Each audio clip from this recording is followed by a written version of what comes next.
Welcome to Sleep Audiobooks. If you would like our Better Sleep Quick Guide filled with proven techniques to improve sleep, sign up to our mailing list at sleepaudiobooks.com and we'll send the PDF as a thank you. Subscribing and leaving a comment helps this channel more than you know, so please feel free to offer suggestions for future audiobooks or to just say hi. Thank you for listening. We hope you have an excellent night's sleep. This is Sleep Audiobooks. From the Earth to the Moon by Jules Verne, translated by Louis Mercier and Elizabeth E. King. This recording is by Mark Smith of Simpsonville, South Carolina. From the Earth to the Moon by Jules Verne, Chapter 1, The Gun Club. During the War of the Rebellion, a new and influential club was established in the city of Baltimore, in the state of Maryland. It is well known with what energy the taste for military matters became developed amongst that nation of ship owners, shopkeepers, and mechanics. Simple tradesmen jumped their counters to become extemporized captains, colonels, and generals, without having ever passed the school of instruction at West Point. Nevertheless, they quickly rivaled their compeers of the old continent, and, like them, carried off victories by dint of lavish expenditure in ammunition, money, and men. But the point in which the Americans singularly distanced the Europeans was in the science of gunnery. Not, indeed, that their weapons retained a higher degree of perfection than theirs, but that they exhibited unheard-of dimensions, and consequently attained hitherto unheard-of ranges.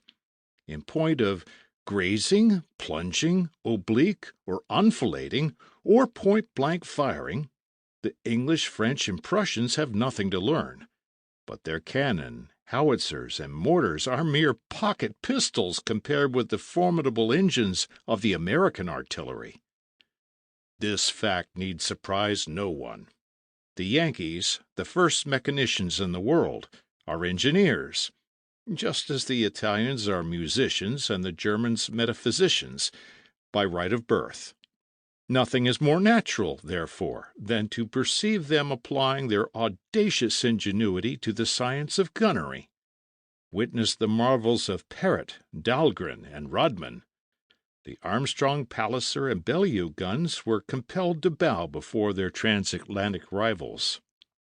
Now, when an American has an idea, he directly seeks a second American to share it. If there be three, they elect a president and two secretaries. Given four, they name a keeper of records, and the office is ready for work. 5, they convene a general meeting, and the club is fully constituted. So things were managed in Baltimore. The inventor of a new cannon associated himself with the caster and the borer. Thus was formed the nucleus of the Gun Club.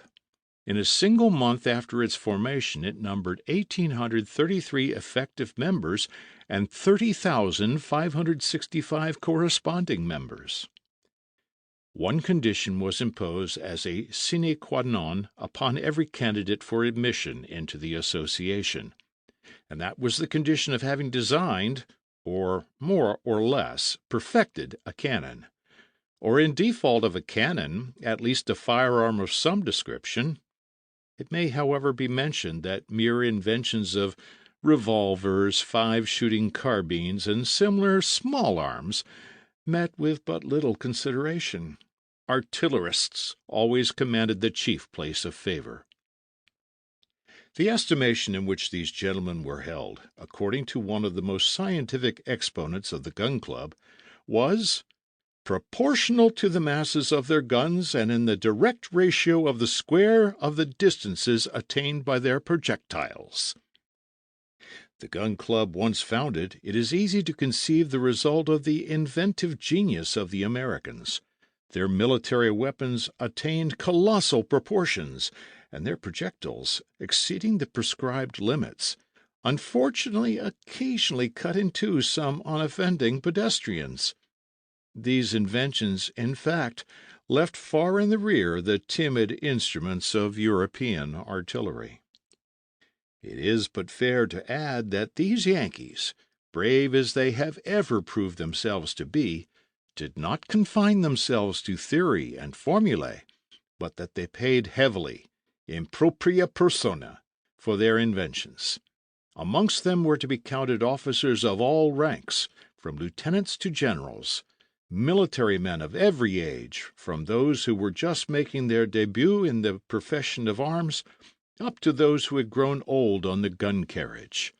Many had found their rest on the field of battle whose names figured in the book of honour of the Gun Club, and of those who made good their return, the greater proportion bore the marks of their indisputable valour.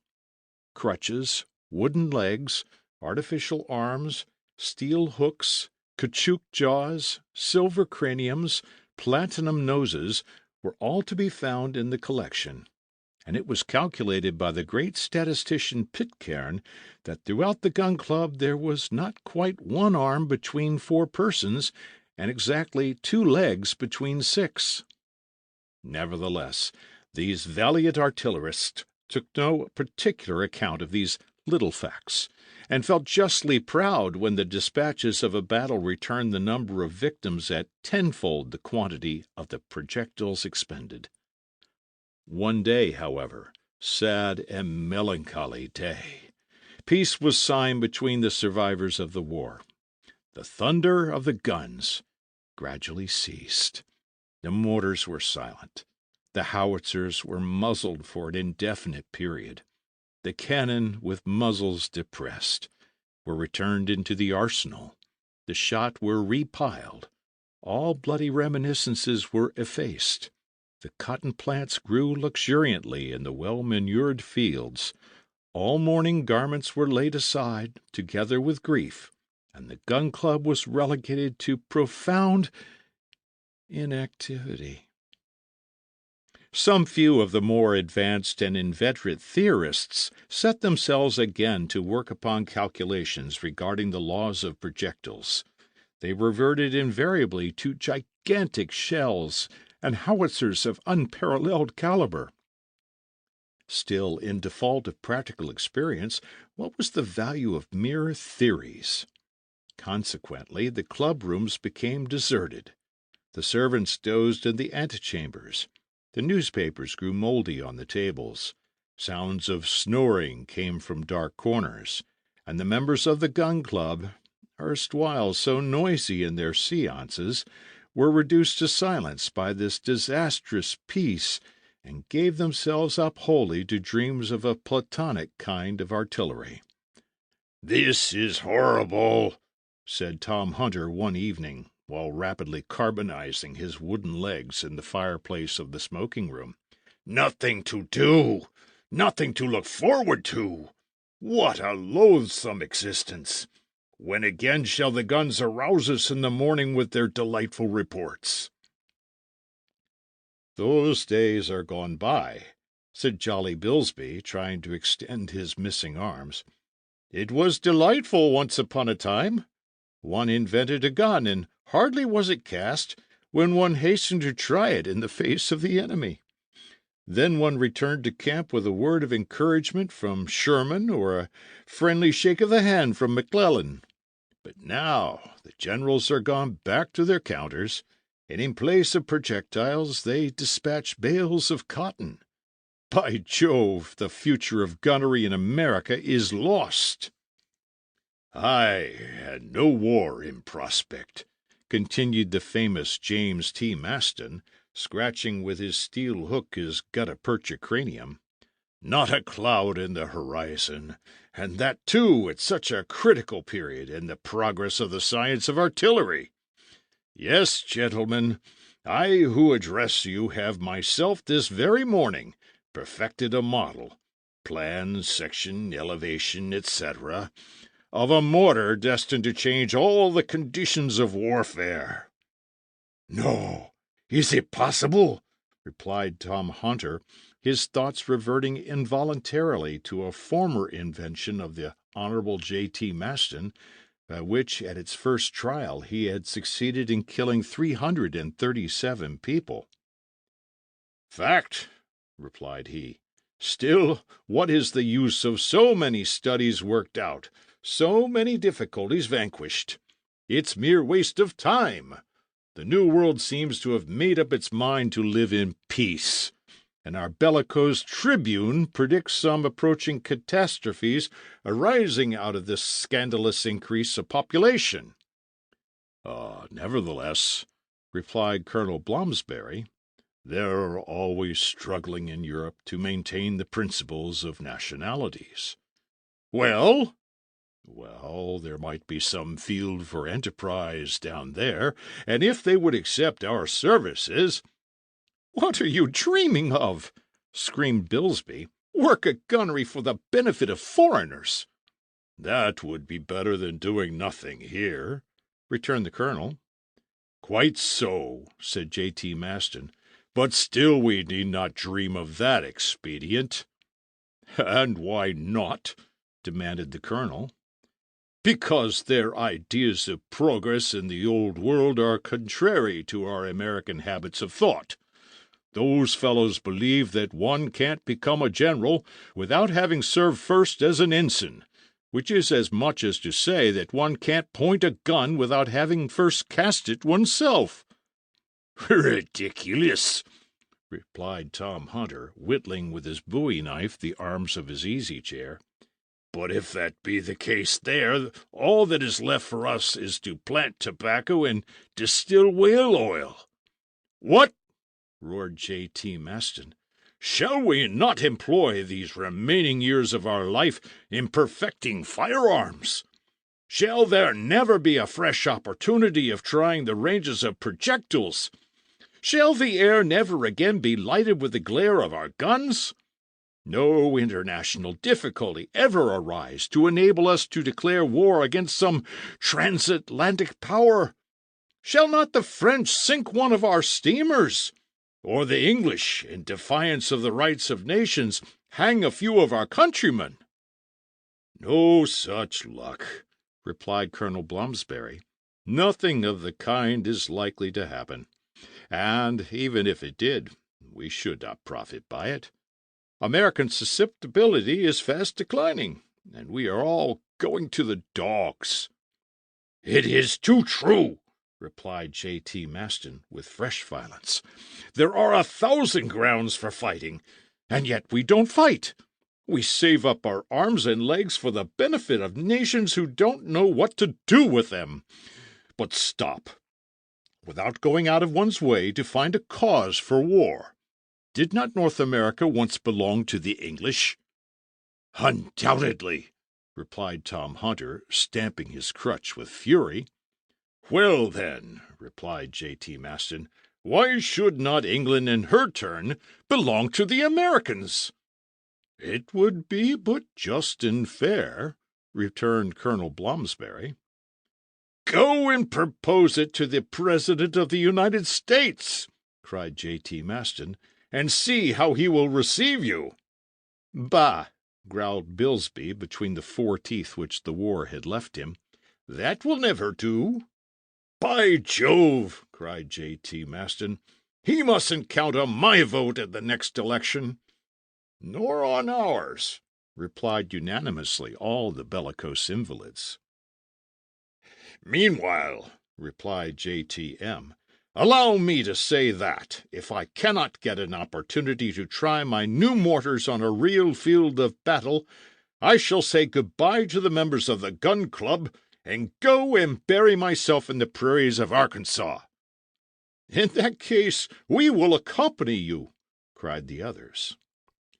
Matters were in this unfortunate condition, and the club was threatened with approaching dissolution, when an unexpected circumstance occurred to prevent so deplorable a catastrophe. On the morrow after this conversation, every member of the association received a sealed circular couched in the following terms: Baltimore, October 3rd. The president of the Gun Club has the honor to inform his colleagues that at the meeting of the 5th instant he will bring before them a communication of an extremely interesting nature. He requests, therefore, that they will make it convenient to attend in accordance with the present invitation. Very cordially, Impey Barbicane, P.G.C. End of chapter. Chapter 2. President Barbicane's Communication. On the 5th of October, at 8 p.m., a dense crowd pressed towards the saloons of the Gun Club at No. 21 Union Square. All the members of the association resident in Baltimore attended the invitation of their president. As regards the corresponding members, notices were delivered by hundreds throughout the streets of the city, and large as was the great hall, it was quite inadequate to accommodate the crowd of savants. They overflowed into the adjoining rooms, down the narrow passages, into the outer courtyards. There they ran against the vulgar herd who pressed up to the doors, each struggling to reach the front ranks, all eager to learn the nature of the important communication of President Barbicane, all pushing, squeezing, crushing with that perfect freedom of action which is peculiar to the masses when educated in ideas of self-government. On that evening a stranger who might have chanced to be in Baltimore could not have gained admission for love or money into the great hall. That was reserved exclusively for resident or corresponding members. No one else could possibly have obtained a place, and the city magnates, municipal councilors, and select men were compelled to mingle with the mere townspeople in order to catch stray bits of news from the interior. Nevertheless, the vast hall presented a curious spectacle. Its immense area was singularly adapted to the purpose. Lofty pillars formed of cannon, superposed upon huge mortars as a base, supported the fine ironwork of the arches, a perfect piece of cast-iron lacework. Trophies of blunderbusses, matchlocks, arquebuses, carbines, all kinds of firearms, ancient and modern, were picturesquely interlaced against the walls. The gas lit up in full glare myriads of revolvers grouped in the form of lustres, while groups of pistols and candelabra formed of muskets bound together completed this magnificent display of brilliance. Models of cannon, bronze castings, sights covered with dents, plates battered by the shots of the Gun Club, assortments of rammers and sponges, chaplets of shells, wreaths of projectiles, garlands of howitzers, in short, all the apparatus of the artillerist, enchanted the eye by this wonderful arrangement, and induced a kind of belief that their real purpose was ornamental rather than deadly. At the further end of the saloon the president, assisted by 4 secretaries, occupied a large platform. His chair, supported by a carved gun carriage, was modelled upon the ponderous proportions of a 32-inch mortar. It was pointed at an angle of 90 degrees, and suspended upon trunnions, so that the president could balance himself upon it as upon a rocking-chair, a very agreeable fact in the very hot weather. Upon the table, a huge iron plate supported upon 6 carronades, stood an inkstand of exquisite elegance, made of a beautifully chased Spanish piece, and a sonnet, which, when required, could give forth a report equal to that of a revolver.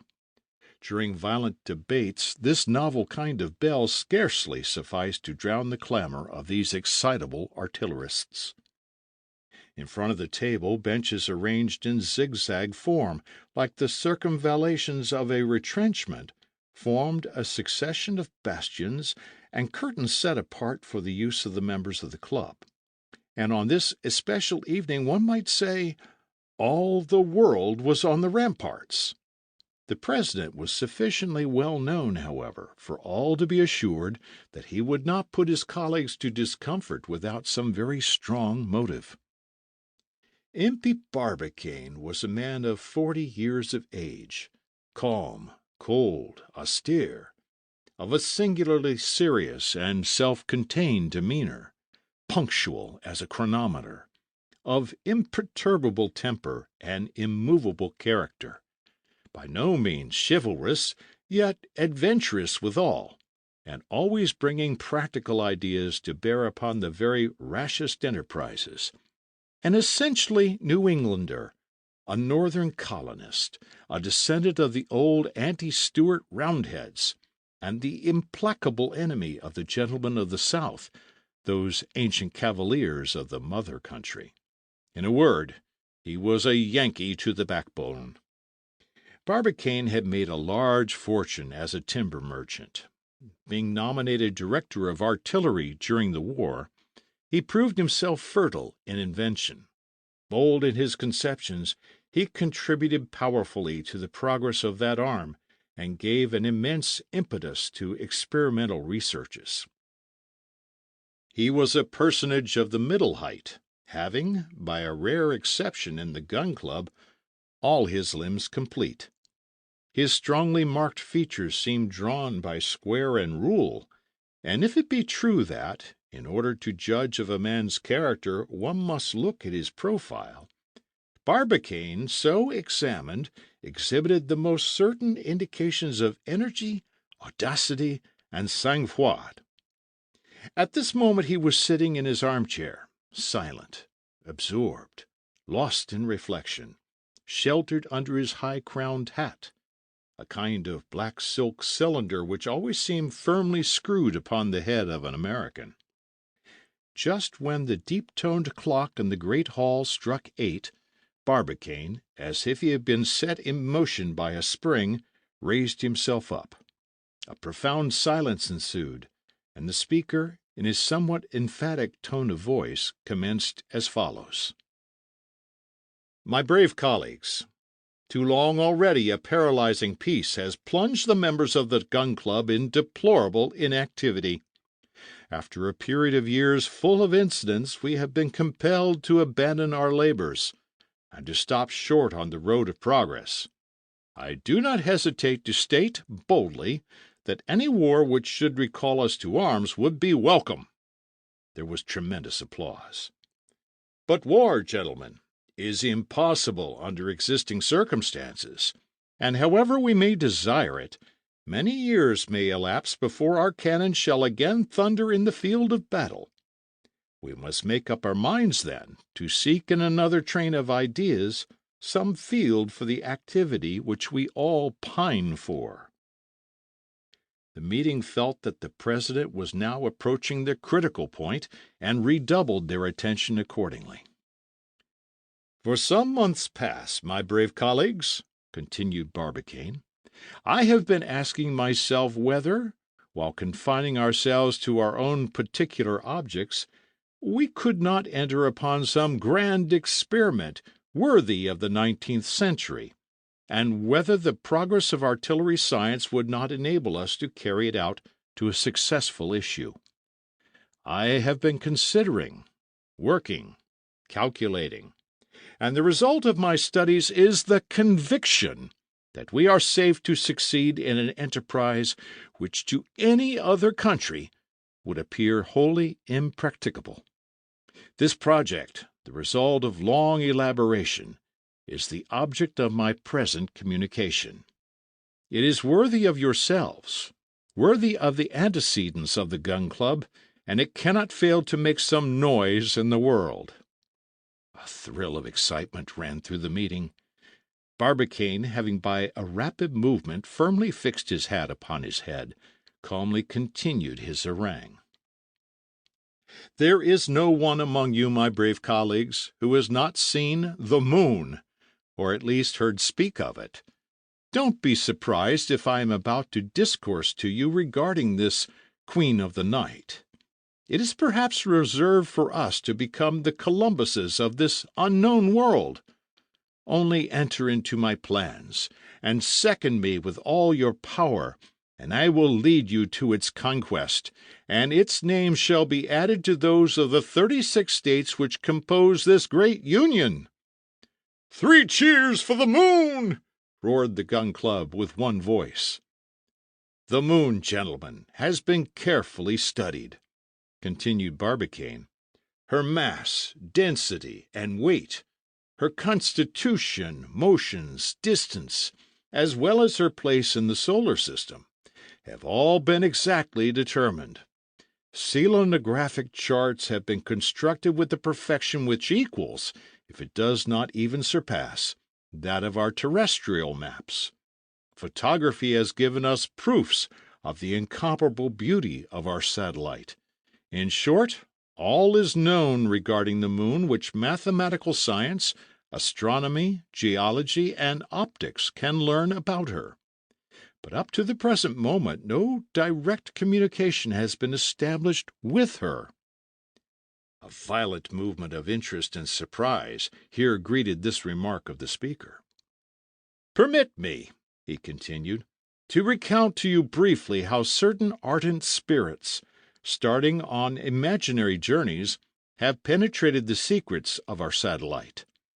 In the 17th century, a certain David Fabricius boasted of having seen with his own eyes the inhabitants of the moon. In 1649, a Frenchman, one Jean Baudouin, published a journey performed from the earth to the moon by Domingo Gonzalez, a Spanish adventurer. At the same period, Cyrano de Bergerac published that celebrated Journeys in the Moon, which met with such success in France. Somewhat later, another Frenchman, named Fontenelle, wrote The Plurality of Worlds, a chef-d'œuvre of its time. About 1835, a small treatise, translated from the New York American, related how Sir John Herschel, having been dispatched to the Cape of Good Hope for the purpose of making there some astronomical calculations, had, by means of a telescope brought to perfection by means of internal lighting, reduced the apparent distance of the moon to 80 yards. He then distinctly perceived caverns frequented by hippopotami, green mountains bordered by golden lacework, sheep with horns of ivory, a white species of deer, and inhabitants with membranous wings like bats. This brochure, the work of an American named Locke, had a great sale. But, to bring this rapid sketch to a close, I will only add that a certain Hans Pfaall, of Rotterdam, launching himself in a balloon filled with a gas extracted from nitrogen, 37 times lighter than hydrogen, reached the moon after a passage of 19 hours. This journey, like all the previous ones, was purely imaginary. Still, it was the work of a popular American author. I mean Edgar Poe. "Cheers for Edgar Poe!" roared the assemblage, electrified by their president's words. "I have now enumerated," said Barbicane, "the experiments which I call purely paper ones, and wholly insufficient to establish serious relations with the Queen of Night. Nevertheless, I am bound to add that some practical geniuses have attempted to establish actual communication with her. Thus, a few years ago, a German geometrician proposed to send a scientific expedition to the steppes of Siberia. There, on those vast plains, they were to describe enormous geometric figures, drawn in characters of reflecting luminosity, amongst which was the proposition regarding the square of the hypotenuse, commonly called the Ass's Bridge by the French. Every intelligent being, said the geometrician, must understand the scientific meaning of that figure. The Selenites, do they exist, will respond by a similar figure, and, a communication being thus once established, it will be easy to form an alphabet which shall enable us to converse with the inhabitants of the moon. So spoke the German geometrician, but his project was never put into practice, and up to the present day there is no bond in existence between the earth and her satellite. It is reserved for the practical genius of Americans to establish a communication with the sidereal world. The means of arriving thither are simple, easy, certain, infallible, and that is the purpose of my present proposal." A storm of acclamations greeted these words. There was not a single person in the whole audience who was not overcome, carried away, lifted out of himself by the speaker's words. Long-continued applause resounded from all sides. As soon as the excitement had partially subsided, Barbicane resumed his speech in a somewhat graver voice. "You know," said he, "what progress artillery science has made during the last few years, and what a degree of perfection firearms of every kind have reached. Moreover, you are well aware that in general terms the resisting power of cannon and the expansive force of gunpowder are practically unlimited. Well, starting from this principle, I ask myself whether, supposing sufficient apparatus could be obtained constructed upon the conditions of ascertained resistance, it might not be possible to project a shot up to the moon?" At these words a murmur of amazement escaped from 1,000 panting chests. Then succeeded a moment of perfect silence, resembling that profound stillness which precedes the bursting of a thunderstorm. In point of fact, a thunderstorm did peal forth, but it was the thunder of applause, of cries, and of uproar which made the very hall tremble. The president attempted to speak, but could not. It was fully 10 minutes before he could make himself heard. "Suffer me to finish," he calmly continued. "I have looked at the question in all its bearings. I have resolutely attacked it, and by incontrovertible calculations, I find that a projectile endowed with an initial velocity of 12,000 yards per second and aimed at the moon must necessarily reach it. I have the honor, my brave colleagues, to propose a trial of this little experiment." End of chapter. Chapter 3. Effect of the President's Communication. It is impossible to describe the effect produced by the last words of the Honorable President, the cries, the shouts, the succession of roars, hurrahs, and all the varied vociferations which the American language is capable of supplying.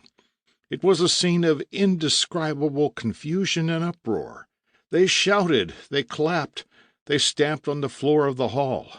All the weapons in the museum discharged at once could not have more violently set in motion the waves of sound.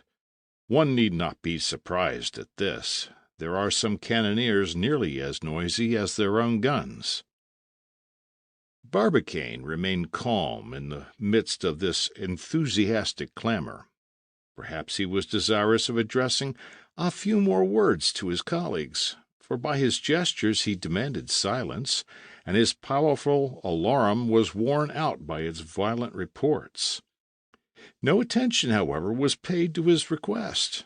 He was presently torn from his seat and passed from the hands of his faithful colleagues into the arms of a no less excited crowd. Nothing can astound an American. It has often been asserted that the word impossible is not a French one. People have evidently been deceived by the dictionary. In America, all is easy, all is simple. And as for mechanical difficulties, they are overcome before they arise. Between Barbicane's proposition and its realization, no true Yankee would have allowed even the semblance of a difficulty to be possible. A thing with them is no sooner said than done. The triumphal progress of the president continued throughout the evening. It was a regular torchlight procession. Irish, Germans, French, Scotch, all the heterogeneous units which make up the population of Maryland, shouted in their respective vernaculars, and the vivas, hurrahs, and bravos were intermingled in an inexpressible enthusiasm. Just at this crisis, as though she comprehended all this agitation regarding herself, the moon shone forth with serene splendor, eclipsing by her intense illumination all the surrounding lights. The Yankees all turned their gaze towards her resplendent orb, kissed their hands, called her by all kinds of endearing names. Between 8 o'clock and midnight, one optician in Jones Falls Street made his fortune by the sale of opera glasses. Midnight arrived, and the enthusiasm showed no signs of diminution. It spread equally among all classes of citizens. Men of science, shopkeepers, merchants, porters, chairmen, as well as greenhorns, were stirred in their innermost fibers. A national enterprise was at stake.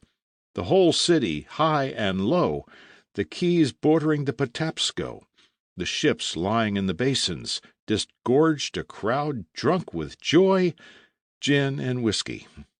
Everyone chattered, argued, discussed, disputed, applauded, from the gentleman lounging upon the barroom settee with his tumbler of sherry cobbler before him, down to the waterman who got drunk upon his knock-me-down in the dingy taverns of Fell Point.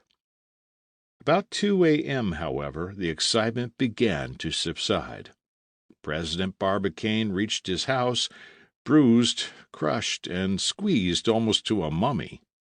A Hercules could not have resisted a similar outbreak of enthusiasm. The crowd gradually deserted the squares and streets.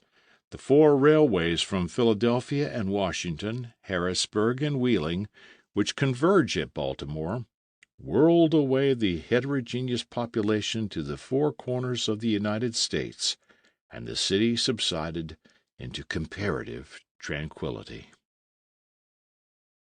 On the following day, thanks to the telegraphic wires, 500 newspapers and journals, daily, weekly, monthly, or bi-monthly, all took up the question.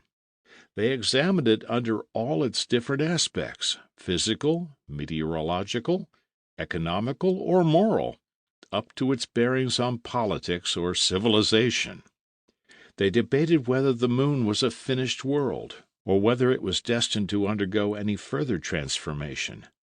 Did it resemble the earth at the period when the latter was destitute as yet of an atmosphere? What kind of spectacle would its hidden hemisphere present to our terrestrial spheroid? Granting that the question at present was simply that of sending a projectile up to the moon, everyone must see that that involved the commencement of a series of experiments. All must hope that some day America would penetrate the deepest secrets of that mysterious orb, and some even seemed to fear lest its conquest should not sensibly derange the equilibrium of Europe. The project once under discussion, not a single paragraph suggested a doubt of its realization.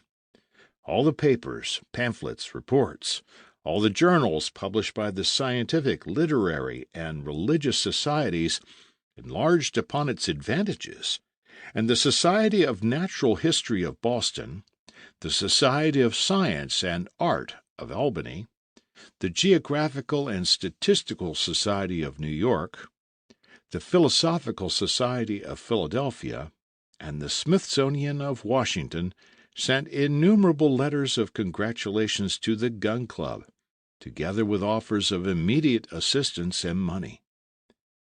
From that day forward, Impey Barbicane became one of the greatest citizens of the United States, a kind of Washington of science.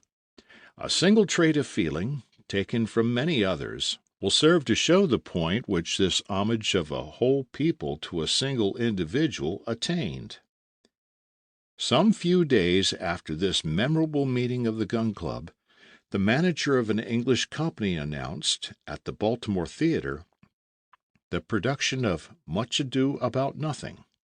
But the populace, seeing in that title an allusion damaging to Barbicane's project, broke into the auditorium, smashed the benches, and compelled the unlucky director to alter his playbill.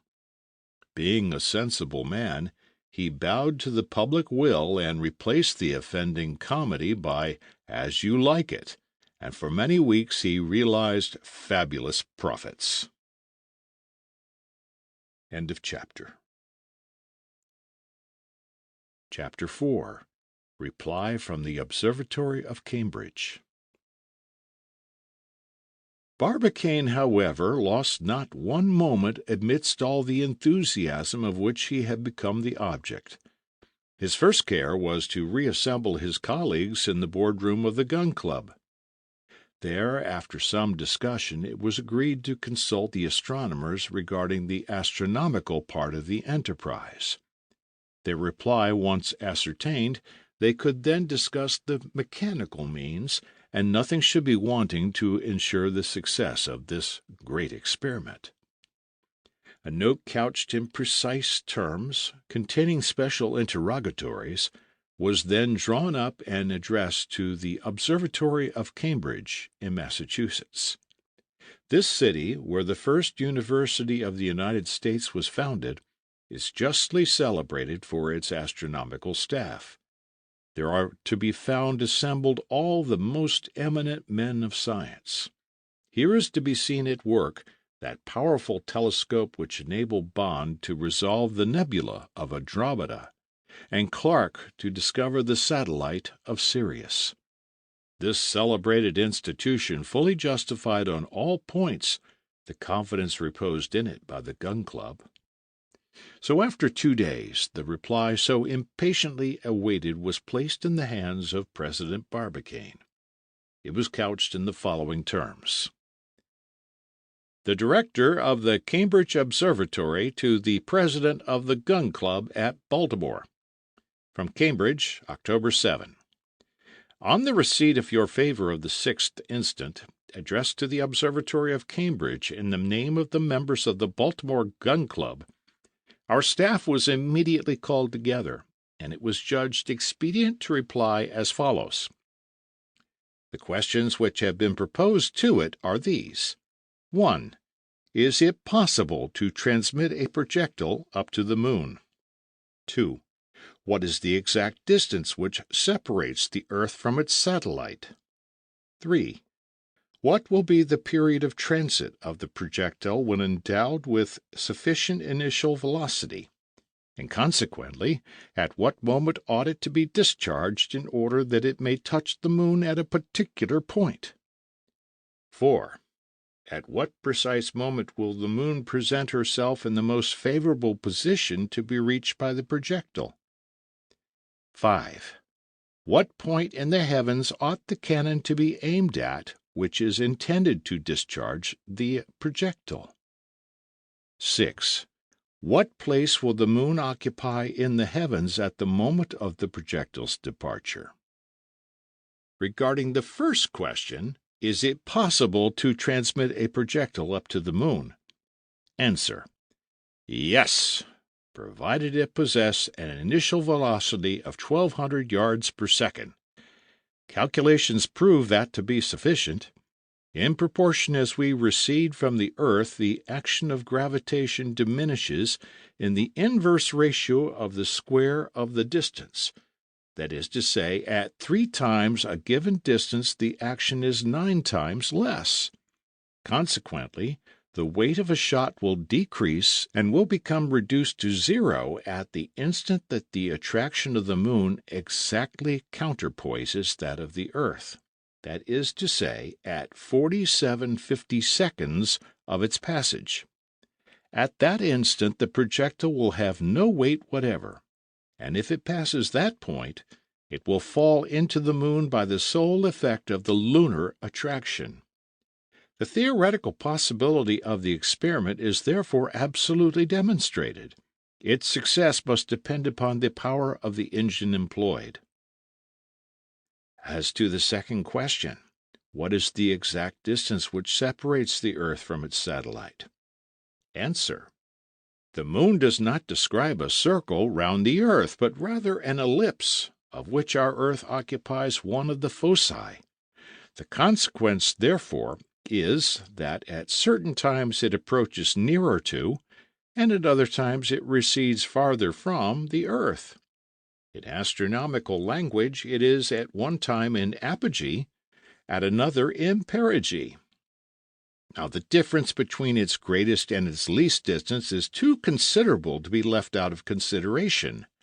In point of fact, in its apogee, the moon is 247,552 miles, and in its perigee, 218,657 miles only distant, a fact which makes a difference of 28,895 miles, or more than 1/9 of the entire distance.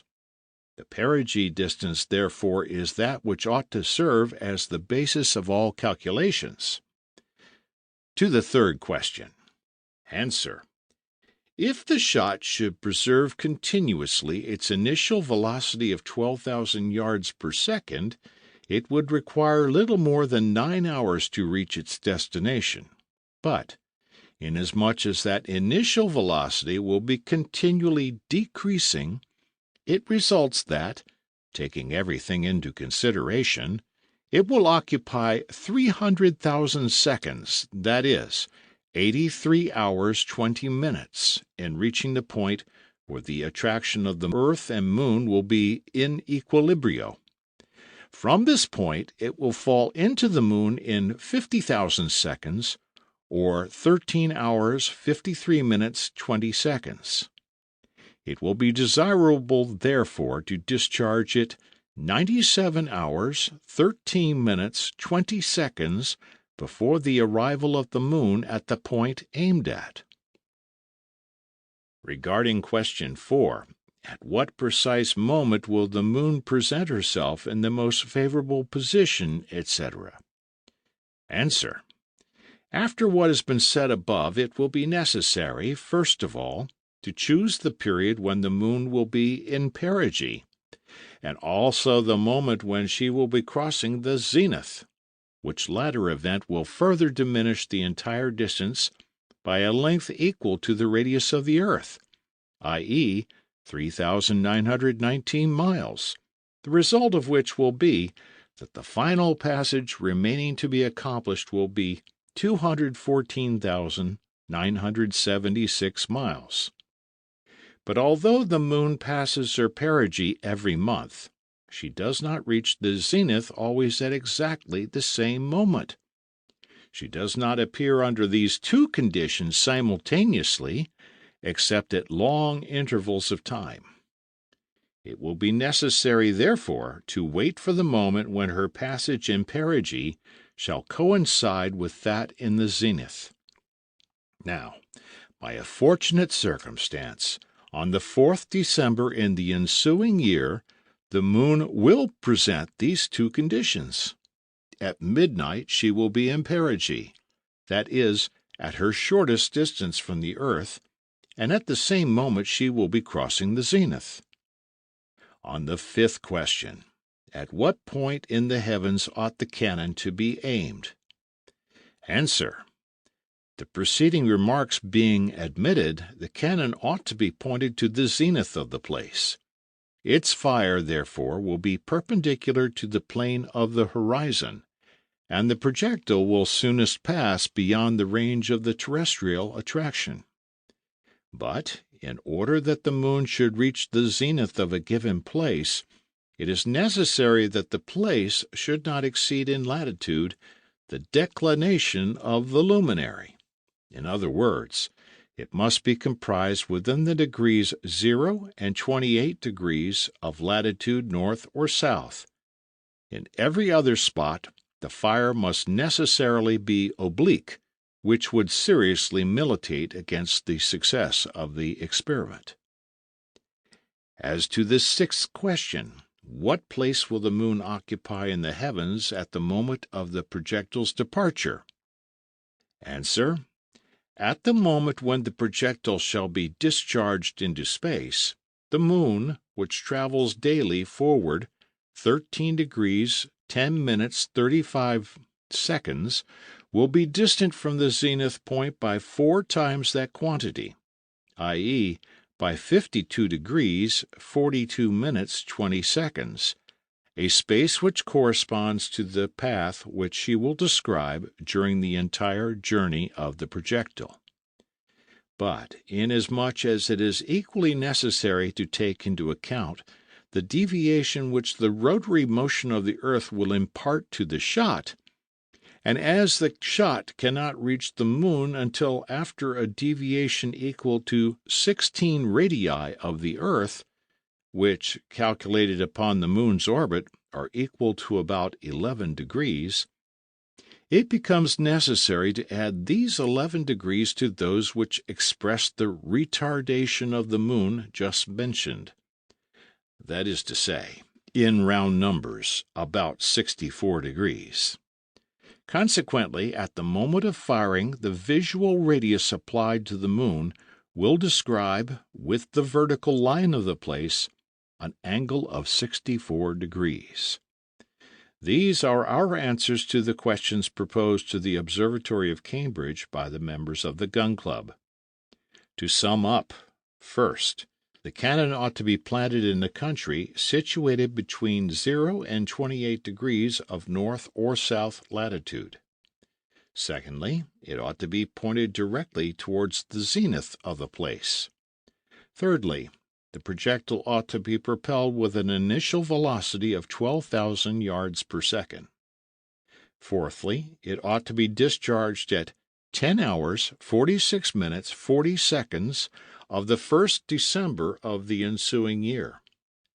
Fifthly, it will meet the moon 4 days after its discharge, precisely at midnight on the 4th December, at the moment of its transit across the zenith. The members of the Gun Club ought, therefore, without delay, to commence the works necessary for such an experiment, and to be prepared to set to work at the moment determined upon. For, if they should suffer this 4th December to go by, they will not find the moon again under the same conditions of perigee and of zenith until 18 years and 11 days afterwards. The staff of the Cambridge Observatory placed themselves entirely at their disposal in respect of all questions of theoretical astronomy, and herewith add their congratulations to those of all the rest of America. For the astronomical staff, J. M. Belfast, Director of the Observatory of Cambridge. End of chapter. Chapter 5. The Romance of the Moon. An observer endued with his infinite range of vision, and placed in that unknown center around which the entire world revolves, might have beheld myriads of atoms filling all space during the chaotic epoch of the universe. Little by little, as ages went on, a change took place. A general law of attraction manifested itself, to which the hitherto errant atoms became obedient. These atoms combined together chemically according to their affinities, formed themselves into molecules, and composed those nebulous masses with which the depths of the heavens are strewed. These masses became immediately endued with a rotary motion around their own central point. This center, formed of indefinite molecules, began to revolve around its own axis during its gradual condensation.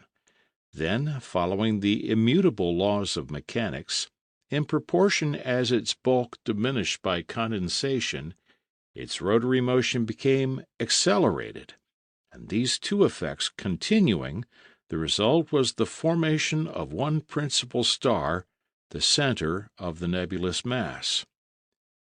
By attentively watching, the observer would then have perceived the other molecules of the mass, following the example of this central star, become likewise condensed by gradually accelerated rotation, and gravitating round it in the shape of innumerable stars. Thus was formed the nebulae, of which astronomers have reckoned up nearly 5,000. Amongst these 5,000 nebulae there is one which has received the name of the Milky Way, and which contains 18 millions of stars, each of which has become the center of a solar world. If the observer had then specially directed his attention to one of the more humble and less brilliant of these stellar bodies, a star of the 4th class, that which is arrogantly called the Sun, all the phenomena to which the formation of the universe is to be ascribed would have been successfully fulfilled before his eyes. In fact, he would have perceived this sun as yet in the gaseous state, and composed of moving molecules, revolving round its axis in order to accomplish its work of concentration. This motion, faithful to the laws of mechanics, would have been accelerated with the diminution of its volume, and a moment would have arrived when the centrifugal force would have overpowered the centripetal, which causes the molecules all to tend towards the center. Another phenomenon would now have passed before the observer's eye, and the molecules situated on the plane of the equator escaping, like a stone from a sling of which the cord had suddenly snapped, would have formed around the sun sundry concentric rings resembling that of Saturn. In their turn, again, these rings of cosmical matter, excited by a rotary motion round the central mass, would have been broken up and decomposed into secondary nebulosities, that is to say, into planets. Similarly, he would have observed these planets throw off one or more rings each, which became the origin of the secondary bodies which we call satellites. Thus, then, advancing from atom to molecule, from molecule to nebulous mass, from that to a principal star, from star to sun, from sun to planet, and hence to satellite, we have the whole series of transformations undergone by the heavenly bodies during the first days of the world. Now, of those attendant bodies which the sun maintains in their elliptical orbits by the great law of gravitation, some few in their turn possess satellites. Uranus has 8, Saturn 8, Jupiter 4, Neptune possibly 3, and the Earth 1. This last, one of the least important of the entire solar system, we call the Moon, and it is she whom the daring genius of the Americans professed their intention of conquering. The Moon, by her comparative proximity, and the constantly varying appearances produced by her several phases, has always occupied a considerable share of the attention of the inhabitants of the earth. From the time of Thales of Miletus in the 5th century B.C. down to that of Copernicus in the 15th and Tycho Brahe in the 16th century A.D., observations have been from time to time carried on with more or less correctness, until in the present day the altitudes of the lunar mountains have been determined with exactitude. Galileo explained the phenomena of the lunar light produced during certain of her phases by the existence of mountains, to which he assigned a mean altitude of 27,000 feet. After him, Hevelius, an astronomer of Danzig, reduced the highest elevations to 15,000 feet, but the calculations of Riccioli brought them up again to 21,000 feet. At the close of the 18th century, Herschel, armed with a powerful telescope, considerably reduced the preceding measurements. He assigned a height of 11,400 feet to the maximum elevations, and reduced the mean of the different altitudes to little more than 2,400 feet. But Herschel's calculations were in their turn corrected by the observations of Halley, Naismith, Bianchini, Grithuysen, and others. But it was reserved for the labors of Bohr and of Mädler finally to solve the question. They succeeded in measuring 1,905 different elevations, of which 6 exceeded 15,000 feet, and 22 exceed 14,400 feet. The highest summit of all towers to a height of 22,606 feet above the surface of the lunar disk.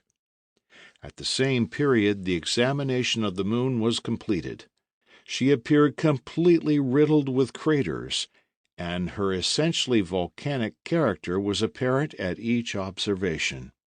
By the absence of refraction in the rays of the planets occulted by her, we conclude that she is absolutely devoid of an atmosphere. The absence of air entails the absence of water. It became therefore manifest that the Selenites, to support life under such conditions, must possess a special organization of their own, must differ remarkably from the inhabitants of the earth. At length, thanks to modern art, instruments of still higher perfection searched the moon without intermission, not leaving a single point of her surface unexplored, and notwithstanding that her diameter measures 2,150 miles, her surface equals 1/15th part of that of our globe, and her bulk the 1/49th part of that of the terrestrial spheroid, not one of her secrets was able to escape the eyes of the astronomers, and these skilful men of science carried to even greater degree their prodigious observations. Thus they remark that, during full moon, the disk appeared scored in certain parts with white lines, and, during the phases, with black. On prosecuting the study of these with still greater precision, they succeeded in obtaining an exact account of the nature of these lines. They were long and narrow furrows sunk between parallel ridges, bordering generally upon the edges of the craters.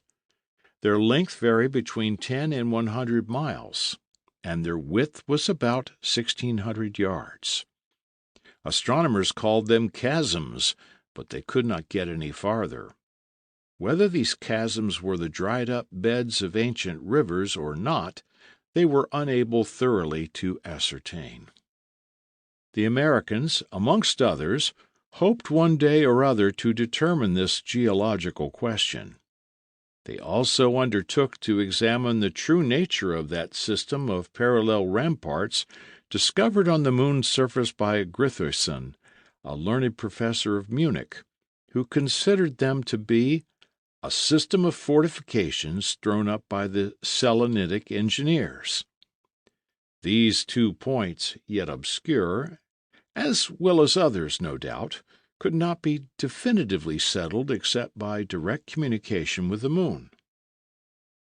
Regarding the degree of intensity of its light, there was nothing more to learn on this point. It was known that it is 300,000 times weaker than that of the sun, and that its heat has no appreciable effect upon the thermometer. As to the phenomenon known as the ashy light, it is explained naturally by the effect of the transmission of the solar rays from the earth to the moon, which give the appearance of completeness to the lunar disk, while it presents itself under the crescent form during its first and last phases. Such was the state of knowledge acquired regarding the earth's satellite, which the Gun Club undertook to perfect in all its aspects, cosmographic, geological, political, and moral. End of chapter. Chapter 6. The Permissive Limits of Ignorance and Belief in the United States. The immediate result of Barbicane's proposition was to place upon the orders of the day all the astronomical facts relative to the Queen of Night. Everybody set to work to study assiduously. One would have thought that the moon had just appeared for the first time, and that no one had ever before caught a glimpse of her in the heavens. The papers revived all the old anecdotes in which the son of the wolves played a part. They recalled the influences which the ignorance of past ages ascribed to her. In short, all America was seized with selenomania, or had become moon-mad. The scientific journals, for their part, dealt more especially with the questions which touched upon the enterprise of the Gun Club. The letter of the Observatory of Cambridge was published by them, and commented upon with unreserved approval. Until that time, most people have been ignorant of the mode in which the distance which separates the moon from the earth is calculated. They took advantage of this fact to explain to them that this distance was obtained by measuring the parallax of the moon. The term parallax proving caviar to the general, they further explained that it meant the angle formed by the inclination of two straight lines drawn from either extremity of the earth's radius to the moon. On doubts being expressed as to the correctness of this method, they immediately proved that not only was the mean distance 234,347 miles, but that astronomers could not possibly be in error in their estimate by more than 70 miles either way. To those who were not familiar with the motions of the moon, they demonstrated that she possesses two distinct motions, the first being that of rotation upon her axis, the second that of revolution round the earth, accomplishing both together in an equal period of time, that is to say, in 27 1/3 days. The motion of rotation is that which produces day and night on the surface of the moon, save that there is only 1 day and 1 night in the lunar month, each lasting 354 1/3 hours. But happily for her, the face turned towards the terrestrial globe is illuminated by it with an intensity equal to the light of 14 moons. As to the other face, always invisible to us, it has of necessity 354 hours of absolute night, tempered only by that pale glimmer which falls upon it from the stars. Some well-intentioned but rather obstinate persons could not at first comprehend how, if the moon displays invariably the same face to the earth during her revolution, she can describe one turn round herself. To such they answered, "Go into your dining room, and walk round the table in such a way as always to keep your face turned towards the center. By the time you will have achieved one complete round, you will have completed one turn round yourself, since your eye will have traveled successively every point of the room. Well, then, the room is the heavens, the table is the earth, and the moon is yourself." And they would go away delighted. So, then, the moon displays invariably the same face to the earth.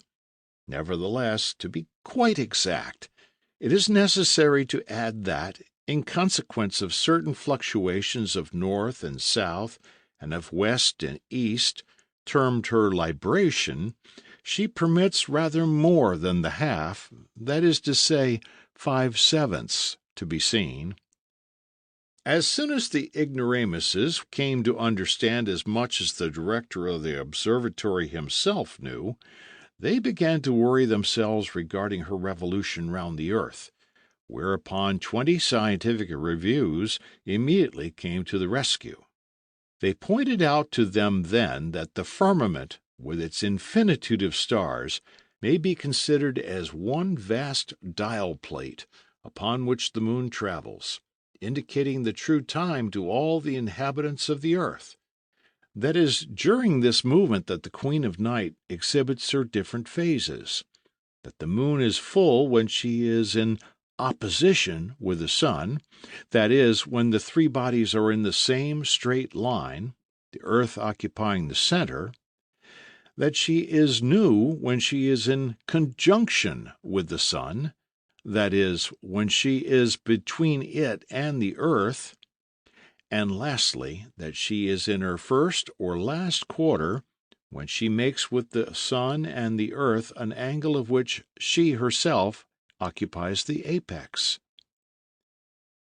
Regarding the altitude which the moon attains above the horizon, the letter of the Cambridge Observatory had said all that was to be said in that respect. Everyone knew that this altitude varies according to the latitude of the observer, but the only zones of the globe in which the moon passes the zenith, that is, the point directly over the head of the spectator, are of necessity comprised between the 28th parallels and the equator.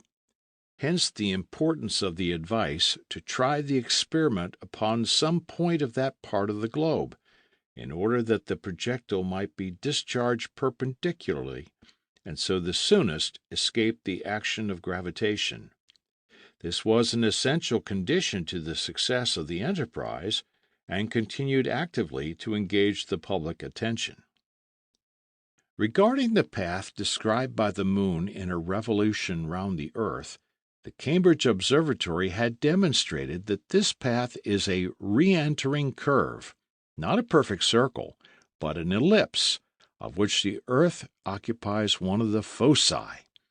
It was also well understood that it is farthest removed from the earth during its apogee, and approaches most nearly to it at its perigee.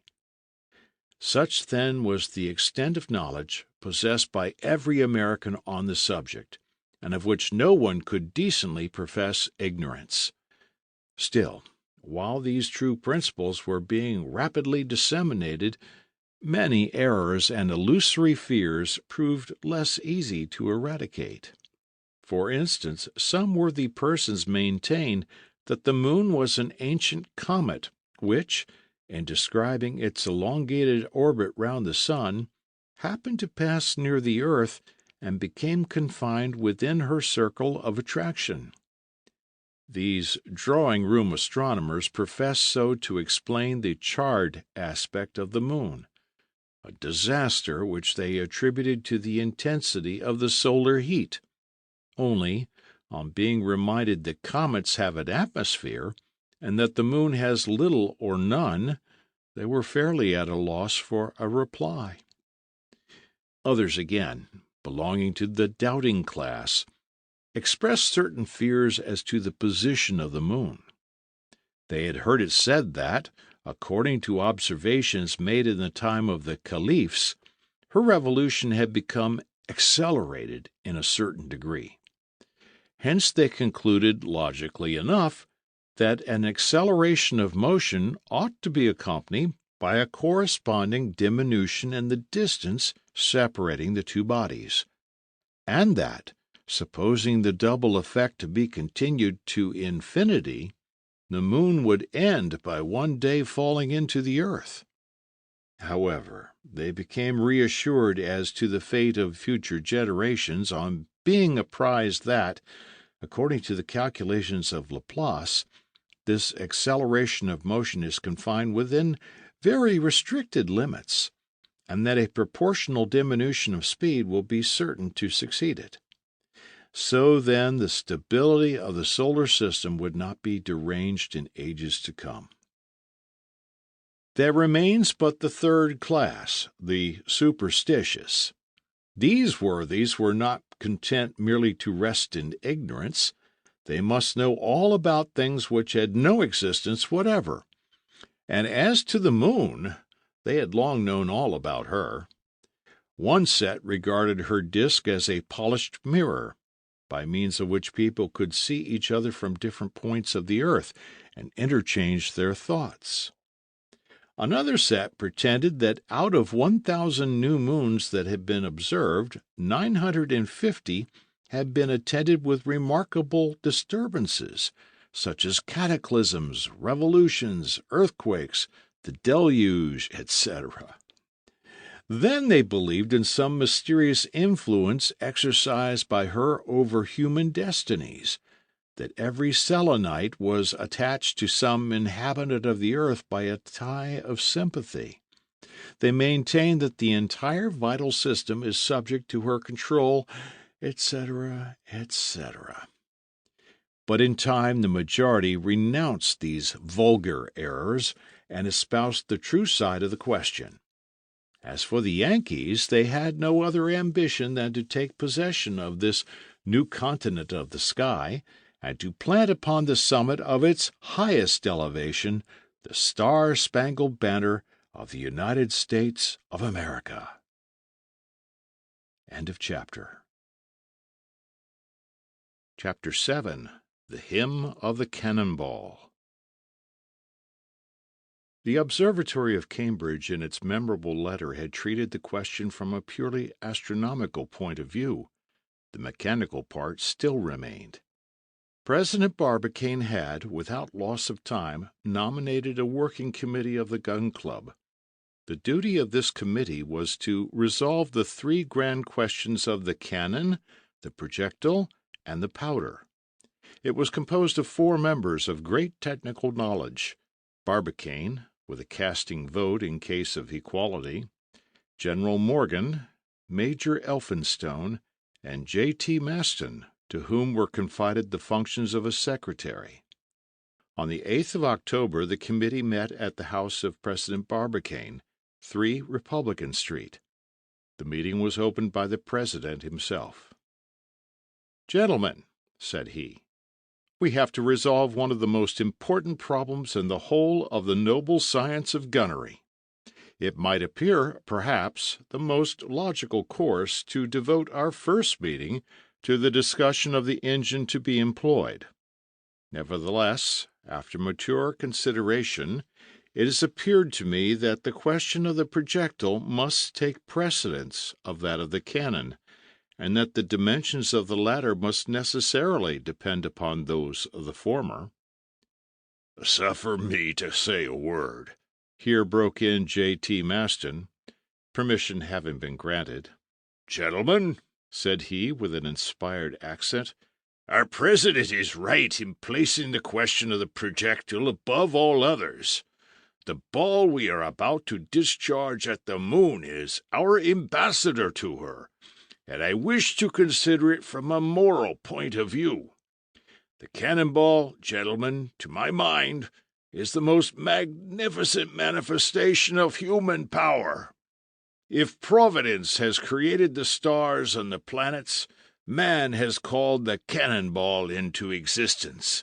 Let Providence claim the swiftness of electricity and of light, of the stars, the comets, and the planets, of wind and sound. We claim to have invented the swiftness of the cannonball, 100 times superior to that of the swiftest horses or railway train.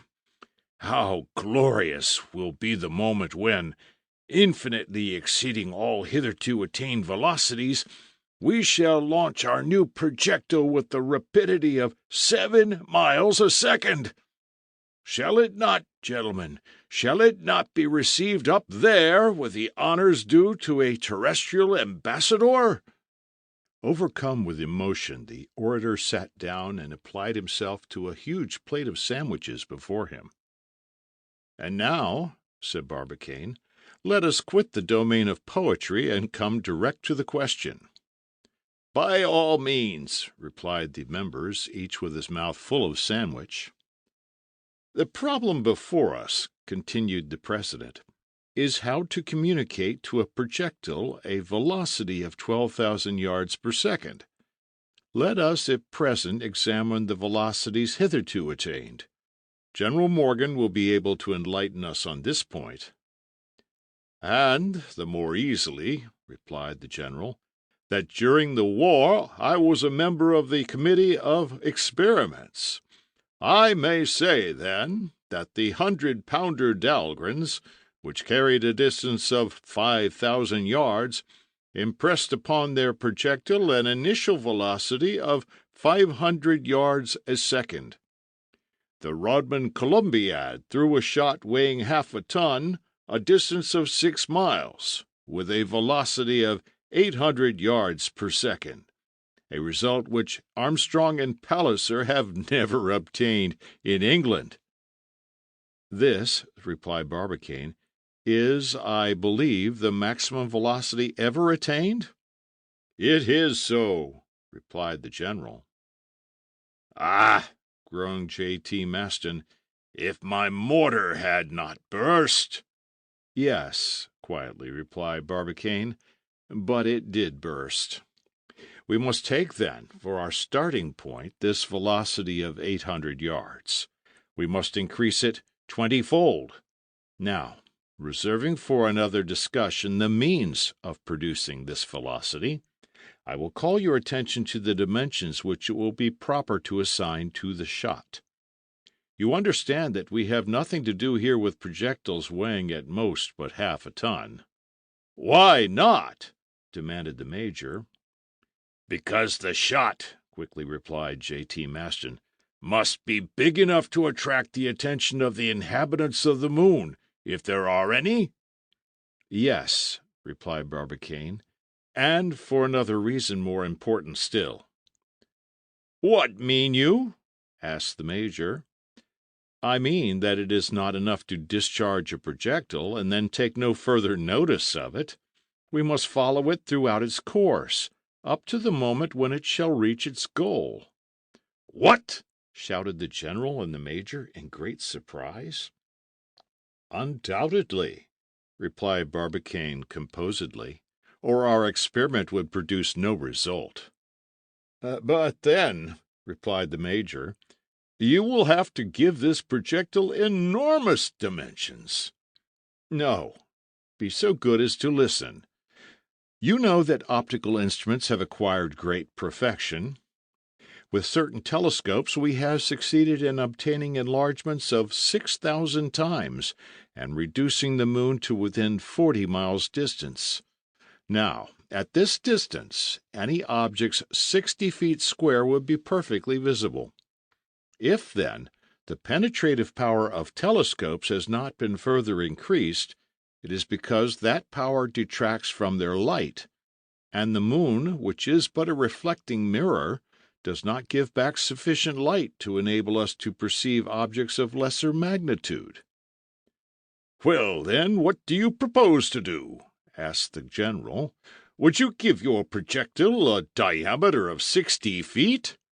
"Not so." "Do you intend, then, to increase the luminous power of the moon?" "Exactly so. If I can succeed in diminishing the density of the atmosphere through which the moon's light has to travel, I shall have rendered her light more intense. To effect that object, it will be enough to establish a telescope on some elevated mountain. That is what we will do." "I give it up," answered the Major. "You have such a way of simplifying things. And what enlargement do you expect to obtain in this way?" "One of 48,000 times, which should bring the moon within an apparent distance of 5 miles. And in order to be visible, objects need not have a diameter of more than 9 feet. "So then," cried J.T. Maston, "our projectile need not be more than 9 feet in diameter." "Let me observe, however," interrupted Major Elphinstone. "This will involve a weight such as—" "My dear Major," replied Barbicane, "before discussing its weight, permit me to enumerate some of the marvels which our ancestors have achieved in this respect. I don't mean to pretend that the science of gunnery has not advanced, but it is as well to bear in mind that during the Middle Ages they obtained results more surprising, I will venture to say, than ours. For instance, during the siege of Constantinople by Mahomet II in 1453, stone shot of 1,900 pounds weight were employed.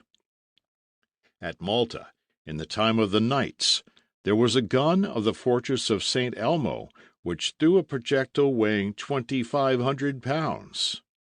And now, what is the extent of what we have seen ourselves? Armstrong guns discharging shot of 500 pounds, and the Rodman guns projectiles of half a ton. It seems, then, that if our projectiles have gained in range, they have lost far more in weight. Now, if we turn our efforts in that direction, we ought to arrive, with the progress of science, at 10 times the weight of the shot of Mahomet II and the Knights of Malta." "Clearly," replied the Major, "but what metal do you calculate upon employing?" "Simply cast iron," said General Morgan. "But," interrupted the Major, "since the weight of the shot is proportionate to its volume, an iron ball of 9 feet in diameter would be of tremendous weight." "Yes, if it were solid, not if it were hollow." Hollow? Then it would be a shell? Yes, a shell, replied Barbicane. Decidedly, it must be. A solid shot of 108 inches should weigh more than 200,000 pounds, a weight evidently far too great. Still, as we must reserve a certain stability for our projectile, I propose to give it a weight of 20,000 pounds. What, then, will be the thickness of the sides? Asked the Major. If we follow the usual proportion, replied Morgan, a diameter of 108 inches would require sides of 2 feet thickness, or less. That would be too much, replied Barbicane, for you will observe that the question is not that of a shot intended to pierce an iron plate. It will suffice, therefore, to give its sides strong enough to resist the pressure of the gas. The problem, therefore, is this. What thickness ought a cast-iron shell to have in order not to weigh more than 20,000 pounds? Our clever secretary will soon enlighten us upon this point.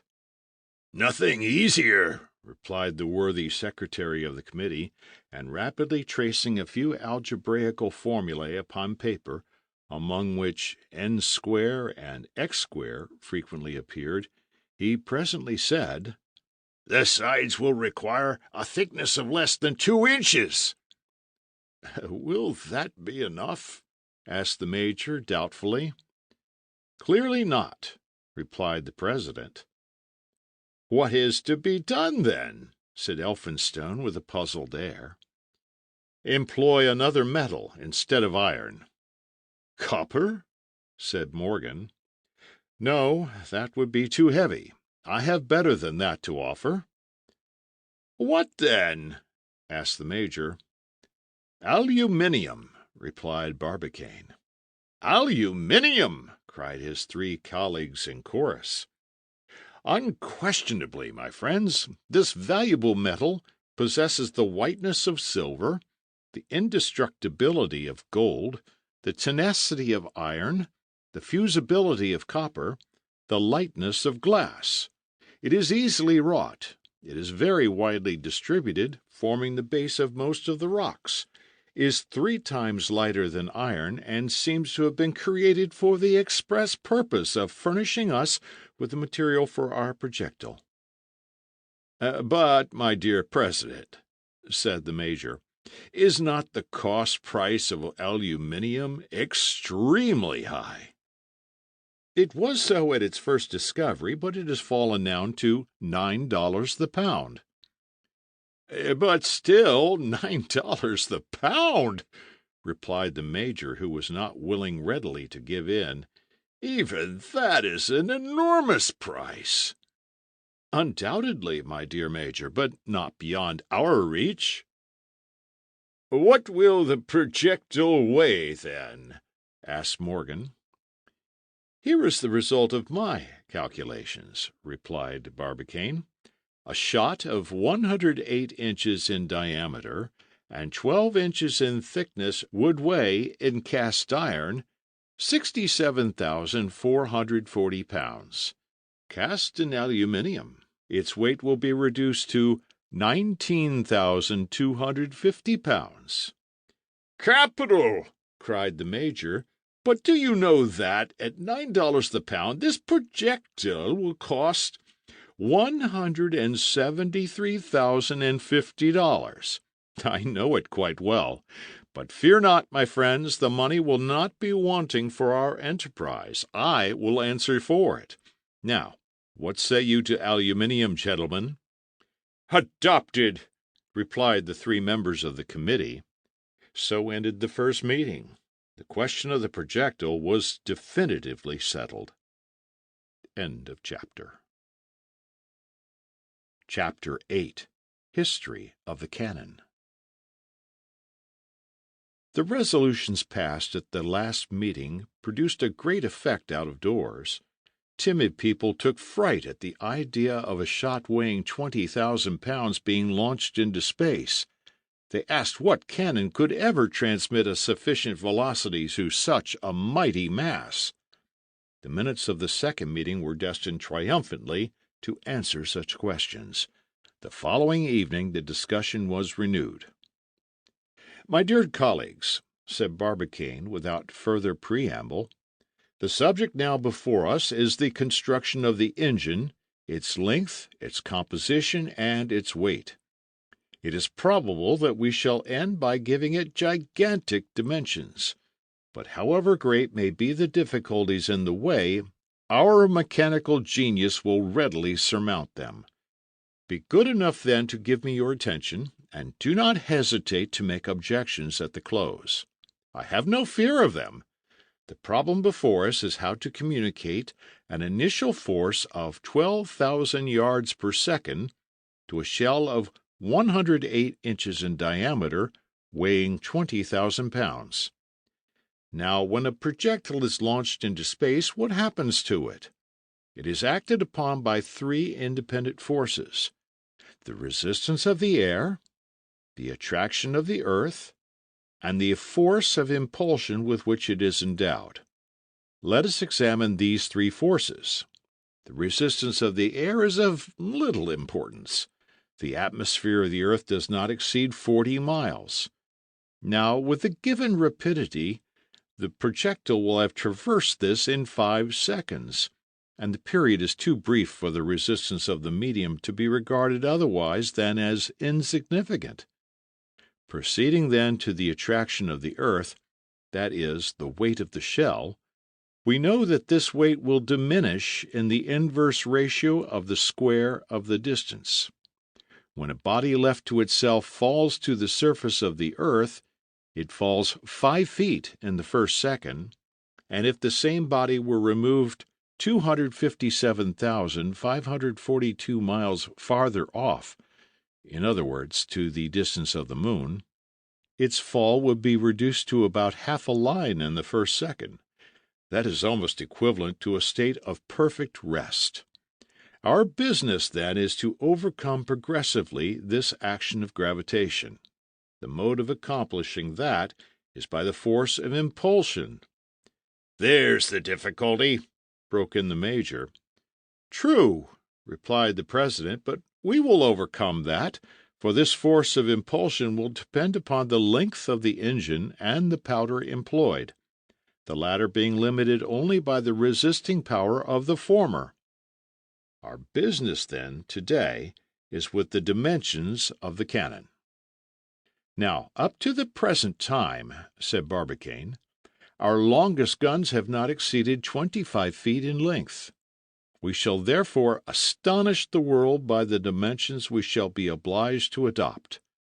It must evidently be, then, a gun of great range, since the length of the piece will increase the detention of the gas accumulated behind the projectile, but there is no advantage in passing certain limits." "Quite so," said the Major. "What is the rule in such a case?" "Ordinarily, the length of a gun is 20 to 25 times the diameter of the shot, and its weight 235 to 240 times that of the shot." "That is not enough," cried J.T. Maston impetuously. "I agree with you, my good friend, and in fact, following this proportion for a projectile 9 feet in diameter, weighing 30,000 pounds, the gun would only have a length of 225 feet and a weight of 7,200,000 pounds. "Ridiculous," rejoined Maston. "As well take a pistol." "I think so, too," replied Barbicane. "That is why I propose to quadruple that length and to construct a gun of 900 feet.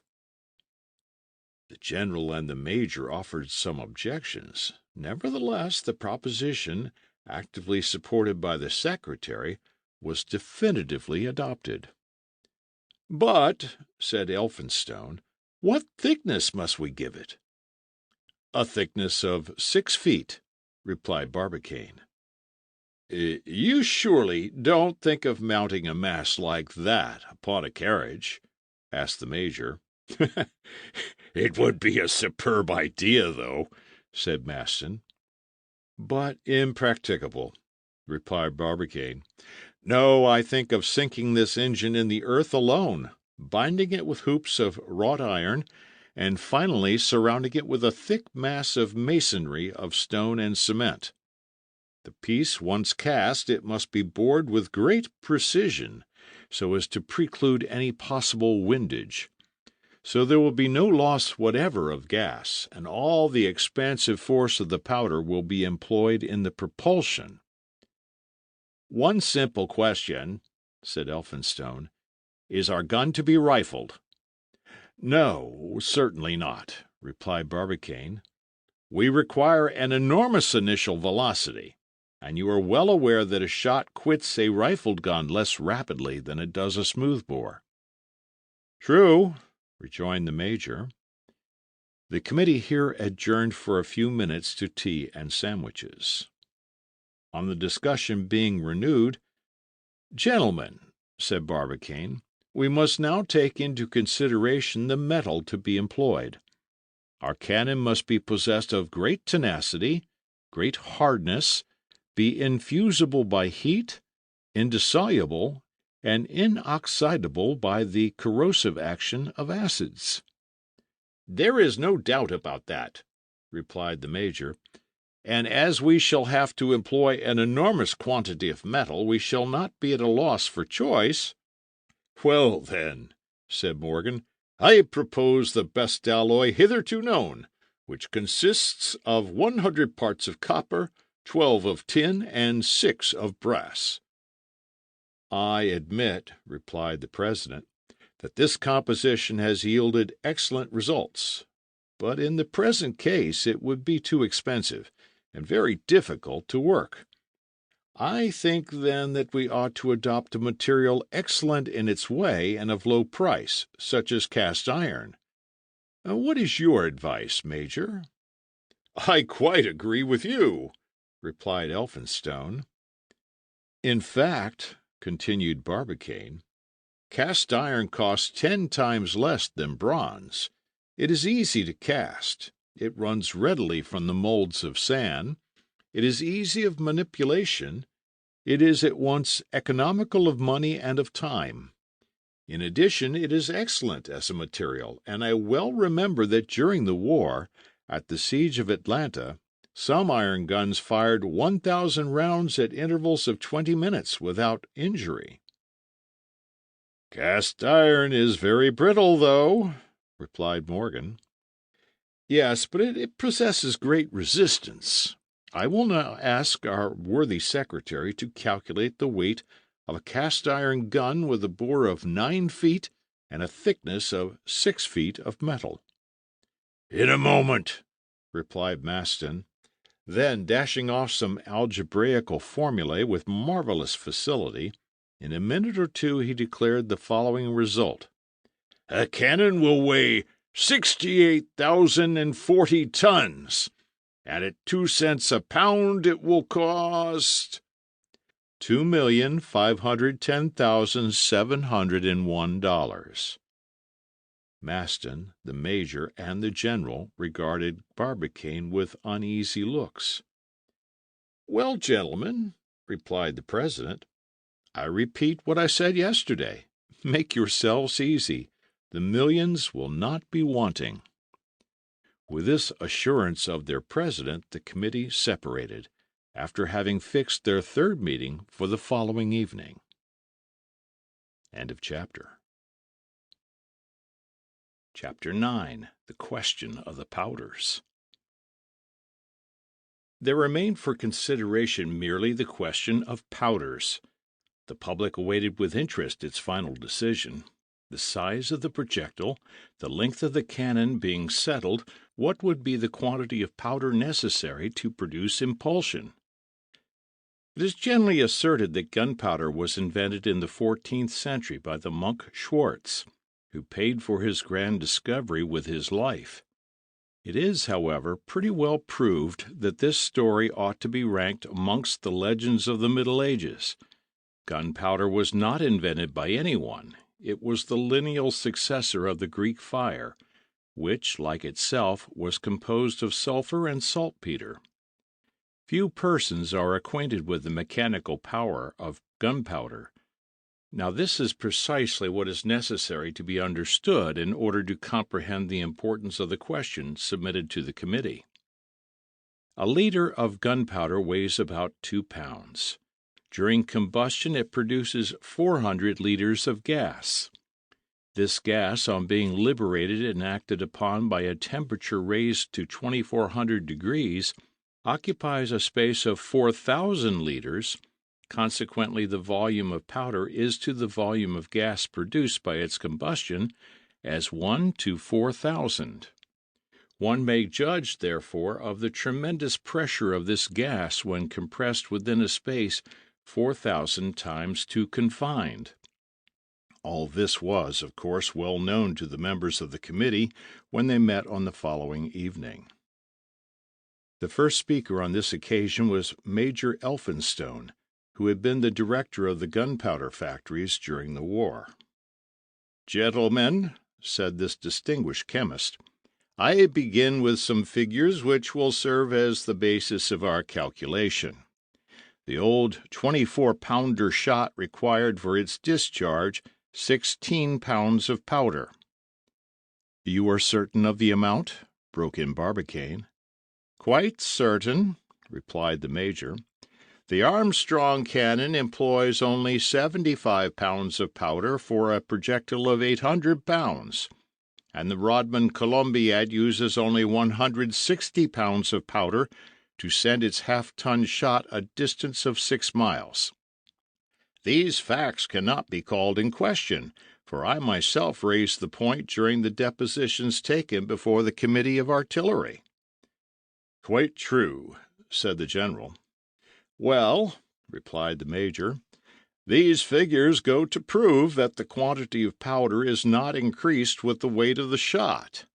That is to say, if a 24-pounder shot requires 16 pounds of powder, in other words, if in ordinary guns we employ a quantity of powder equal to 2/3 of the weight of the projectile, this proportion is not constant.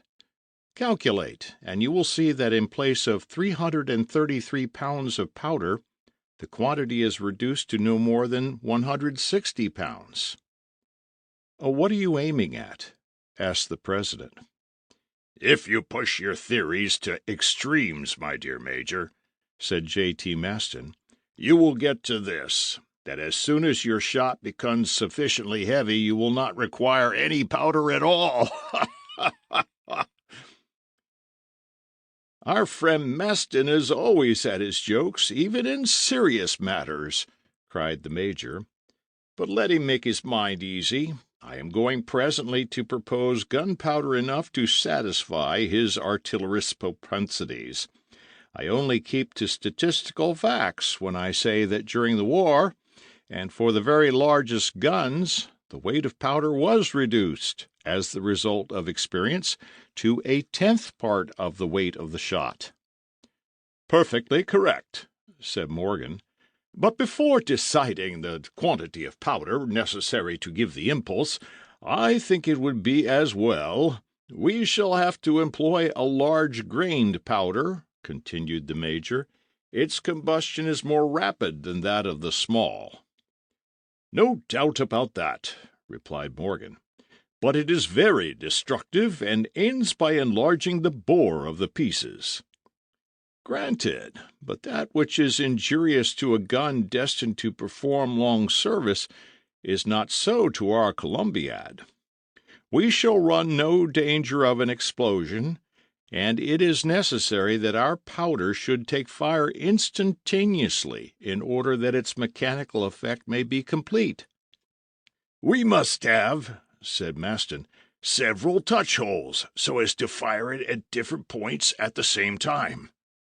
"Certainly," replied Elphinstone, "but that will render the working of the piece more difficult. I return, then, to my large-grained powder, which removes those difficulties. In his Columbiad charges, Rodman employed a powder as large as chestnuts, made of willow charcoal, simply dried in cast-iron pans. This powder was hard and glittering, left no trace upon the hand, contained hydrogen and oxygen in large proportion, took fire instantaneously, and, though very destructive, did not sensibly injure the mouthpiece. Up to this point, Barbicane had kept aloof from the discussion. He left the others to speak while he himself listened. He had evidently got an idea. He now simply said, "Well, my friends, what quantity of powder do you propose?" The three members looked at one another. 200,000 pounds, at last said Morgan. 500,000, added the Major. 800,000, screamed Maston. A moment of silence followed this triple proposal. It was at last broken by the President. "Gentlemen," he quietly said, "I start from this principle, that the resistance of a gun, constructed under the given conditions, is unlimited. I shall surprise our friend Maston, then, by stigmatizing his calculations as timid, and I propose to double his 800,000 pounds of powder." 1,600,000 pounds! shouted Maston, leaping from his seat. "Just so. We shall have to come then to my idea of a cannon half a mile long, for you see 1,600,000 pounds will occupy a space of about 20,000 cubic feet, and since the contents of your cannon do not exceed 54,000 cubic feet, it would be half full, and the bore will not be more than long enough for the gas to communicate to the projectile sufficient impulse." "Nevertheless," said the President, "I hold to that quantity of powder. Now, 1,600,000 pounds of powder will create 6 billion of liters of gas. 6,000 millions. You quite understand?" "What is to be done, then?" said the General. "The thing is very simple. We must reduce this enormous quantity of powder, while preserving to it its mechanical power." "Good, but by what means?" "I am going to tell you," replied Barbicane quietly. "Nothing is more easy than to reduce this mass to 1/4 of its bulk. You know that curious cellular matter which constitutes the elementary tissues of vegetables? This substance is found quite pure in many bodies, especially in cotton, which is nothing more than the down of the seeds of the cotton plant. Now cotton, combined with cold nitric acid, becomes transformed into a substance eminently insoluble, combustible, and explosive. It was first discovered in 1832 by Braconnot, a French chemist, who called it xyloidine.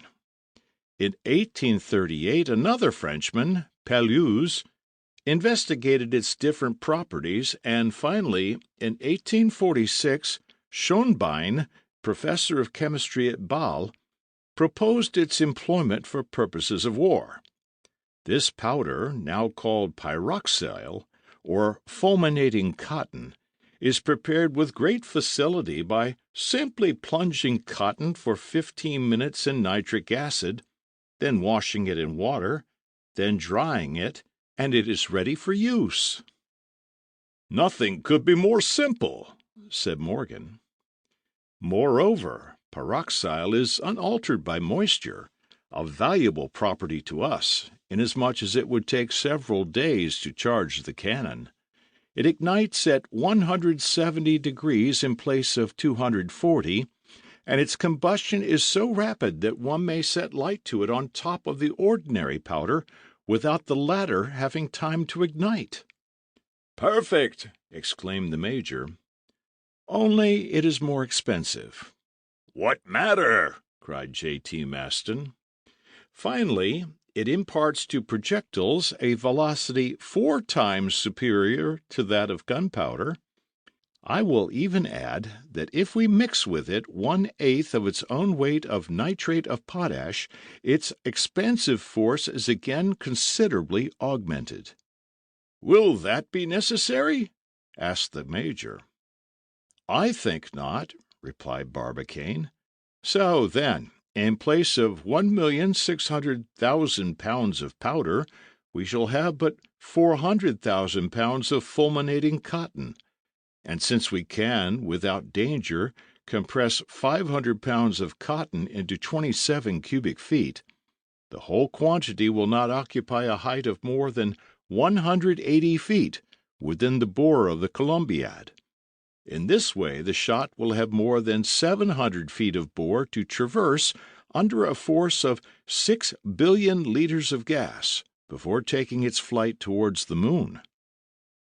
At this junction J.T. Maston could not repress his emotion. He flung himself into the arms of his friend with the violence of a projectile, and Barbicane would have been stove in if he had not been bomb-proof. This incident terminated the third meeting of the committee. Barbicane and his bold colleagues, to whom nothing seemed impossible, had succeeded in solving the complex problems of projectile, cannon, and powder. Their plan was drawn up, and it only remained to put it in execution. "A mere matter of detail, a bagatelle," said J.T. Maston. End of chapter. Chapter 10. One Enemy versus 25 Millions of Friends. The American public took a lively interest in the smallest details of the enterprise of the Gun Club. It followed day by day the discussions of the committee. The most simple preparation for the great experiment, the questions of figures which it involved, the mechanical difficulties to be resolved, in one word, the entire plan of work, roused the popular excitement to the highest pitch. The purely scientific attraction was suddenly intensified by the following incident.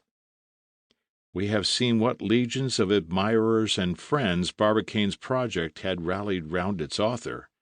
There was, however, one single individual alone in all the states of the Union who protested against the attempt of the Gun Club. He attacked it furiously on every opportunity, and human nature is such that Barbicane felt more keenly the opposition of that one man than he did the applause of all the others. He was well aware of the motive of this antipathy, the origin of this solitary enmity, the cause of its personality and old standing, and in what rivalry of self-love it had its rise. This persevering enemy the president of the Gun Club had never seen. Fortunate that it was so, for a meeting between the two men would certainly have been attended with serious consequences. This rival was a man of science, like Barbicane himself, of a fiery, daring, and violent disposition, a pure Yankee. His name was Captain Nicholl. He lived at Philadelphia. Most people are aware of the curious struggle which arose during the Federal War between the guns and the armor of iron-plated ships. The result was the entire reconstruction of the navy of both the continents. As the one grew heavier, the other became thicker in proportion. The Merrimac, the Monitor, the Tennessee, the Weehawken discharged enormous projectiles themselves, after having been armor-clad against the projectiles of others. In fact, they did to others that which they would not they should do to them, that grand principle of immorality upon which rests the whole art of war. Now, if Barbicane was a great founder of shot, Nicholl was a great forger of plates. The one cast night and day at Baltimore, the other forged day and night at Philadelphia. As soon as ever Barbicane invented a new shot, Nicholl invented a new plate. Each followed a current of ideas essentially opposed to the other. Happily for these citizens, so useful to their country, a distance of from 50 to 60 miles separated them from one another, and they had never yet met. Which of these two inventors had the advantage over the other, it was difficult to decide from the results obtained. By last accounts, however, it would seem that the armor plate would in the end have to give way to the shot. Nevertheless, there were competent judges who had their doubts on the point.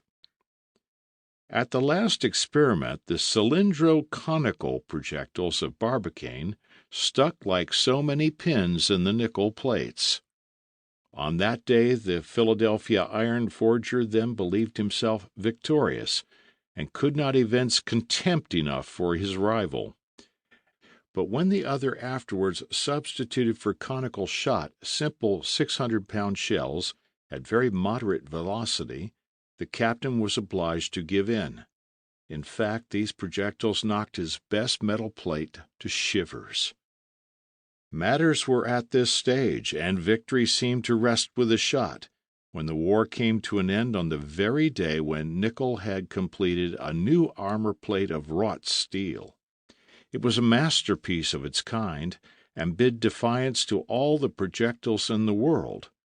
The captain had it conveyed to the Polygon at Washington, challenging the president of the gun club to break it.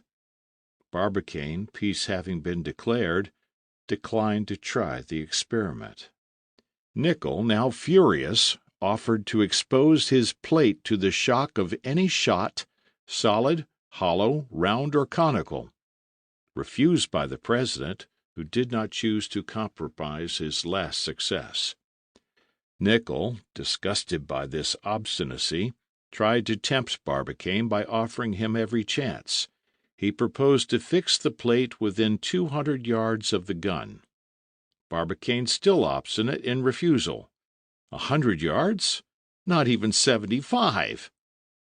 "At 50, then," roared the captain through the newspapers. "At 25 yards, and I'll stand behind." Barbicane returned for answer that, even if Captain Nickel would be so good as to stand in front, he would not fire any more. Nickel could not contain himself at this reply, threw out hints of cowardice, that a man who refused to fire a cannon shot was pretty near being afraid of it. The artillerists who fight at 6 miles' distance are substituting mathematical formulas for individual courage. To these insinuations Barbicane returned no answer. Perhaps he never heard of them, so absorbed was he in the calculations for his great enterprise. When his famous communication was made to the gun club, the captain's wrath passed all bounds. With his intense jealousy was mingled a feeling of absolute impotence. How was he to invent anything to beat this 900 feet Columbiad? What armor plate could ever resist a projectile of 30,000 pounds weight? Overwhelmed at first under this violent shock, he by and by recovered himself, and resolved to crush the proposal by the weight of his arguments.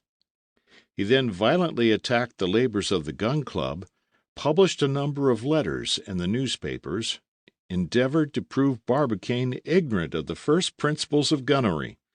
He maintained that it was absolutely impossible to impress upon any body whatever a velocity of 12,000 yards per second. That even with such a velocity, a projectile of such a weight could not transcend the limits of the earth's atmosphere. Further still, even regarding the velocity to be acquired, and granting it to be sufficient, the shell could not resist the pressure of the gas developed by the ignition of 1,600,000 pounds of powder. And supposing it to resist that pressure, it would be the less able to support that temperature.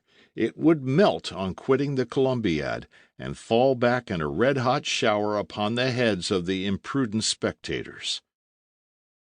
Barbicane continued his work without regarding these attacks. Nickel then took up the question in its other aspects. Without touching upon its uselessness in all points of view, he regarded the experiment as fraught with extreme danger, both to the citizens, who might sanction by their presence so reprehensible a spectacle, and also to the towns in the neighborhood of this deplorable cannon. He also observed that if the projectile did not succeed in reaching its destination, a result absolutely impossible, it must inevitably fall back upon the earth, and that the shock of such a mass, multiplied by the square of its velocity, would seriously endanger every point of the globe. Under the circumstances, therefore, and without interfering with the rights of free citizens, it was a case for the intervention of government, which ought not to endanger the safety of all for the pleasure of one individual. Spite of all his arguments, however, Captain Nicholl remained alone in his opinion. Nobody listened to him, and he did not succeed in alienating a single admirer from the president of the Gun Club. The latter did not even take the pains to refute the arguments of his rival. Nicholl, driven into his last entrenchments, and not able to fight personally in the cause, resolved to fight with money. He published, therefore, in the Richmond Enquirer a series of wagers, conceived in these terms and on an increasing scale. Number 1, $1,000. That the necessary funds for the experiment of the Gun Club will not be forthcoming. Number 2, $2,000. That the operation of casting a cannon of 900 feet is impracticable and cannot possibly succeed. Number 3, $3,000. That it is impossible to load the Columbiad, and that the peroxyle will take fire spontaneously under the pressure of the projectile. Number 4, $4,000. That the Columbiad will burst at the first fire. Number 5, $5,000. That the shot will not travel farther than 6 miles, and that it will fall back again a few seconds after its discharge. It was an important sum, therefore, which the captain risked in his invincible obstinacy. He had no less than $15,000 at stake. Notwithstanding the importance of the challenge, on the 19th of May he received a sealed packet containing the following superbly laconic reply: Baltimore, October 19. Done. Barbicane. End of chapter. Chapter 11. Florida and Texas. One question yet remained to be decided. It was necessary to choose a favorable spot for the experiment. According to the advice of the Observatory of Cambridge, the gun must be fired perpendicularly to the plane of the horizon, that is to say, towards the zenith. Now, the moon does not traverse the zenith except in places situated between 0 and 28 degrees of latitude. It became, then, necessary to determine exactly that spot on the globe where the immense Columbiad should be cast. On the 20th of October, at a general meeting of the Gun Club, Barbicane produced a magnificent map of the United States. "Gentlemen," said he, in opening the discussion, "I presume that we are all agreed that this experiment cannot and ought not to be tried anywhere but within the limits of the soil of the Union. Now, by good fortune, certain frontiers of the United States extend downwards as far as the 28th parallel of the north latitude. If you will cast your eye over this map, you will see that we have at our disposal the whole of the southern portion of Texas and Florida." It was finally agreed, then, that the Columbiad must be cast on the soil of either Texas or Florida. The result, however, of this decision was to create a rivalry entirely without precedent between the different towns of these two states.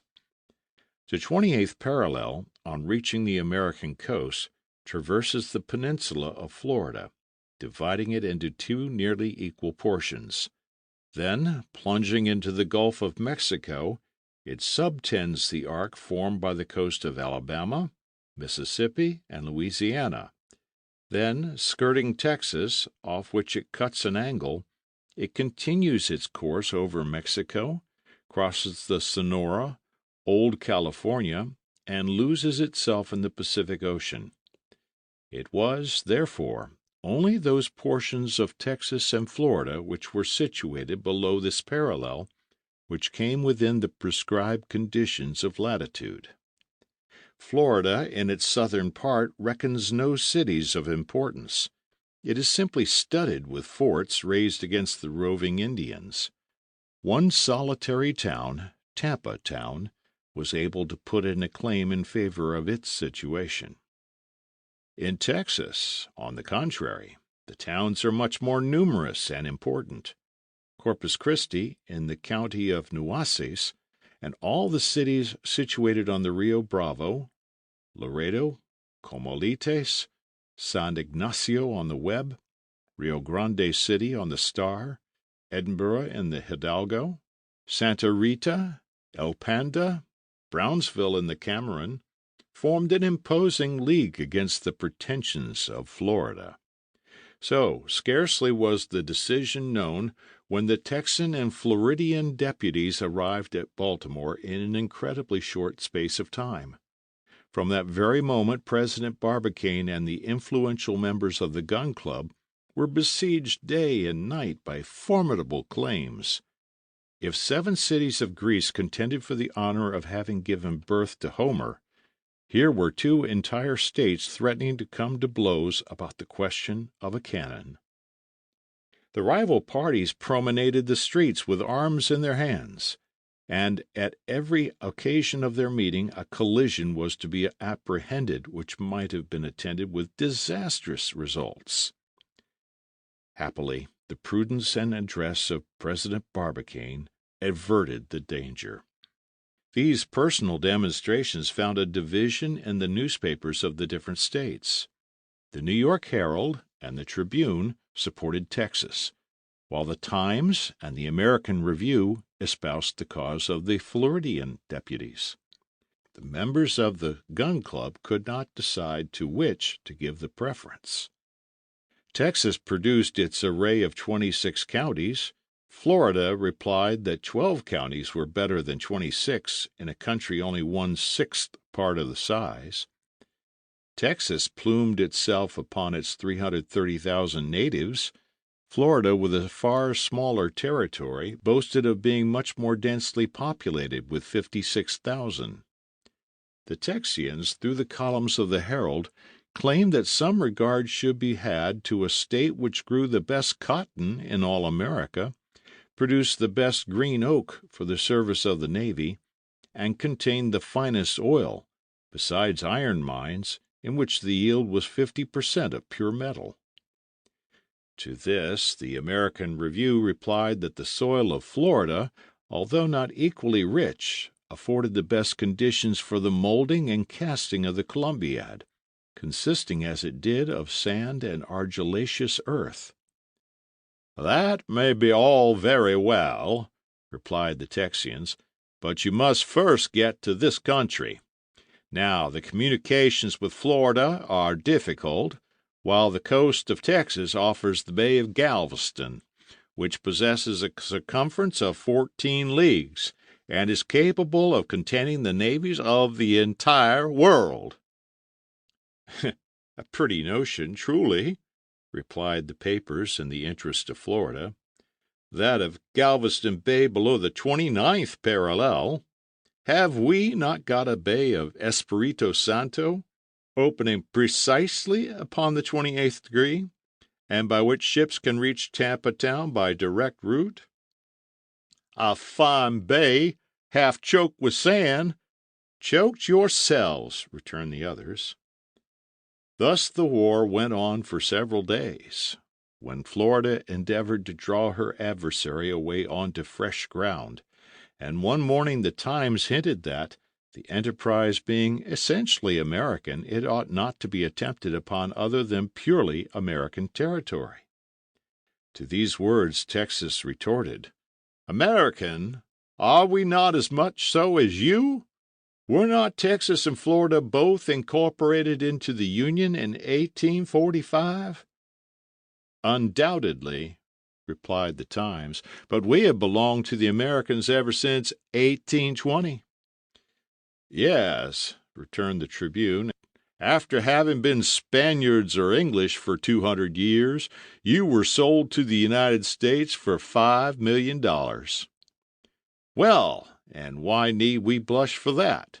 Was not Louisiana bought from Napoleon in 1803 at the price of $16 million? Scandalous! Roared the Texan deputies. A wretched little strip of country like Florida to dare to compare itself to Texas, who, in place of selling herself, asserted her own independence, drove out the Mexicans in March 2, 1836, and declared herself a federal republic after the victory gained by Samuel Houston on the banks of the San Jacinto over the troops of Santa Anna. A country, in fine, which voluntarily annexed itself to the United States of America. Yes, because it was afraid of the Mexicans, replied Florida. Afraid? From this moment the state of things became intolerable. A sanguinary encounter seemed daily imminent between the two parties in the streets of Baltimore. It became necessary to keep an eye upon the deputies. President Barbicane knew not which way to look. Notes, documents, letters full of menaces showered down upon his house. Which side ought he to take? As regarded the appropriation of the soil, the facility of communication, the rapidity of transport, the claims of both states were evenly balanced. As for political prepossessions, they had nothing to do with the question. This deadlock had existed for some little time, when Barbicane resolved to get rid of it at once. He called a meeting of his colleagues, and laid before them a proposition which, it will be seen, was profoundly sagacious. On carefully considering, he said, what is going on now between Florida and Texas, it is clear that the same difficulties will recur with all the towns of the favored state. The rivalry will descend from state to city, and so on downwards. Now Texas possesses 11 towns within the prescribed conditions, which will further dispute the honor and create us new enemies, while Florida has only 1. I go in, therefore, for Florida and Tampa Town. This decision, on being made known, utterly crushed the Texan deputies. Seized with an indescribable fury, they addressed threatening letters to the different members of the gun club by name. The magistrates had but one course to take, and they took it. They chartered a special train, forced the Texians into it whether they would or no, and they quitted the city with a speed of 30 miles an hour. Quickly, however, as they were dispatched, they found time to hurl one last and bitter sarcasm at their adversaries. Alluding to the extent of Florida, a mere peninsula confined between two seas, they pretended that it could never sustain the shock of the discharge, and that it would bust up at the very first shot. Very well, let it bust up, replied the Floridians with a brevity worthy of the days of ancient Sparta. End of chapter. Chapter 12. Urbi et Orbi. The astronomical, mechanical, and topographical difficulties resolved, finally came the question of finance. The sum required was far too great for any individual, or even any state, to provide the requisite millions. President Barbicane undertook, despite of the matter being a purely American affair, to render it one of universal interest, and to request the financial cooperation of all peoples. It was, he maintained, the right and the duty of the whole earth to interfere in the affairs of its satellite. The subscription opened at Baltimore extended properly to the whole world, urbi et orbi.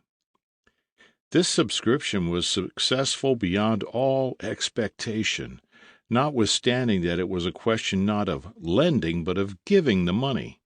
It was a purely disinterested operation in the strictest sense of the term, and offered not the slightest chance of profit. The effect, however, of Barbicane's communication was not confined to the frontiers of the United States. It crossed the Atlantic and Pacific, invading simultaneously Asia and Europe, Africa, and Oceania. The observatories of the Union placed themselves in immediate communication with those of foreign countries.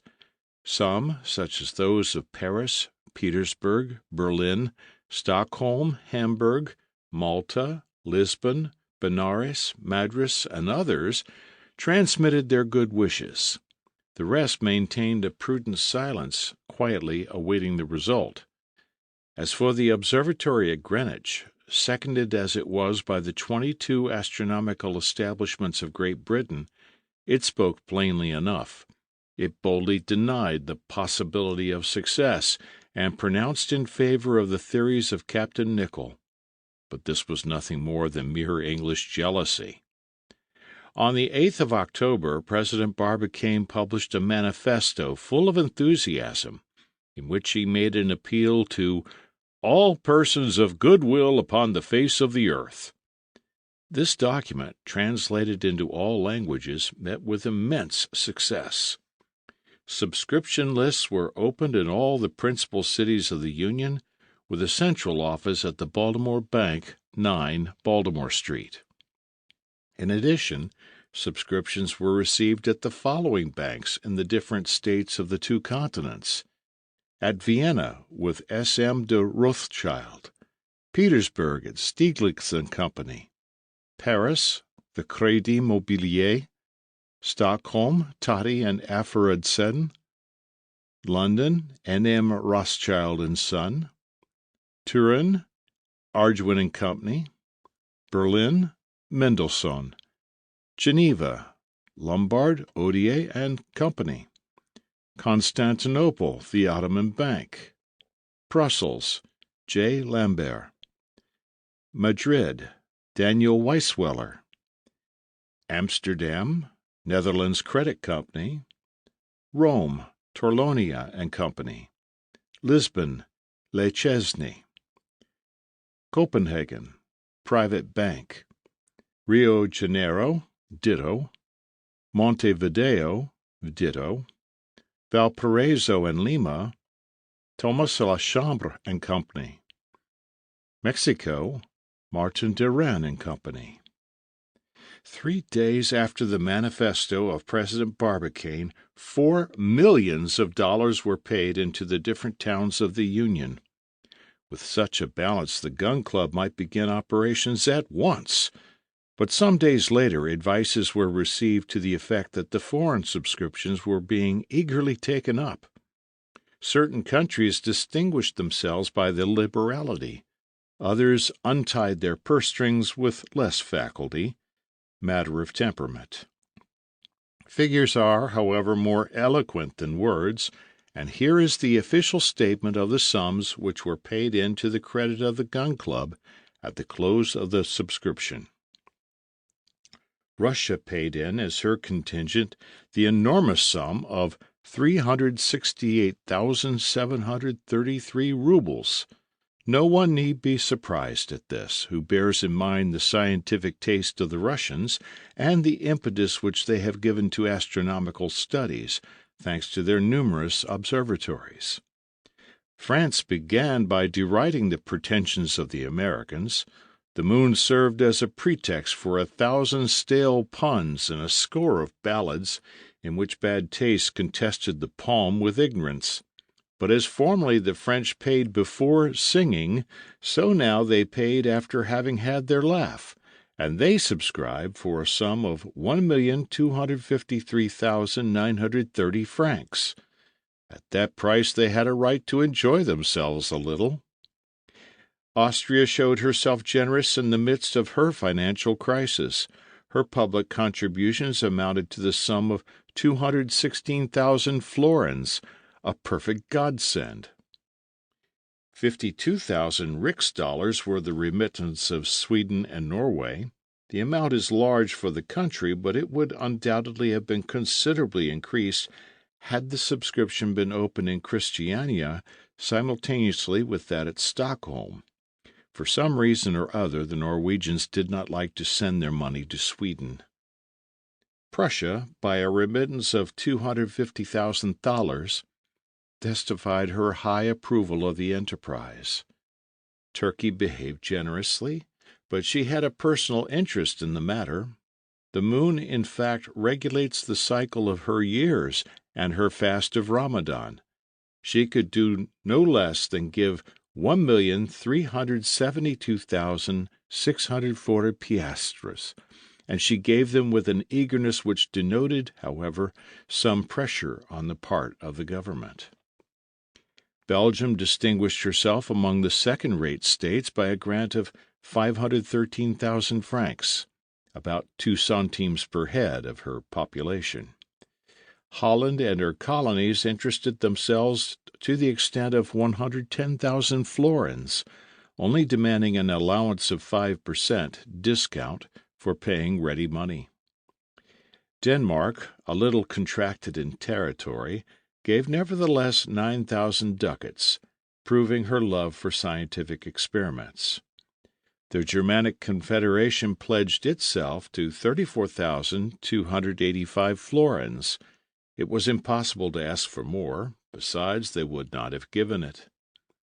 Though very much crippled, Italy found 200,000 lire in the pockets of her people.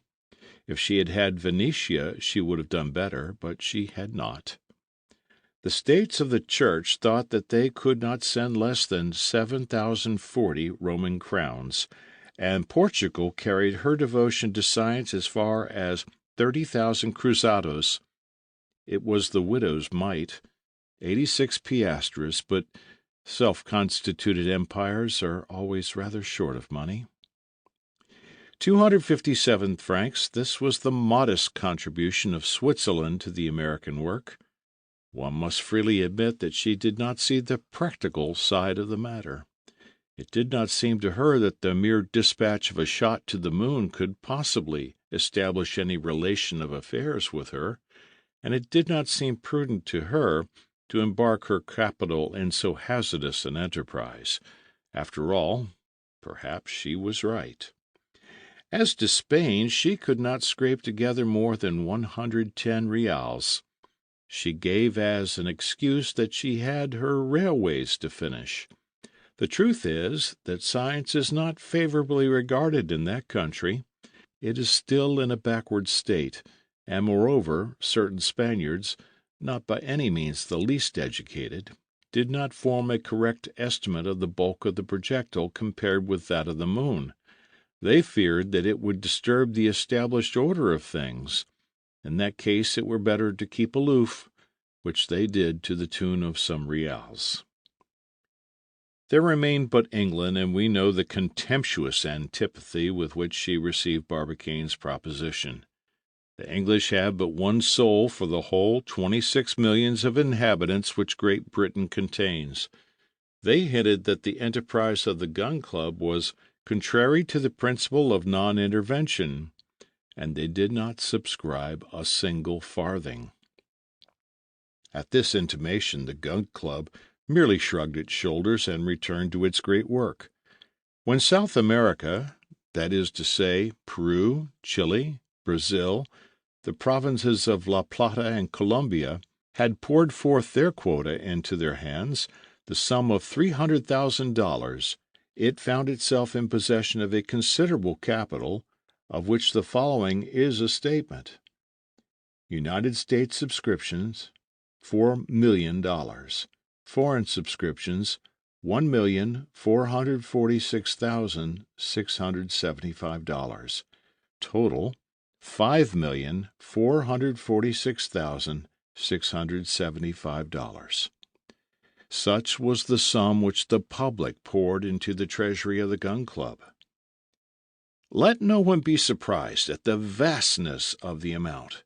The work of casting, boring, masonry, the transport of workmen, their establishment in an almost uninhabited country, the construction of furnaces and workshops, the plant, the powder, the projectile, and incidental expenses would, according to the estimates, absorb nearly the whole. certain cannon shots in the Federal War cost $1,000 apiece. This one of President Barbicane, unique in the annals of gunnery, might well cost 5,000 times more.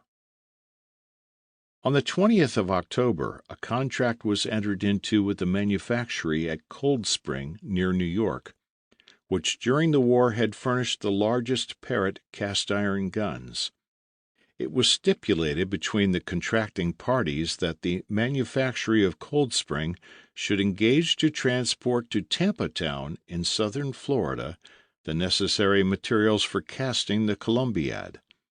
The work was bound to be completed at latest by the 15th of October following, and the cannon delivered in good condition under penalty of a forfeit of $100 a day to the moment when the moon should again present herself under the same conditions, that is to say, in 18 years and 11 days. The engagement of the workmen, their pay, and all the necessary details of the work devolved upon the Gold Spring Company. This contract, executed in duplicate, was signed by Barbicane, president of the Gun Club, of the one part, and T. Murfison, director of the Cold Spring Manufactory, of the other, who thus executed the deed on behalf of their respective principals. End of chapter. Chapter 13. Stones Hill.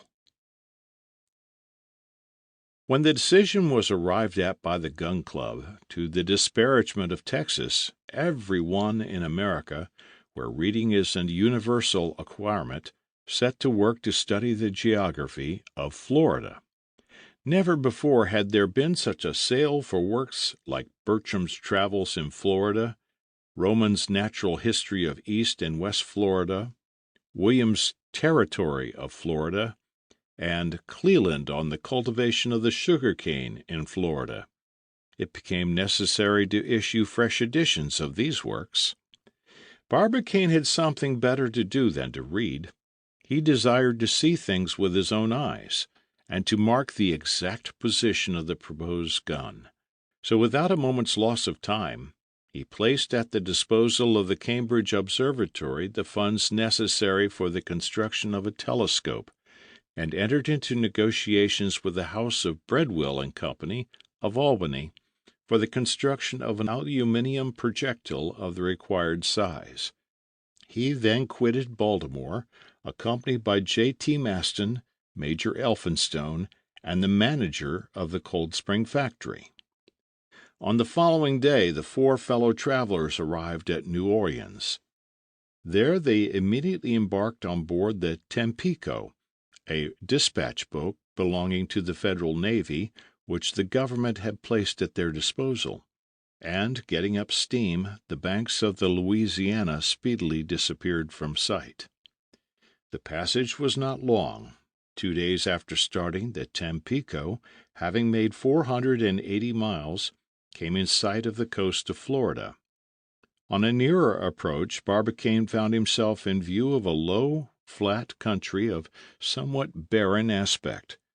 After coasting along a series of creeks abounding in lobsters and oysters, the Tampico entered the bay of Espiritu Santo, where she finally anchored in a small natural harbor formed by the embouchure of the river Hillsborough at 7 p.m. on the 22nd October.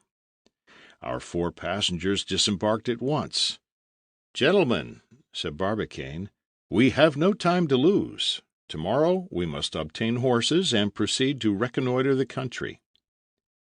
Barbicane had scarcely set his foot on shore when 3,000 of the inhabitants of Tampa Town came forth to meet him, an honor due to the president who had signalized their country by his choice.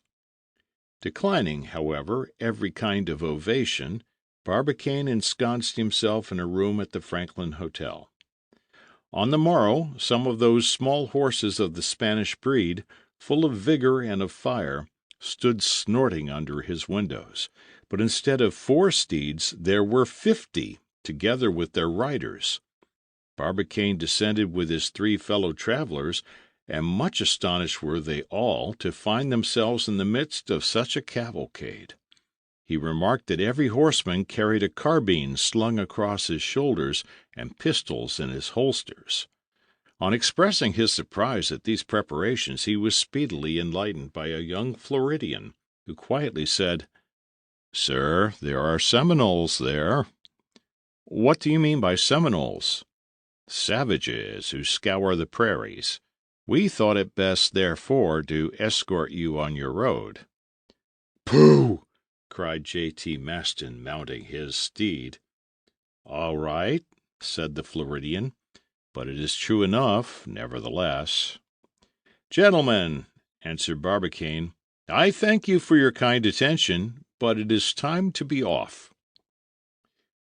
It was 5 a.m. when Barbicane and his party, quitting Tampa Town, made their way along the coast in the direction of Alafia Creek. This little river falls into Hillsborough Bay, 12 miles above Tampa Town. Barbicane and his escort coasted along its right bank to the eastward. Soon the waves of the bay disappeared behind a bend of rising ground, and the Floridian Champagne alone offered itself to view. Florida, discovered on Palm Sunday in 1512 by Juan Ponce de Leon, was originally named Pascha Florida. It little deserved that designation with its dry and parched coasts, but after some few miles of tract, the nature of the soil gradually changes, and the country shows itself worthy of the name. Cultivated plains soon appear, where are united all the productions of the northern and tropical floras, terminating in prairies abounding with pineapples and yams, tobacco, rice, cotton plants, and sugar canes, which extend beyond reach of sight, flinging their riches broadcast with careless prodigality.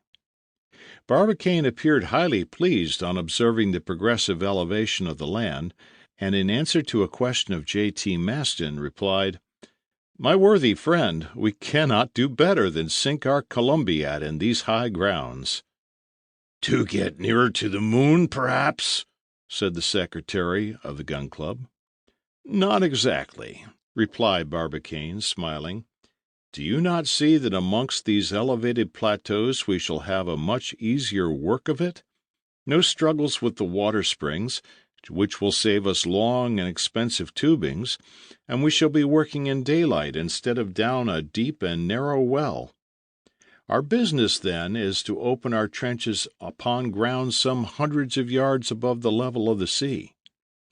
"You are right, sir," struck in Murchison, the engineer, "and, if I mistake not, we shall ere long find a suitable spot for our purpose." "I wish we were at the first stroke of the pickaxe," said the president. "And I wish we were at the last," cried J.T. Maston. About 10 a.m. the little band had crossed a dozen miles. To fertile plains succeeded a region of forests. There perfumes of the most varied kinds mingled together in tropical profusion. These almost impenetrable forests were composed of pomegranates, orange trees, citrons, figs, olives, apricots, bananas, huge vines whose blossoms and fruits rivaled each other in color and perfume. Beneath the odorous shade of these magnificent trees fluttered and warbled a little world of brilliantly plumaged birds. J.T. Maston and the Major could not repress their admiration on finding themselves in presence of the glorious beauties of this wealth of nature. President Barbicane, however, less sensitive to these wonders, was in haste to press forward. The very luxuriance of the country was displeasing to him. They hastened onwards, therefore, and were compelled to ford several rivers, not without danger, for they were infested with huge alligators from 15 to 18 feet long. Maston courageously menaced them with his steel hook, but he only succeeded in frightening some pelicans and teal, while tall flamingos stared stupidly at the party. At length these denizens of the swamps disappeared in their turn. Smaller trees became thinly scattered amongst less dense thickets. a few isolated groups detached in the midst of endless plains over which ranged herds of startled deer. "At last!" cried Barbicane, rising in his stirrups. "Here we are at the region of pines." "Yes, and of savages, too," replied the Major. In fact, some Seminoles had just come in sight upon the horizon. They rode violently backwards and forwards on their fleet horses, brandishing their spears or discharging their guns with a dull report. These hostile demonstrations, however, had no effect upon Barbicane and his companions. They were then occupying the center of a rocky plain, which the sun scorched with its parching rays. This was formed by a considerable elevation of the soil, which seemed to offer to the members of the Gun Club all the conditions requisite for the construction of their Columbiad. "Halt!" said Barbicane, reining up. "Has this place any local appellation?" "It's called Stone's Hill," replied one of the Floridians. Barbicane, without saying a word, dismounted, seized his instruments, and began to note his position with extreme exactness. The little band, drawn up in rear, watched his proceedings in profound silence. At this moment the sun passed the meridian.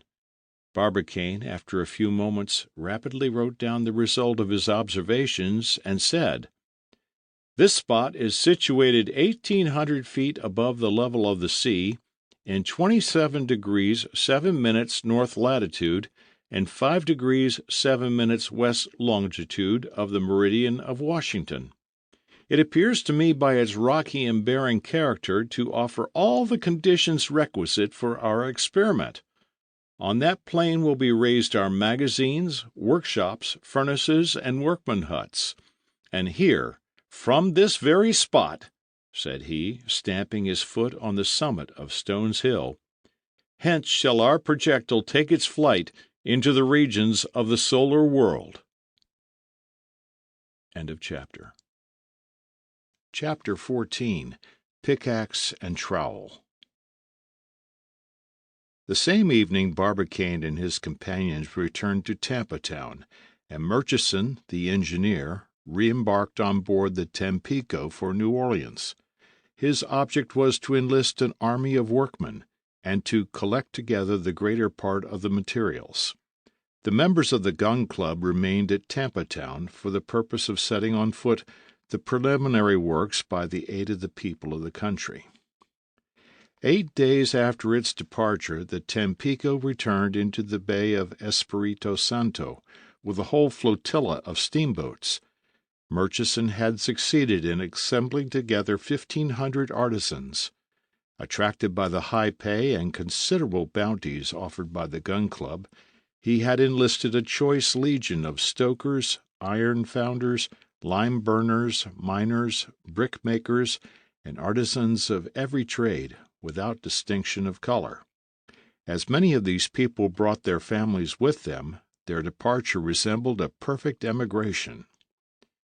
On the 31st October, at 10 o'clock in the morning, the troop disembarked on the quays of Tampa Town, and one may imagine the activity which pervaded that little town, whose population was thus doubled in a single day. During the first few days they were busy discharging the cargo brought by the flotilla, the machines and the rations, as well as a large number of huts constructed of iron plates, separately pieced and numbered. At the same period Barbicane laid the first sleepers of a railway 15 miles in length, intended to unite Stone's Hill with Tampa Town. On the 1st of November, Barbicane quitted Tampa Town with a detachment of workmen, and on the following day the whole town of huts was erected round Stone's Hill. This they enclosed with palisades, and in respect of energy and activity, it might have shortly been mistaken for one of the great cities of the Union. Everything was placed under a complete system of discipline, and the works were commenced in most perfect order. The nature of the soil having been carefully examined, by means of repeated borings, the work of excavation was fixed for the 4th of November. On that day Barbicane called together his foremen and addressed them as follows: "You are well aware, my friends, of the object with which I have assembled you together in this wild part of Florida. Our business is to construct a cannon measuring 9 feet in its interior diameter, 6 feet thick, and with a stone revetment of 19½ feet in thickness. We have, therefore, a well of 60 feet in diameter to dig down to a depth of 900 feet.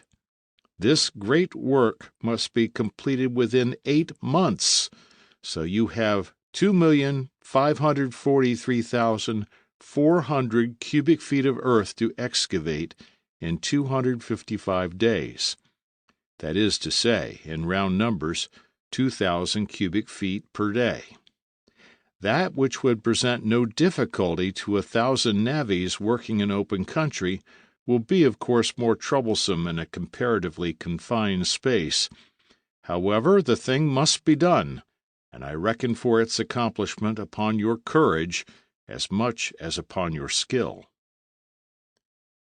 At 8 o'clock in the morning the first stroke of the pickaxe was struck upon the soil of Florida, and from that moment that prince of tools was never inactive for one moment in the hands of the excavators.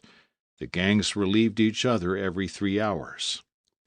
On the 4th of November 50 workmen commenced digging, in the very center of the enclosed space on the summit of Stones Hill, a circular hole 60 feet in diameter.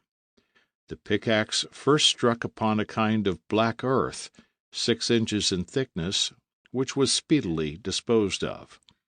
To this earth succeeded 2 feet of fine sand, which was carefully laid aside as being valuable for serving for the casting of the inner mold.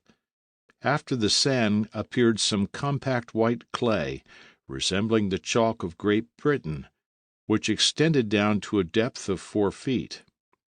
Then the iron of the pick struck upon the hard bed of the soil, a kind of rock formed of petrified shells, very dry, very solid, and which the picks could with difficulty penetrate. At this point the excavation exhibited a depth of 6 feet and a half, and the work of the masonry was begun. At the bottom of this excavation they constructed a wheel of oak, a kind of circle strongly bolted together, and of immense strength. The center of this wooden disc was hollowed out to a diameter equal to the exterior diameter of the Columbiad. Upon this wheel rested the first layers of the masonry, the stones of which were bound together by hydraulic cement with irresistible tenacity. The workmen, after laying the stones from the circumference to the center, were thus enclosed within a kind of well 21 feet in diameter. When this work was accomplished, the miners resumed their picks and cut away the rock from underneath the wheel itself, taking care to support it as they advanced upon blocks of great thickness. At every 2 feet which the hole gained in depth, they successively withdrew the blocks. The wheel then sank little by little, and with it the massive ring of masonry, on the upper bed of which the masons labored incessantly, always reserving some vent holes to permit the escape of gas during the operation of casting. This kind of work required on the part of the workmen extreme nicety and minute attention. More than one, in digging underneath the wheel, was dangerously injured by the splinters of stone, but their ardor never relaxed, night or day. By day they worked under the rays of the scorching sun, by night under the gleam of the electric light.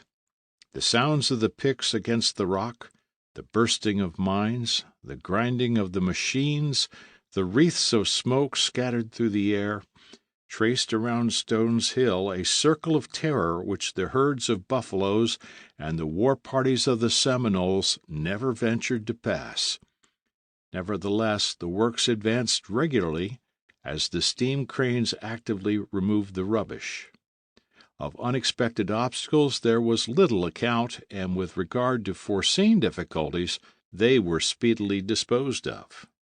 At the expiration of the first month, the well had attained the depth assigned for that lapse of time, that is, 112 feet.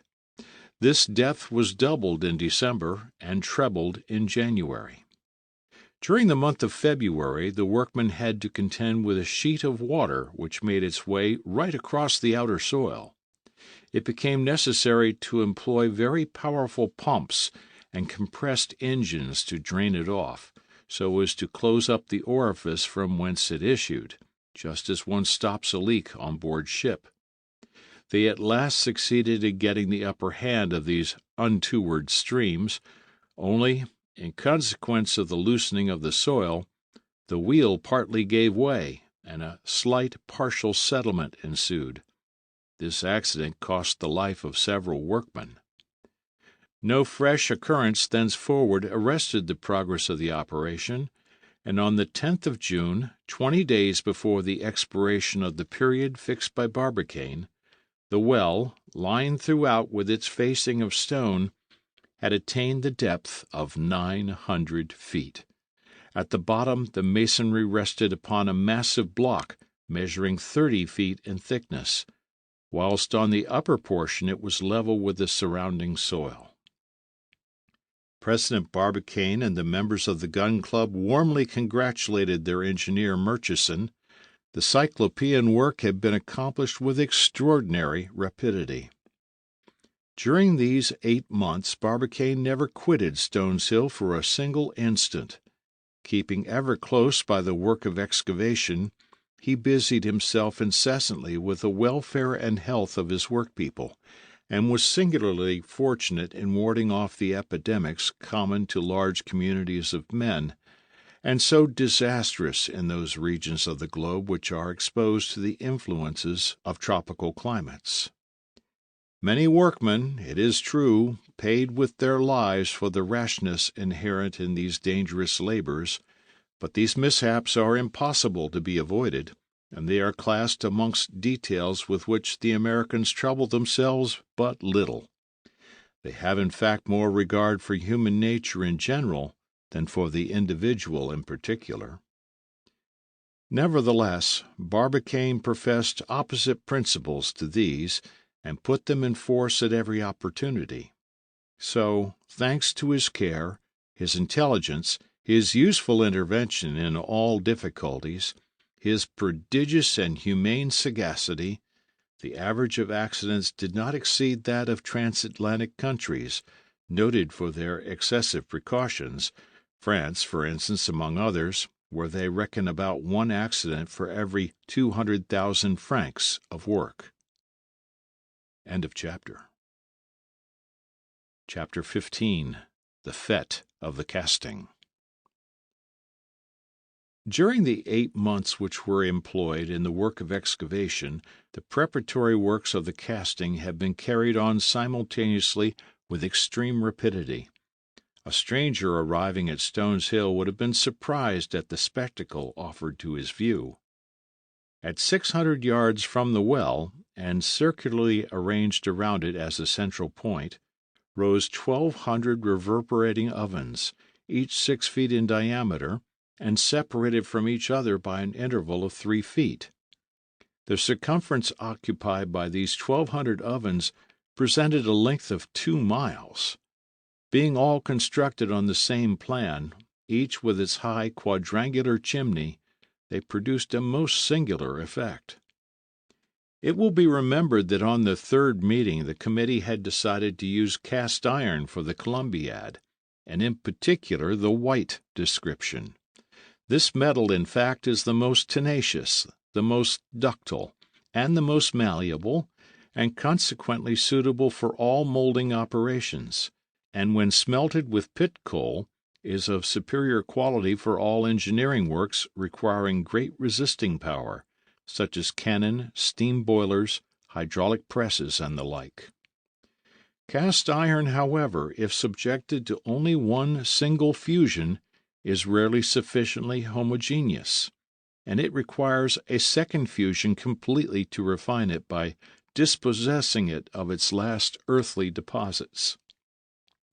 So before being forwarded to Tampa Town, The iron ore, molten in the great furnaces of Cold Spring, and brought into contact with coal and silicium heated to a high temperature, was carburized and transformed into cast iron.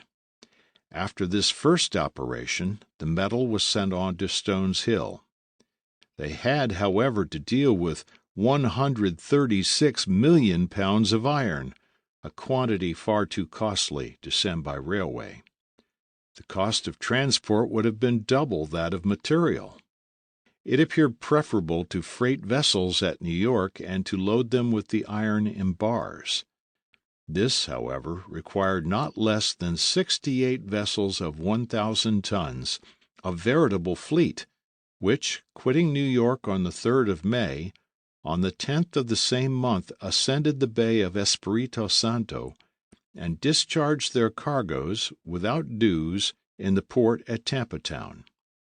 Thence the iron was transported by rail to Stones Hill, and about the middle of May this enormous mass of metal was delivered at its destination.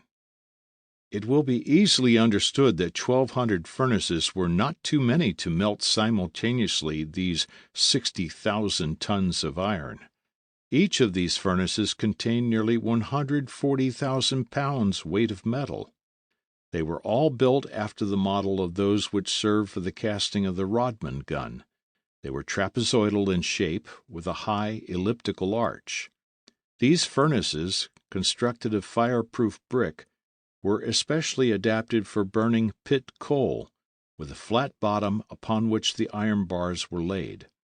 This bottom, inclined at an angle of 25 degrees, allowed the metal to flow into the receiving troughs, and the 1,200 converging trenches carried the molten metal down to the central well. The day following that on which the works of the masonry and boring had been completed, Barbicane set to work upon the central mould. His object now was to raise within the centre of the well, and with a coincident axis, a cylinder 900 feet high and 9 feet in diameter, which should exactly fill up the space reserved for the bore of the Columbiad. This cylinder was composed of a mixture of clay and sand, with the addition of a little hay and straw. The space left between the mould and the masonry was intended to be filled up by the molten metal, which would thus form the walls 6 feet in thickness. This cylinder, in order to maintain its equilibrium, had to be bound by iron bands, and firmly fixed at certain intervals by cross clamps fastened into the stone lining. After the castings, these would be buried in the block of metal, leaving no external projection. This operation was completed on the 8th of July, and the run of the metal was fixed for the following day. "The fête of the casting will be a grand ceremony," said J.T. Maston to his friend Barbicane. "Undoubtedly," said Barbicane, "but it will not be a public fête." "What? Will you not open the gates of the enclosure to all comers?" "I must be very careful, Maston. The casting of the Columbiad is an extremely delicate, not to say a dangerous operation, and I should prefer its being done privately. At the discharge of the projectile, a fête, if you like. Till then, no." The President was right. The operation involved unforeseen dangers, which a great influx of spectators would have hindered him from averting. It was necessary to preserve complete freedom of movement. No one was admitted within the enclosure except a delegation of members of the Gun Club who had made the voyage to Tampa Town. Among these was the brisk Bilsby, Tom Hunter, Colonel Blomsberry, Major Elphinstone, General Morgan, and the rest of the lot to whom the casting of the Columbiad was a matter of personal interest. J.T. Maston became their cicerone. He omitted no point of detail. He conducted them throughout the magazines, workshops, through the midst of the engines, and compelled them to visit the whole 1,200 furnaces one after the other. At the end of the 1,200th visit they were pretty well knocked up. The casting was to take place at 12 o'clock precisely. The previous evening each furnace had been charged with 114,000 pounds weight of metal in bars disposed crossways to each other so as to allow the hot air to circulate freely between them. At daybreak the 1,200 chimneys vomited their torrents of flame into the air, and the ground was agitated with dull tremblings. As many pounds of metal as there were to cast, so many pounds of coal were there to burn. Thus there were 68,000 tons of coal which projected in the face of the sun a thick curtain of smoke. The heat soon became insupportable within the circle of furnaces, the rumbling of which resembled the rolling of thunder. The powerful ventilators added their continuous blasts and saturated with oxygen the glowing plates. The operation, to be successful, required to be conducted with great rapidity. On a signal given by a cannon shot, each furnace was to give vent to the molten iron and completely to empty itself. These arrangements made, foremen and workmen waited the preconcerted moment with an impatience mingled with a certain amount of emotion. Not a soul remained within the enclosure. Each superintendent took his post by the aperture of the run. Barbicane and his colleagues, perched on a neighboring eminence, assisted at the operation. In front of them was a piece of artillery ready to give fire on signal from the engineer. Some minutes before midday the first driblets of metal began to flow. The reservoirs filled little by little, and by the time that the whole melting was completely accomplished, it was kept in abeyance for a few minutes in order to facilitate the separation of foreign substances. 12 o'clock struck. A gunshot suddenly pealed forth and shot its flame into the air. 1,200 melting troughs were simultaneously opened, and 1,200 fiery serpents crept towards the central well, unrolling their incandescent curves. There, down they plunged with a terrific noise into a depth of 900 feet. It was an exciting and a magnificent spectacle. The ground trembled while these molten waves, launching into the sky their wreaths of smoke, evaporated the moisture of the mold and hurled it upwards through the vent holes of the stone lining in the form of dense vapor clouds. These artificial clouds unrolled their thick spirals to a height of 1,000 yards into the air. A savage, wandering somewhere beyond the limits of the horizon, might have believed that some new crater was forming in the bosom of Florida, although there was neither any eruption, nor typhoon, nor storm, nor struggle of the elements, nor any of those terrible phenomena which nature is capable of producing. No, it was man alone who had produced these reddish vapors, these gigantic flames worthy of a volcano itself, these tremendous vibrations resembling the shock of an earthquake, these reverberations rivaling those of hurricanes and storms, and it was his hand which precipitated into an abyss, dug by himself, a whole Niagara of molten metal. End of chapter. Chapter 16. The Columbiad. Had the casting succeeded? They were reduced to mere conjecture. There was indeed every reason to expect success, since the mold had absorbed the entire mass of the molten metal. Still some considerable time must elapse before they could arrive at any certainty upon the matter. The patience of the members of the gun club was sorely tried during this period of time, but they could do nothing. J.T. Maston escaped roasting by a miracle. 15 days after the casting, an immense column of smoke was still rising in the open sky, and the ground burnt the soles of the feet within a radius of 200 feet round the summit of Stone's Hill. It was impossible to approach nearer. All they could do was to wait with what patience they might. "Here we are at the 10th August!" exclaimed J.T. Maston one morning.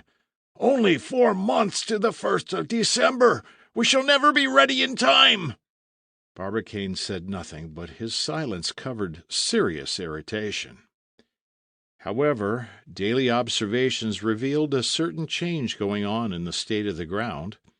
About the 15th August, the vapors ejected had sensibly diminished in intensity and thickness.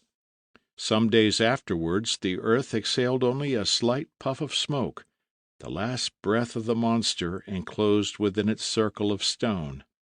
Little by little the belt of heat contracted, until on the 22nd August Barbicane, his colleagues, and the engineer were enabled to set foot on the iron sheet which lay level upon the summit of Stones Hill. "At last!" exclaimed the president of the Gun Club, with an immense sigh of relief. The work was resumed the same day. They proceeded at once to extract the interior mold for the purpose of clearing out the boring of the piece. Pickaxes and boring irons were set to work without intermission.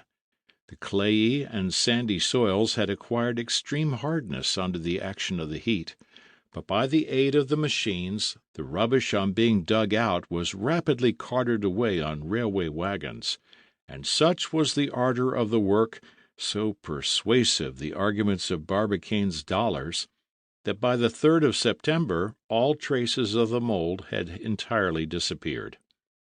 Immediately the operation of boring was commenced, and by the aid of powerful machines, a few weeks later, the inner surface of the immense tube had been rendered perfectly cylindrical, and the bore of the piece had acquired a thorough polish.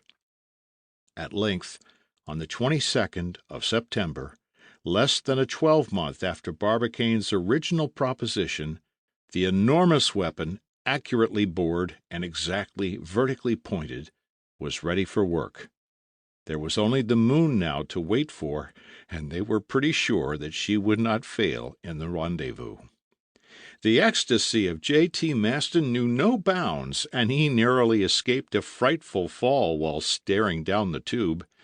But for the strong hand of Colonel Blomsberry, the worthy secretary, like a modern Erostratus, would have found his death in the depths of the Columbiad.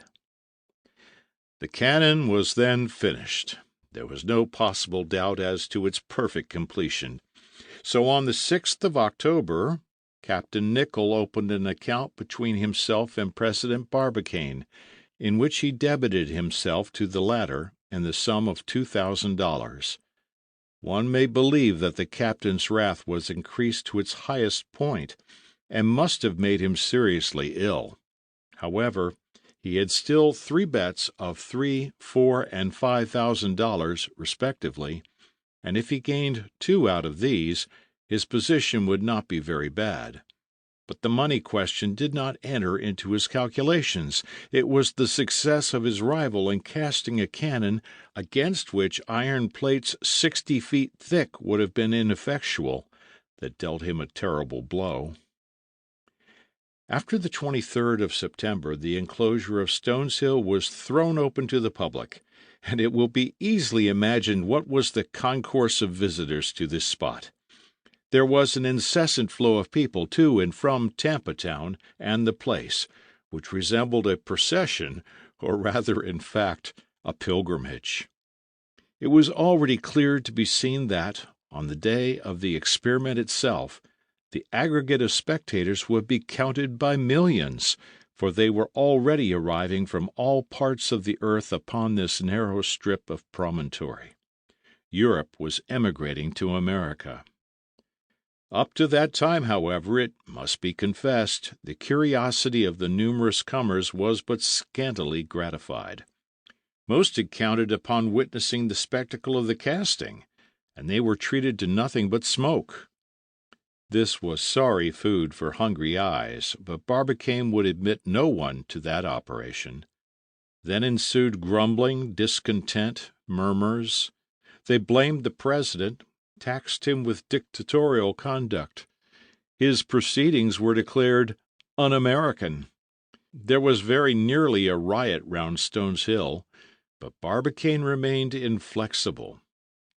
When, however, the Columbiad was entirely finished, this state of closed doors could no longer be maintained. Besides, it would have been bad taste, and even imprudence, to affront the public feeling. Barbicane therefore opened the enclosure to all comers, but, true to his practical disposition, he determined to coin money out of the public curiosity. It was something, indeed, to be enabled to contemplate this immense Columbiad, but to descend into its depths, this seemed to the Americans the ne plus ultra of earthly felicity. Consequently, there was not one curious spectator who was not willing to give himself the treat of visiting the interior of this metallic abyss. Baskets suspended from steam cranes permitted them to satisfy their curiosity. There was a perfect mania. Women, children, old men all made it a point of duty to penetrate the mysteries of the colossal gun. The fare for the descent was fixed at $5 per head, and despite this high charge, during the 2 months which preceded the experiment, the influx of visitors enabled the Gun Club to pocket nearly $500,000. It is needless to say that the first visitors of the Columbiad were the members of the Gun Club. This privilege was justly reserved for that illustrious body. The ceremony took place on the 25th September. A basket of honor took down the President, J.T. Maston, Major Elphinstone, General Morgan, Colonel Blomsberry, and other members of the club, to the number of 10 in all. How hot it was at the bottom of that long tube of metal! They were half suffocated. But what delight! What ecstasy! A table had been laid with 6 covers on the massive stone which formed the bottom of the Columbiad, and lighted by a jet of electric light resembling that of day itself. Numerous exquisite dishes, which seemed to descend from heaven, were placed successively before the guests, and the richest wines of France flowed in profusion during this splendid repast, served 900 feet beneath the surface of the earth. The festival was animated, not to say somewhat noisy. Toasts flew backwards and forwards. They drank to the earth and to her satellite, to the Gun Club, the Union, the Moon, Diana, Phoebe, Selene, the peaceful courier of the night. All the hurrahs carried upwards upon the sonorous waves of the immense acoustic tube arrived with the sound of thunder at its mouth, and the multitude ranged round Stones Hill heartily united their shouts with those of the 10 revellers hidden from view at the bottom of the gigantic Columbiad. J.T. Maston was no longer master of himself. Whether he shouted or gesticulated, ate or drank most, would be a difficult matter to determine. At all events, he would not have given his place up for an empire, not even if the cannon, loaded, primed, and fired at that very moment, were to blow him to pieces into the planetary world. End of chapter. Chapter 17. A Telegraphic Dispatch. The great works undertaken by the Gun Club had now virtually come to an end, and 2 months still remained before the day for the discharge of the shot to the moon. To the general impatience these 2 months appeared as long as years. Hitherto the smallest details of the operation had been daily chronicled by the journals, which the public devoured with eager eyes. Just at this moment a circumstance, the most unexpected, the most extraordinary and incredible, occurred to rouse afresh their panting spirits, and to throw every mind into a state of the most violent excitement. One day, the 30th September, at 3:47 p.m., a telegram, transmitted by cable from Valentia, Ireland, to Newfoundland and the American mainland, arrived at the address of President Barbicane. The President tore open the envelope, read the dispatch, and despite his remarkable powers of self-control, his lips turned pale and his eyes grew dim on reading the 20 words of this telegram. Here is the text of the dispatch, which figures now in the archives of the Gun Club. France, Paris, 30 September, 4 a.m. Barbicane, Tampa Town, Florida, United States. Substitute for your spherical shell a cylindro-conical projectile. I shall go inside. Shall arrive by steamer Atlanta. Michel Ardan. End of chapter. Chapter 18. The Passenger of the Atlanta. If this astounding news, instead of flying through the electric wires, had simply arrived by post in the ordinary sealed envelope, Barbicane would not have hesitated a moment. He would have held his tongue about it, both as a measure of prudence and in order not to have to reconsider his plans. This telegram might be a cover for some jest, especially as it came from a Frenchman. What human being would ever have conceived the idea of such a journey? And if such a person really existed, he must be an idiot, whom one would shut up in a lunatic ward rather than within the walls of the projectile. The contents of the dispatch, however, speedily became known, for the telegraphic officials possessed but little discretion, and Michel Ardan's proposition ran at once throughout the several states of the Union. Barbicane had, therefore, no further motive for keeping silence. Consequently, he called together such of his colleagues as were at the moment in Tampa Town, and without any expression of his own opinions simply read to them the laconic text itself. It was received with every possible variety of expressions of doubt, incredulity, and derision from everyone, with the exception of J.T. Maston, who exclaimed, "It is a grand idea, however." When Barbicane originally proposed to send a shot to the moon, everyone looked upon the enterprise as simple and practicable enough, a mere question of gunnery.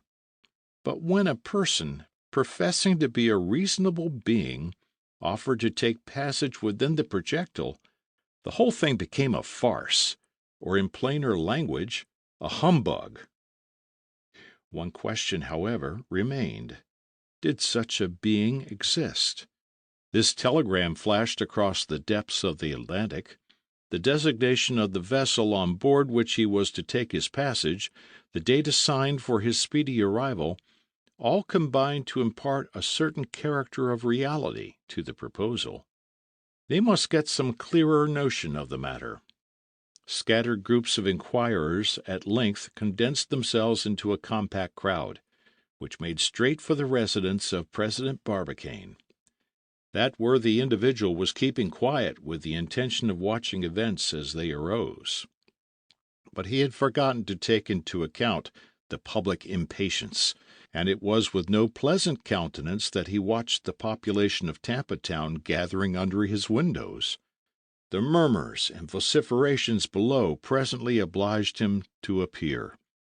He came forward, therefore, and on silence being procured, a citizen put point-blank to him the following question: "Is the person mentioned in the telegram, under the name of Michel Ardan, on his way here? Yes or no?" "Gentlemen," replied Barbicane, "I know no more than you do."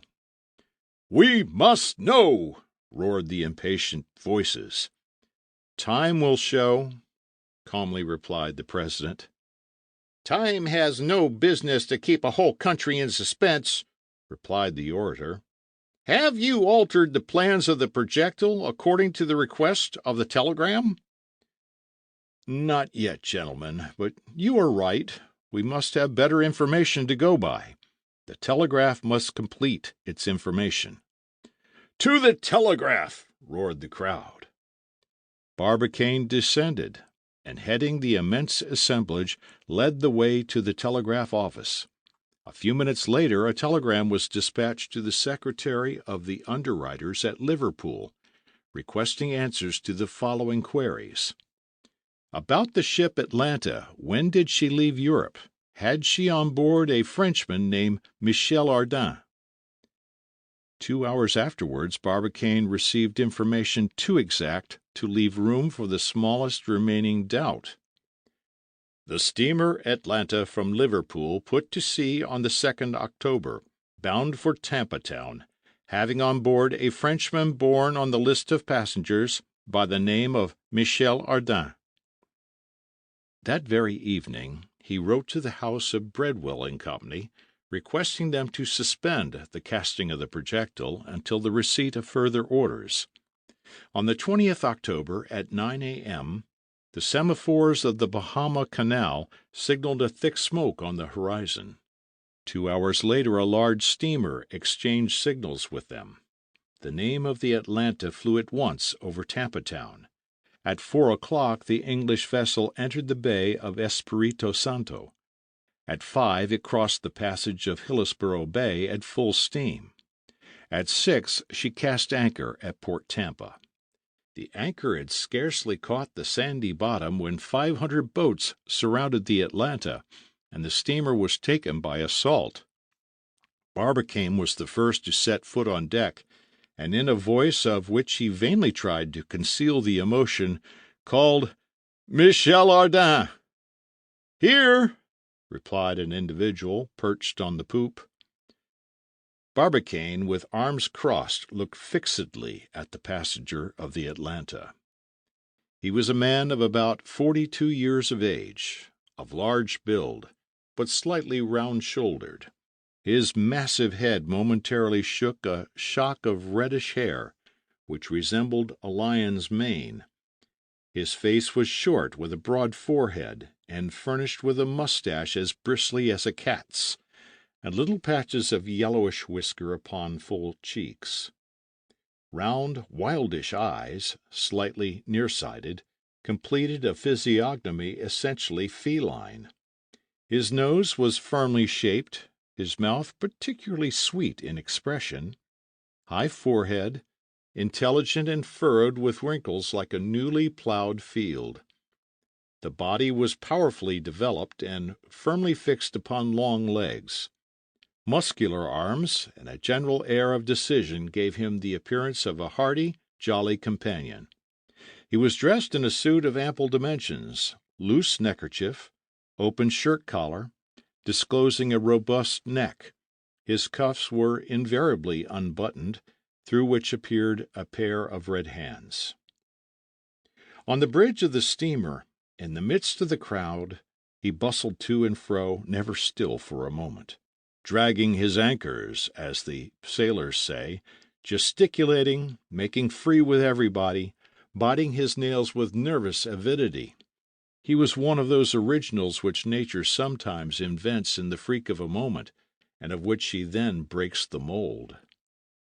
Amongst other peculiarities, this curiosity gave himself out for a sublime ignoramus, like Shakespeare, and professed supreme contempt for all scientific men. "Those fellows," as he called them, "are only fit to mark the points while we play the game." He was in fact a thorough bohemian, adventurous, but not an adventurer. A hair-brained fellow, a kind of Icarus, only possessing relays of wings.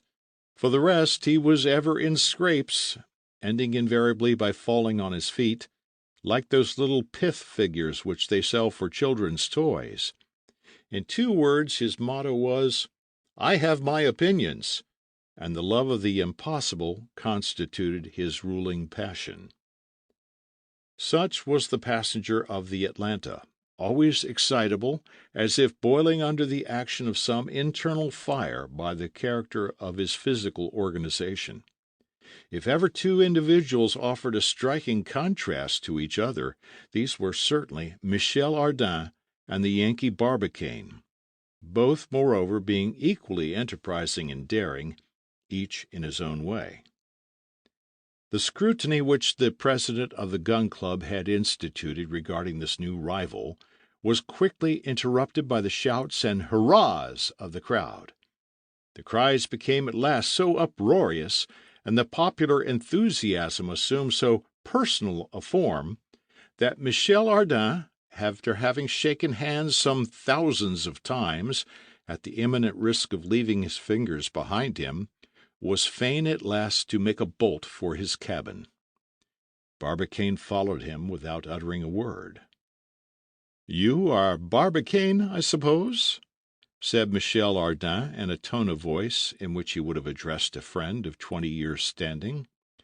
"Yes," replied the president of the G.C. "All right. How do you do, Barbicane? How are you getting on? Pretty well? That's right." "So," said Barbicane without further preliminary, "you are quite determined to go?" "Quite decided." "Nothing will stop you?" "Nothing. Have you modified your projectile according to my telegram?" "I waited for your arrival, but," asked Barbicane again, "have you carefully reflected?" "Reflected? Have I any time to spare? I find an opportunity of making a tour in the moon, and I mean to profit by it. There is the whole gist of the matter." Barbicane looked hard at this man who spoke so lightly of his project, with such complete absence of anxiety.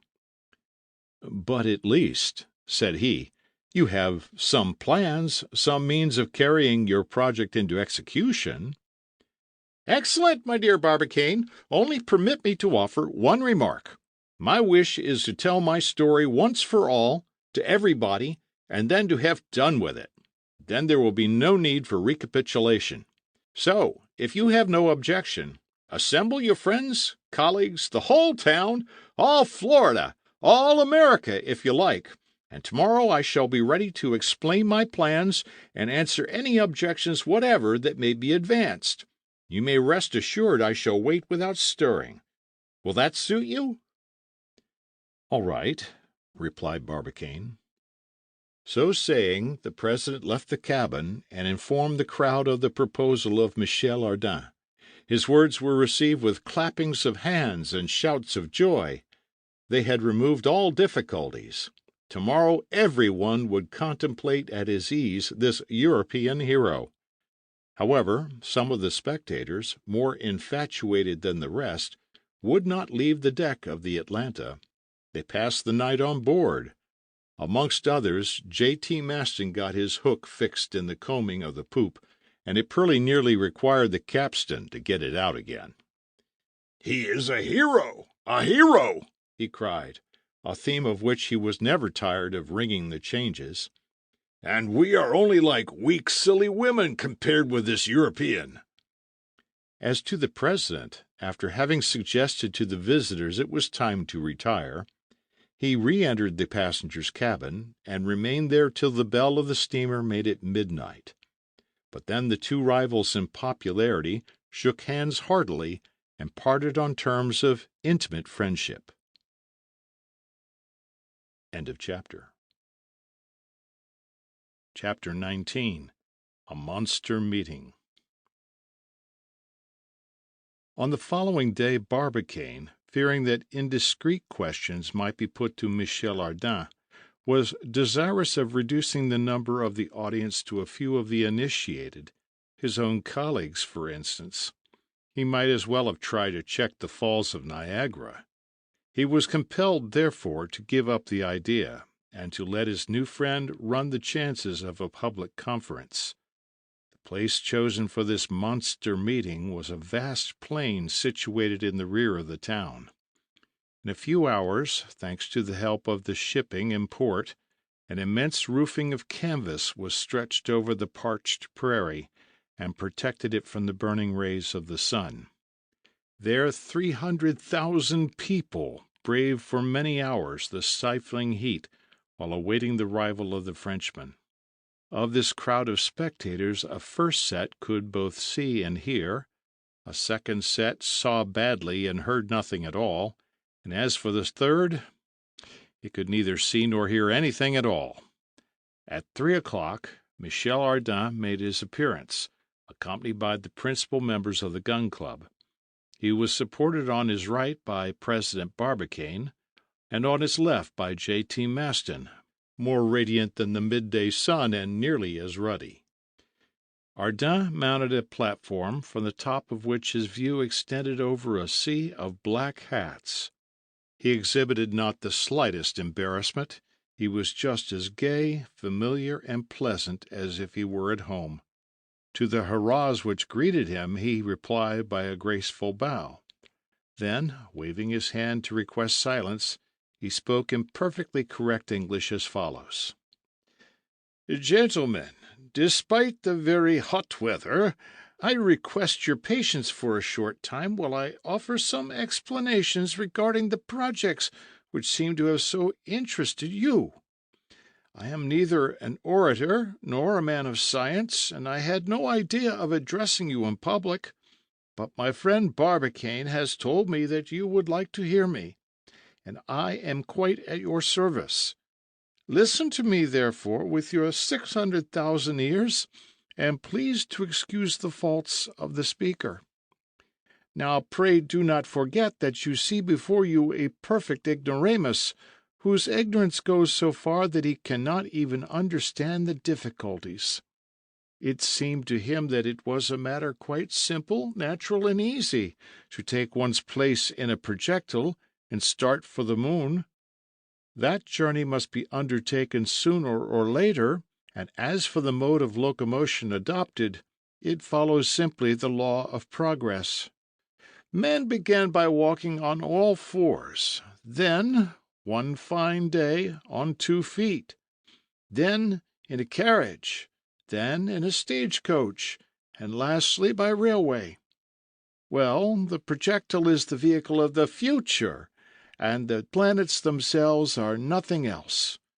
Now, some of you, gentlemen, may imagine that the velocity we propose to impart to it is extravagant. It is nothing of the kind. All the stars exceed it in rapidity, and the earth herself is at this moment carrying us round the sun at 3 times as rapid a rate, and yet she is a mere lounger on the way, compared with many others of the planets. And her velocity is constantly decreasing. Is it not evident, then, I ask you, that there will some day appear velocities far greater than these, of which light or electricity will probably be the mechanical agent?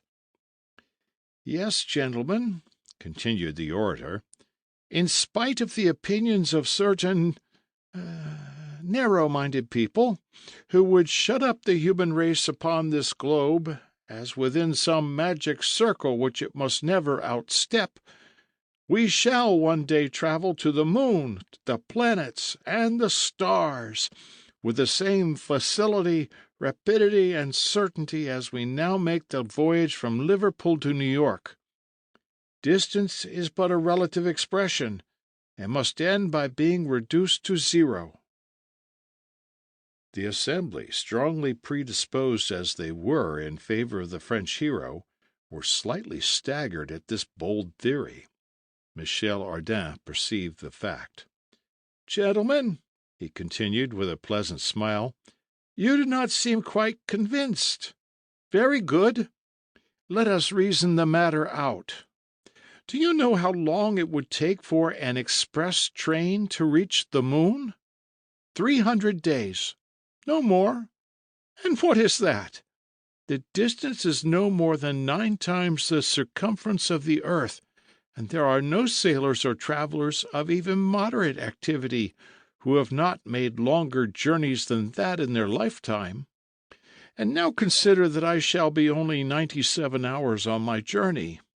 Ah, I see you are reckoning that the moon is a long way off from the earth, and that one must think twice before making the experiment. What would you say, then, if we were talking of going to Neptune, which revolves at a distance of more than 2,720 millions of miles from the sun? And yet what is that, compared with the distance of the fixed stars, some of which, such as Arcturus, are at billions of miles distant from us? And then you talk of the distance which separates the planets from the sun. And there are people who affirm that such a thing as distance exists. Absurdity! Folly! Idiotic nonsense! Would you know what I think of our own solar universe? Shall I tell you my theory? It is very simple. In my opinion, the solar system is a solid, homogeneous body. The planets which compose it are in actual contact with each other, and whatever space exists between them is nothing more than the space which separates the molecules of the densest metal, such as silver, iron, or platinum.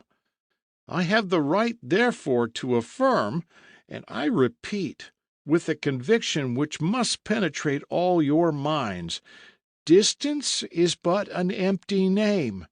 Distance does not really exist. "Hurrah!" cried one voice. Need it be said it was that of J.T. Maston? "Distance does not exist!" And overcome by the energy of his movements, he nearly fell from the platform to the ground. He just escaped a severe fall, which would have proved to him that distance was by no means an empty name. "Gentlemen," resumed the orator, "I repeat that the distance between the earth and her satellite is a mere trifle, and undeserving of serious consideration. I am convinced that before 20 years are over, 1/2 of our earth will have paid a visit to the moon. Now, my worthy friends, if you have any question to put to me, you will, I fear, sadly embarrass a poor man like myself. Still, I will do my best to answer you." Up to this point, the president of the gun club had been satisfied with the turn which the discussion had assumed. It became now, however, desirable to divert Ardin from questions of a practical nature, with which he was doubtless far less conversant. Barbicane, therefore, hastened to get in a word, and began by asking his new friend whether he thought that the moon and the planets were inhabited. "You put before me a great problem, my worthy president," replied the orator, smiling. "Still, men of great intelligence, such as Plutarch, Swedenborg, Bernardin de Saint-Pierre, and others, have, if I mistake not, pronounced in the affirmative. Looking at the question from the natural philosopher's point of view, I should say that nothing useless existed in the world, and, replying to your question by another, I should venture to assert that if these worlds are habitable, they either are, have been, or will be inhabited." "No one could answer more logically or fairly," replied the president. "The question then reverts to this: are these worlds habitable? For my own part, I believe they are." "For myself, I feel certain of it," said Michel Ardan. "Nevertheless," retorted one of the audience, "there are many arguments against the habitability of the worlds. The conditions of life must evidently be greatly modified upon the majority of them. To mention only the planets, we should be either broiled alive in some, or frozen to death in others, according as they are more or less removed from the sun." "I regret," replied Michel Ardan, "that I have not the honour of personally knowing my contradictor, for I would have attempted to answer him. His objection has its merits, I admit, but I think we may successfully combat it, as well as all others which affect the habitability of the other worlds.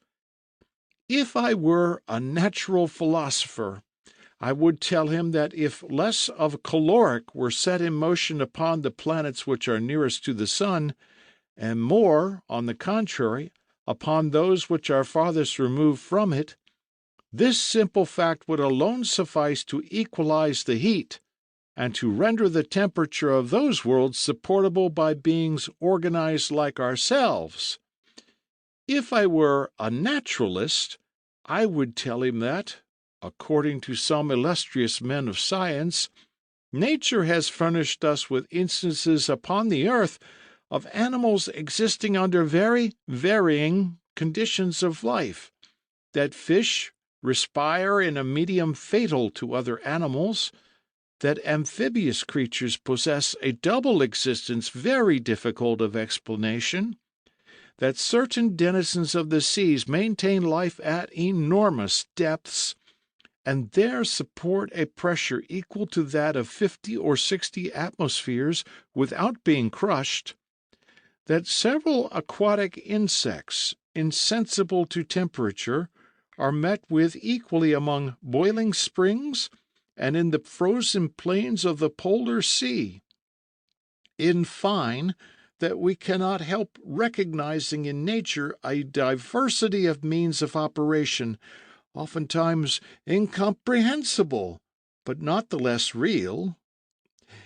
If I were a chemist, I would tell him that the aerolites, bodies evidently formed exteriorly of our terrestrial globe, have, upon analysis, revealed indisputable traces of carbon, a substance which owes its origin solely to organized beings, and which, according to the experiments of Reichenbach, must necessarily itself have been endued with animation.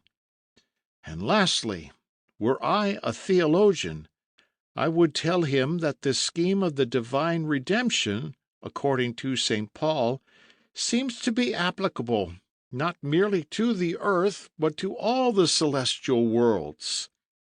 But, unfortunately, I am neither theologian, nor chemist, nor naturalist, nor philosopher. Therefore, in my absolute ignorance of the great laws which govern the universe, I confine myself to saying in reply, I do not know whether the worlds are inhabited or not, and since I do not know, I am going to see.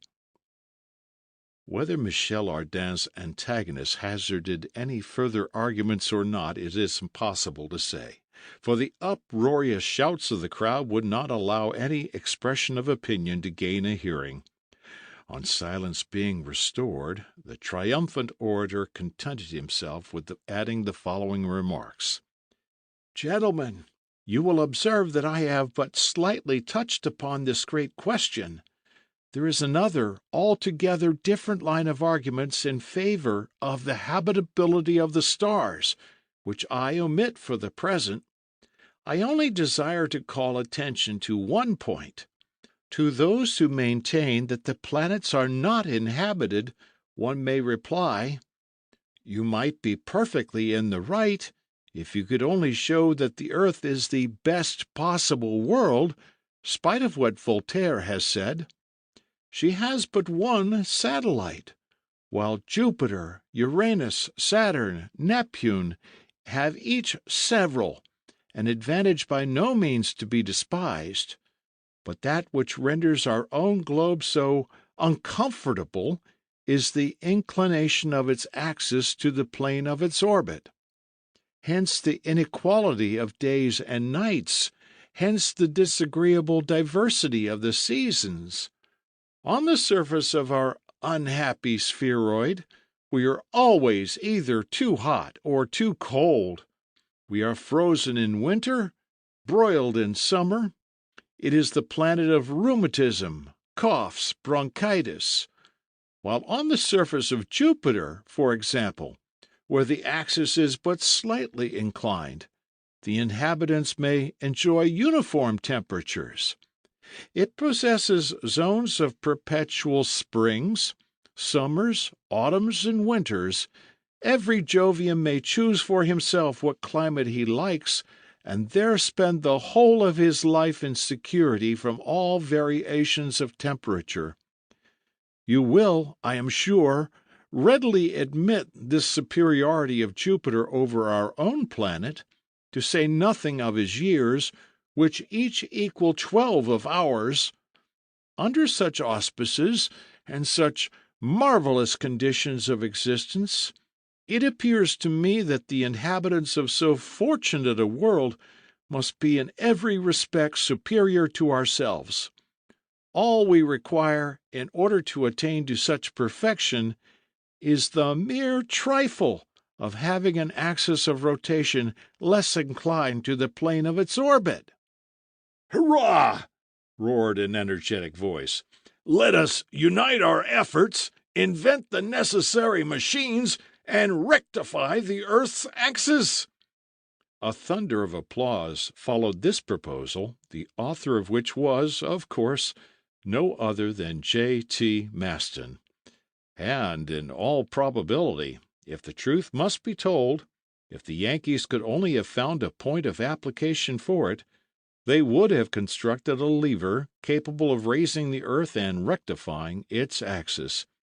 It was just this deficiency which baffled these daring mechanicians.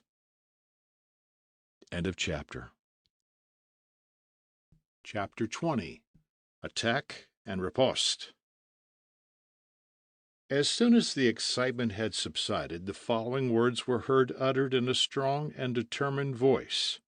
"Now that the speaker has favored us with so much imagination, would he be so good as to return to his subject and give us a little practical view of the question?" All eyes were directed towards the person who spoke. He was a little dried-up man of an active figure, with an American goatee beard. Profiting by the different movements in the crowd, he had managed by degrees to gain the front row of spectators. There, with arms crossed and stern gaze, he watched the hero of the meeting. After having put his question, he remained silent, and appeared to take no notice of the thousands of looks directed towards himself, nor of the murmur of disapprobation excited by his words. Meeting at first with no reply, he repeated his question with marked emphasis, adding, "We are here to talk about the moon, and not about the earth." "You are right, sir," replied Michel Ardan. "The discussion has become irregular. We will return to the moon." "Sir," said the unknown, "you pretend that our satellite is inhabited. Very good. But if Selenites do exist, that race of beings assuredly must live without breathing, for, I warn you for your own sake, there is not the smallest particle of air on the surface of the moon." At this remark, Ardan pushed up his shock of red hair. He saw that he was on the point of being involved in a struggle with this person upon the very gist of the whole question. He looked sternly at him in his turn, and said, "Oh, so there is no air on the moon? And pray, if you are so good, who ventures to affirm that?" "The men of science." "Really?" "Really." "Sir," replied Michel, "pleasantry apart, I have a profound respect for men of science who do possess science, but a profound contempt for men of science who do not." "Do you know any who belong to the latter category?" "Decidedly. In France there are some who maintain that, mathematically, a bird cannot possibly fly, and others who demonstrate theoretically that fishes were never made to live in water." "I have nothing to do with persons of that description, and I can quote, in support of my statement, names with which you cannot refuse deference to." "Then, sir, you will sadly embarrass a poor ignorant, who, besides, asks nothing better than to learn." "Why, then, do you introduce scientific questions if you have never studied them?" asked the unknown, somewhat coarsely. "For the reason that he is always brave who never suspects danger. I know nothing, it is true, but it is precisely my very weakness which constitutes my strength." "Your weakness amounts to folly," retorted the unknown in a passion. "All the better," replied our Frenchman, "if it carries me up to the moon." Barbicane and his colleagues devoured with their eyes the intruder who had so boldly placed himself in antagonism to their enterprise. Nobody knew him, and the president, uneasy as to the result of so free a discussion, watched his new friend with some anxiety. The meeting began to be somewhat fidgety also, for the contest directed their attention to the dangers, if not the actual impossibilities, of the proposed expedition. "Sir," replied Ardan's antagonist, "there are many and incontrovertible reasons which prove the absence of an atmosphere in the moon. I might say that, a priori, if one ever did exist, it must have been absorbed by the earth, but I prefer to bring forward indisputable facts." "Bring them forward, then, sir, as many as you please."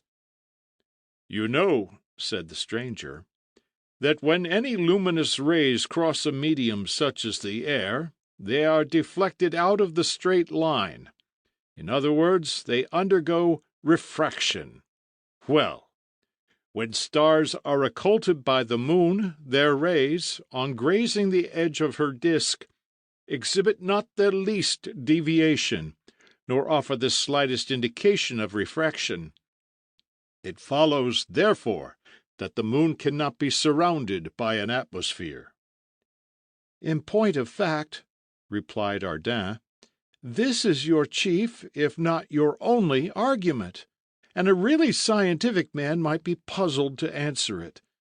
For myself, I will simply say that it is defective, because it assumes that the angular diameter of the moon has been completely determined, which is not the case. But let us proceed. Tell me, my dear sir, do you admit the existence of volcanoes on the moon's surface?" "Extinct, yes. Inactivity, no." "These volcanoes, however, were at one time in a state of activity?" "True. But as they furnished themselves the oxygen necessary for combustion, the mere fact of their eruption does not prove the presence of an atmosphere." "Proceed again, then, and let us set aside this class of arguments in order to come to direct observations. In 1715, the astronomers Louville and Halley, watching the eclipse of the 3rd May, remarked some very extraordinary scintillations. These jets of light, rapid in nature and of frequent recurrence, they attributed to thunderstorms generated in the lunar atmosphere."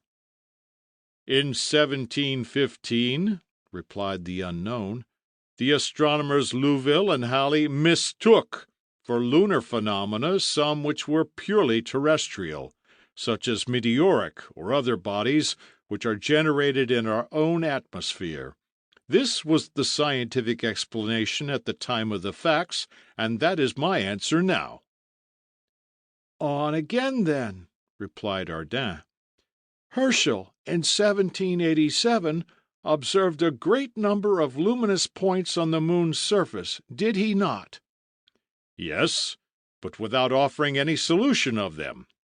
Herschel himself never inferred from them the necessity of a lunar atmosphere, and I may add that Bohr and Mödler, the two great authorities upon the moon, are quite agreed as to the entire absence of air on its surface." A movement was here manifest among the assemblage, who appeared to be growing excited by the arguments of this singular personage. "Let us proceed," replied Ardan with perfect coolness, "and come to one important fact. A skilful French astronomer, Monsieur Laussedat, in watching the eclipse of July 18, 1860, proved that the horns of the solar crescent were rounded and truncated. Now, this appearance could only have been produced by a deviation of the solar rays in traversing the atmosphere of the moon. There is no other possible explanation of the fact." "But is this established as a fact?" "Absolutely certain." A counter-movement here took place in favor of the hero of the meeting, whose opponent was now reduced to silence. Ardan resumed the conversation, and without exhibiting any exultation at the advantage he had gained, simply said, You see, then, my dear sir, we must not pronounce with absolute positiveness against the existence of an atmosphere in the moon. That atmosphere is, probably, of extreme rarity. Nevertheless, at the present day, science generally admits that it exists. Not in the mountains, at all events, returned the unknown, unwilling to give in.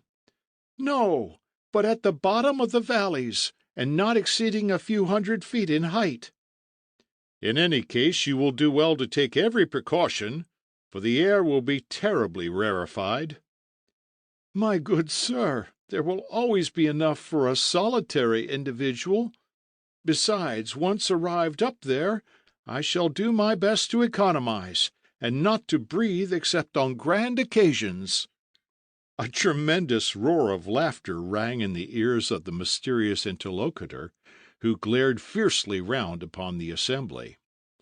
Then, continued Ardin with a careless air, since we are in accord regarding the presence of a certain atmosphere, we are forced to admit the presence of a certain quantity of water.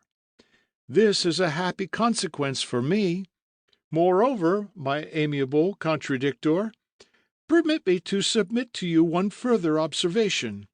We only know one side of the moon's disk, and if there is but little air on the face presented to us, it is possible that there is plenty on the one turned away from us. And for what reason? Because the moon, under the action of the earth's attraction, has assumed the form of an egg, which we look at from the smaller end.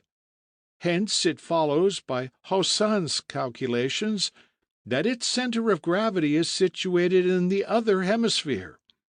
Hence it results that the great mass of air and water must have been drawn away to the other face of our satellite during the first days of its creation. Pure fancies, cried the unknown. No, pure theories, which are based upon the laws of mechanics, and it seems difficult to me to refute them. I appeal then to this meeting, and I put it to them whether life, such as exists upon the earth, is possible on the surface of the moon? 300,000 auditors at once applauded the proposition.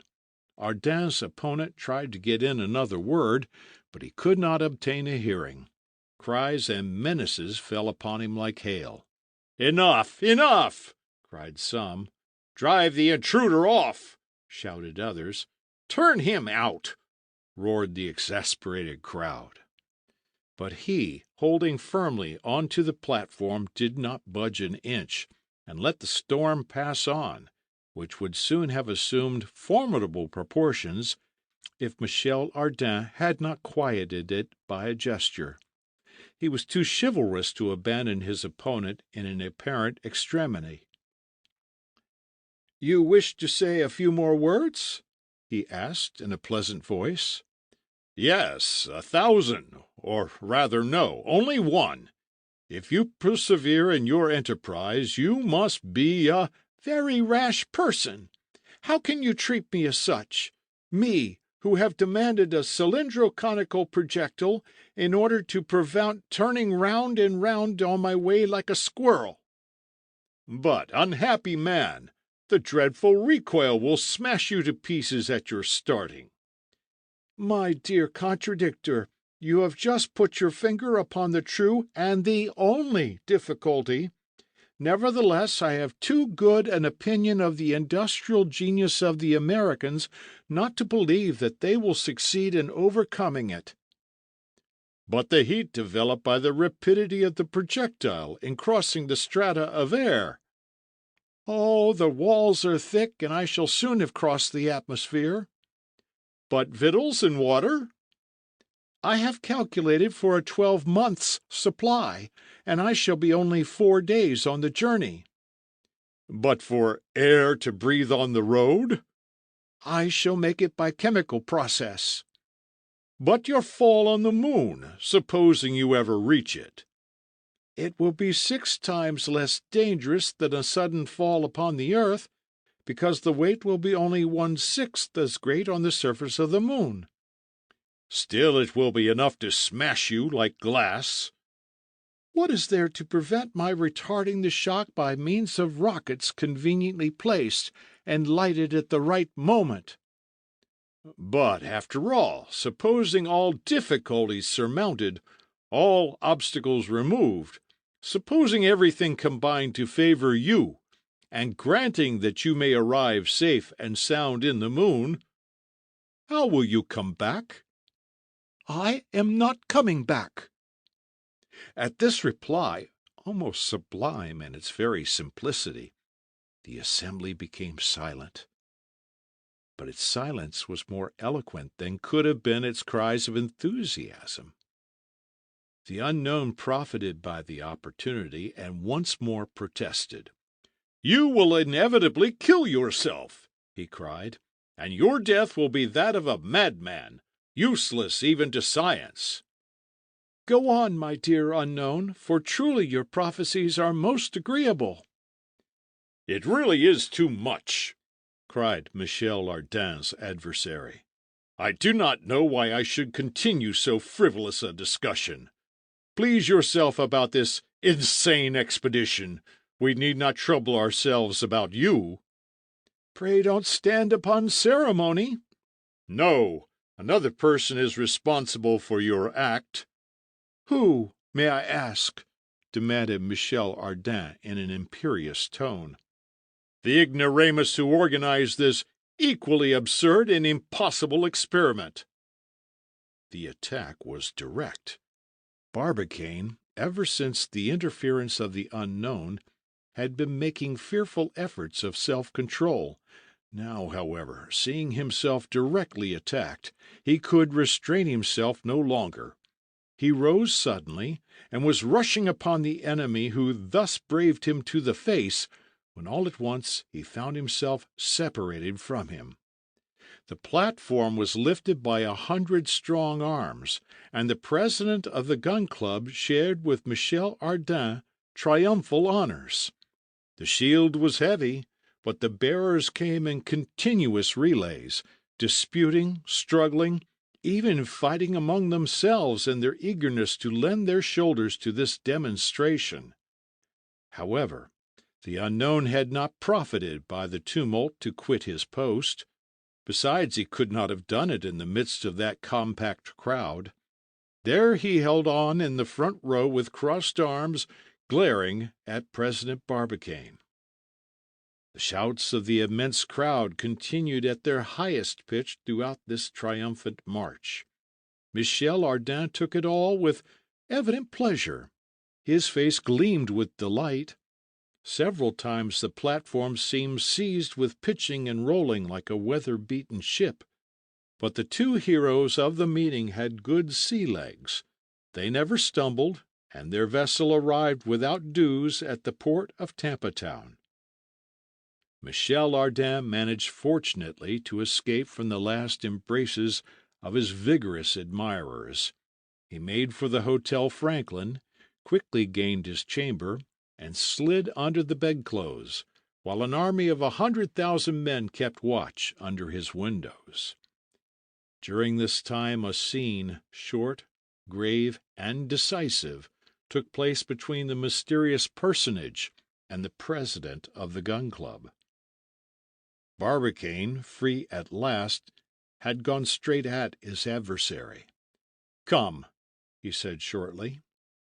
The other followed him on to the quay, and the two presently found themselves alone at the entrance of an open wharf on Jones Fall. The two enemies, still mutually unknown, gazed at each other. "Who are you?" asked Barbicane. "Captain Nicholl." "So I suspected. Hitherto chance has never thrown you in my way. I am come for that purpose. You have insulted me. Publicly. And you will answer to me for this insult? At this very moment. No. I desire that all that passes between us shall be secret. There is a wood, situated 3 miles from Tampa, the wood of Skersnaw. Do you know it? I know it. Will you be so good as to enter it tomorrow morning at 5 o'clock on one side? Yes, if you will enter at the other side at the same hour. And you will not forget your rifle, said Barbicane. No more than you will forget yours, replied Nicholl. These words having been coldly spoken, the president of the gun club and the captain parted.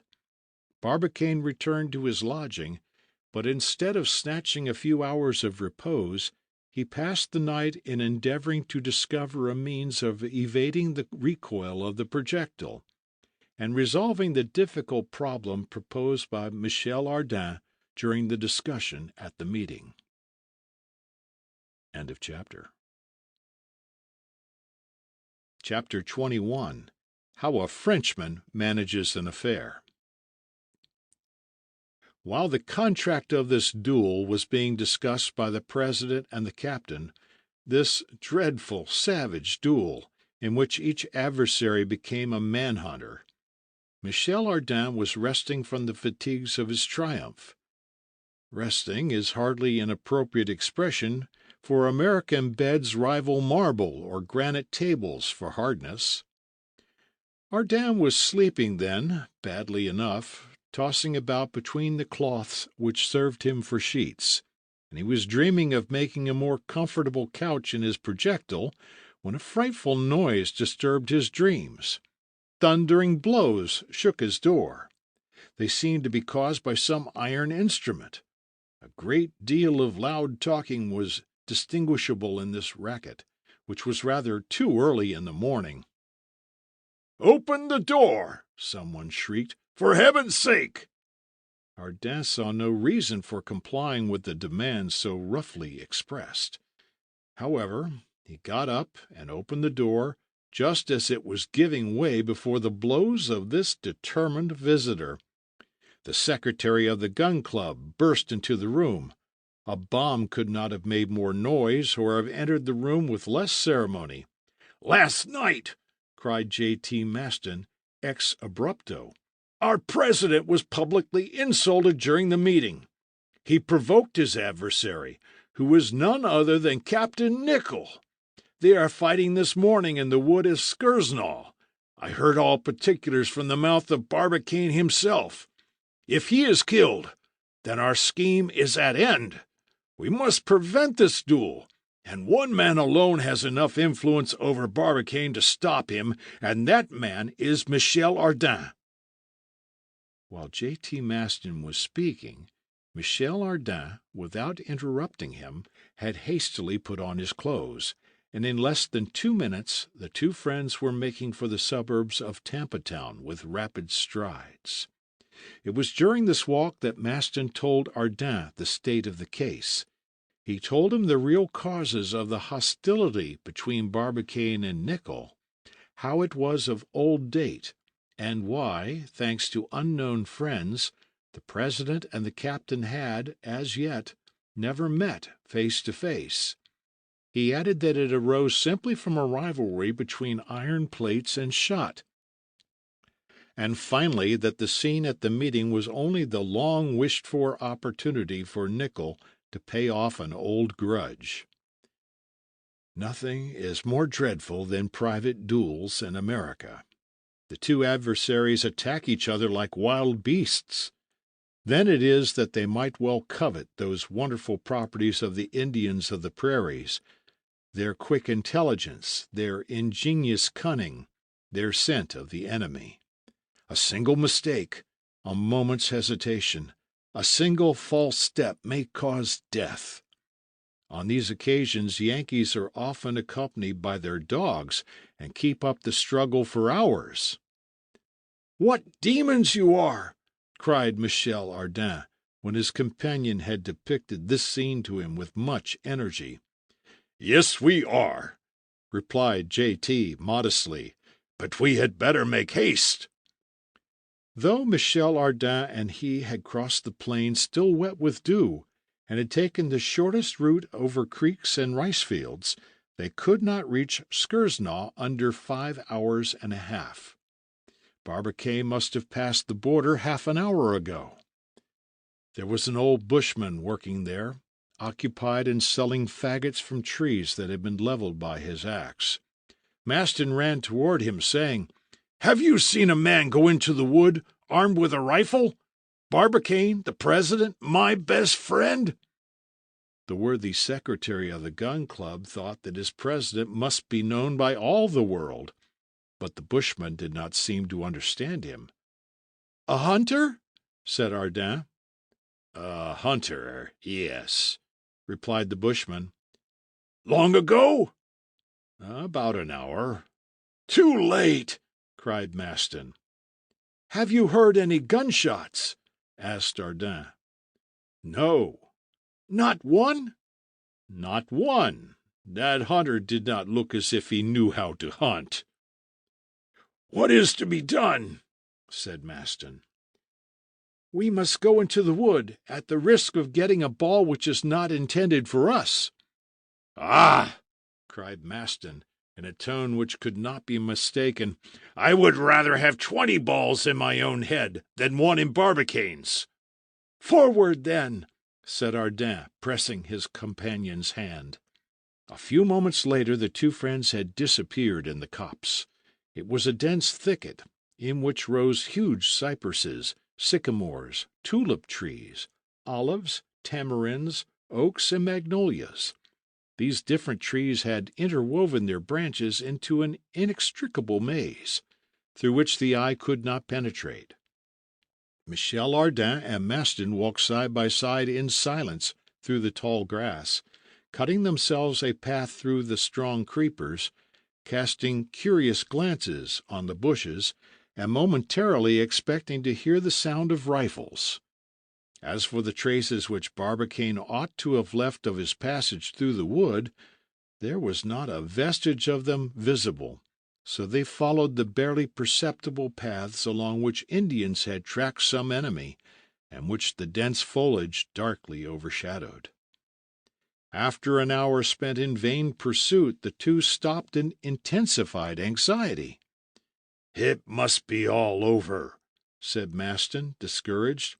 "A man like Barbicane would not dodge with his enemy, or ensnare him, would not even maneuver. He is too open, too brave. He has gone straight ahead, right into the danger, and doubtless far enough from the bushmen for the wind to prevent his hearing the report of the rifles." "But surely," replied Michel Ardan, "since we entered the wood we should have heard." "And what if we came too late?" cried Maston in tones of despair. For once Ardan had no reply to make, he and Maston resuming their walk in silence. From time to time, indeed, they raised great shouts, calling alternately Barbicane and Nicholl, neither of whom, however, answered their cries.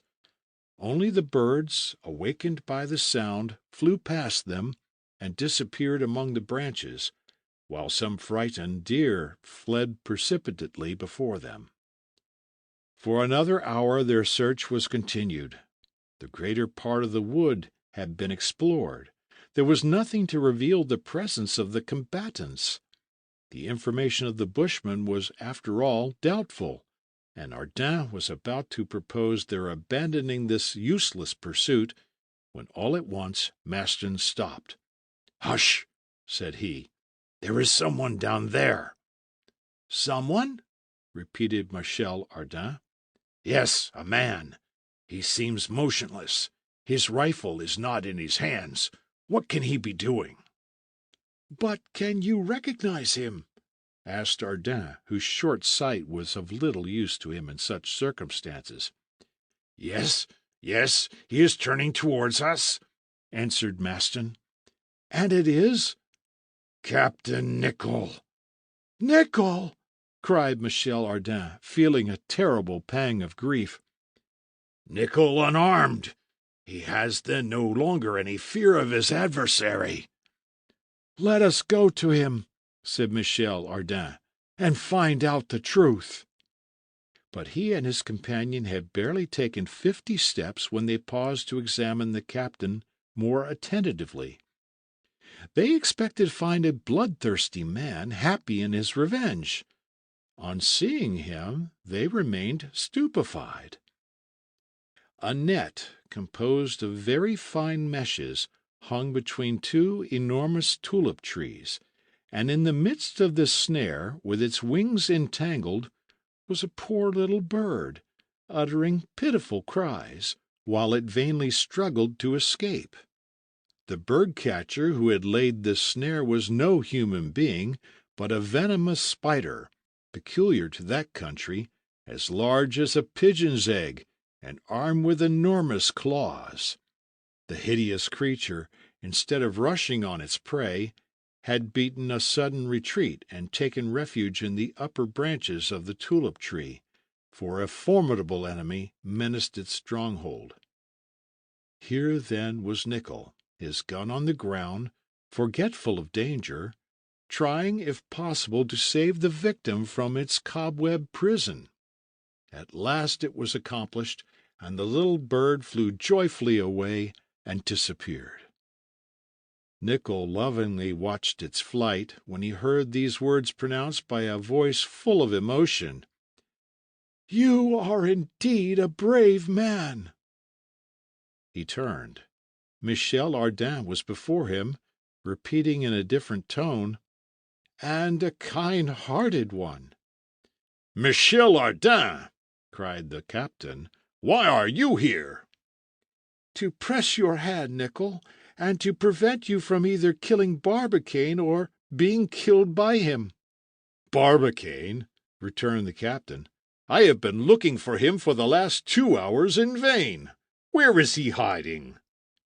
"Nicholl," said Michel Ardan, "this is not courteous.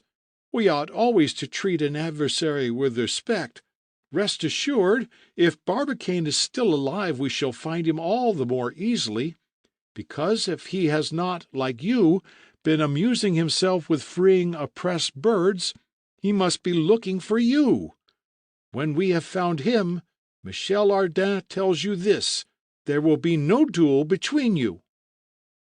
"Between President Barbicane and myself," gravely replied Nicholl, "there is a rivalry which the death of one of us—" "Pooh, pooh!"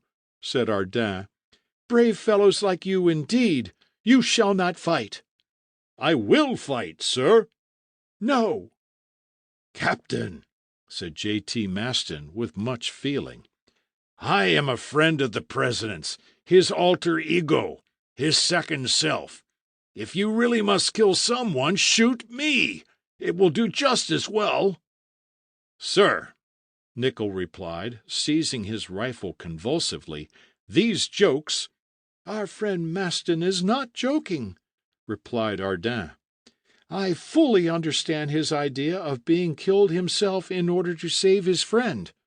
But neither he nor Barbicane will fall before the balls of Captain Nicholl. Indeed, I have so attractive a proposal to make to the two rivals that both will be eager to accept it." "What is it?"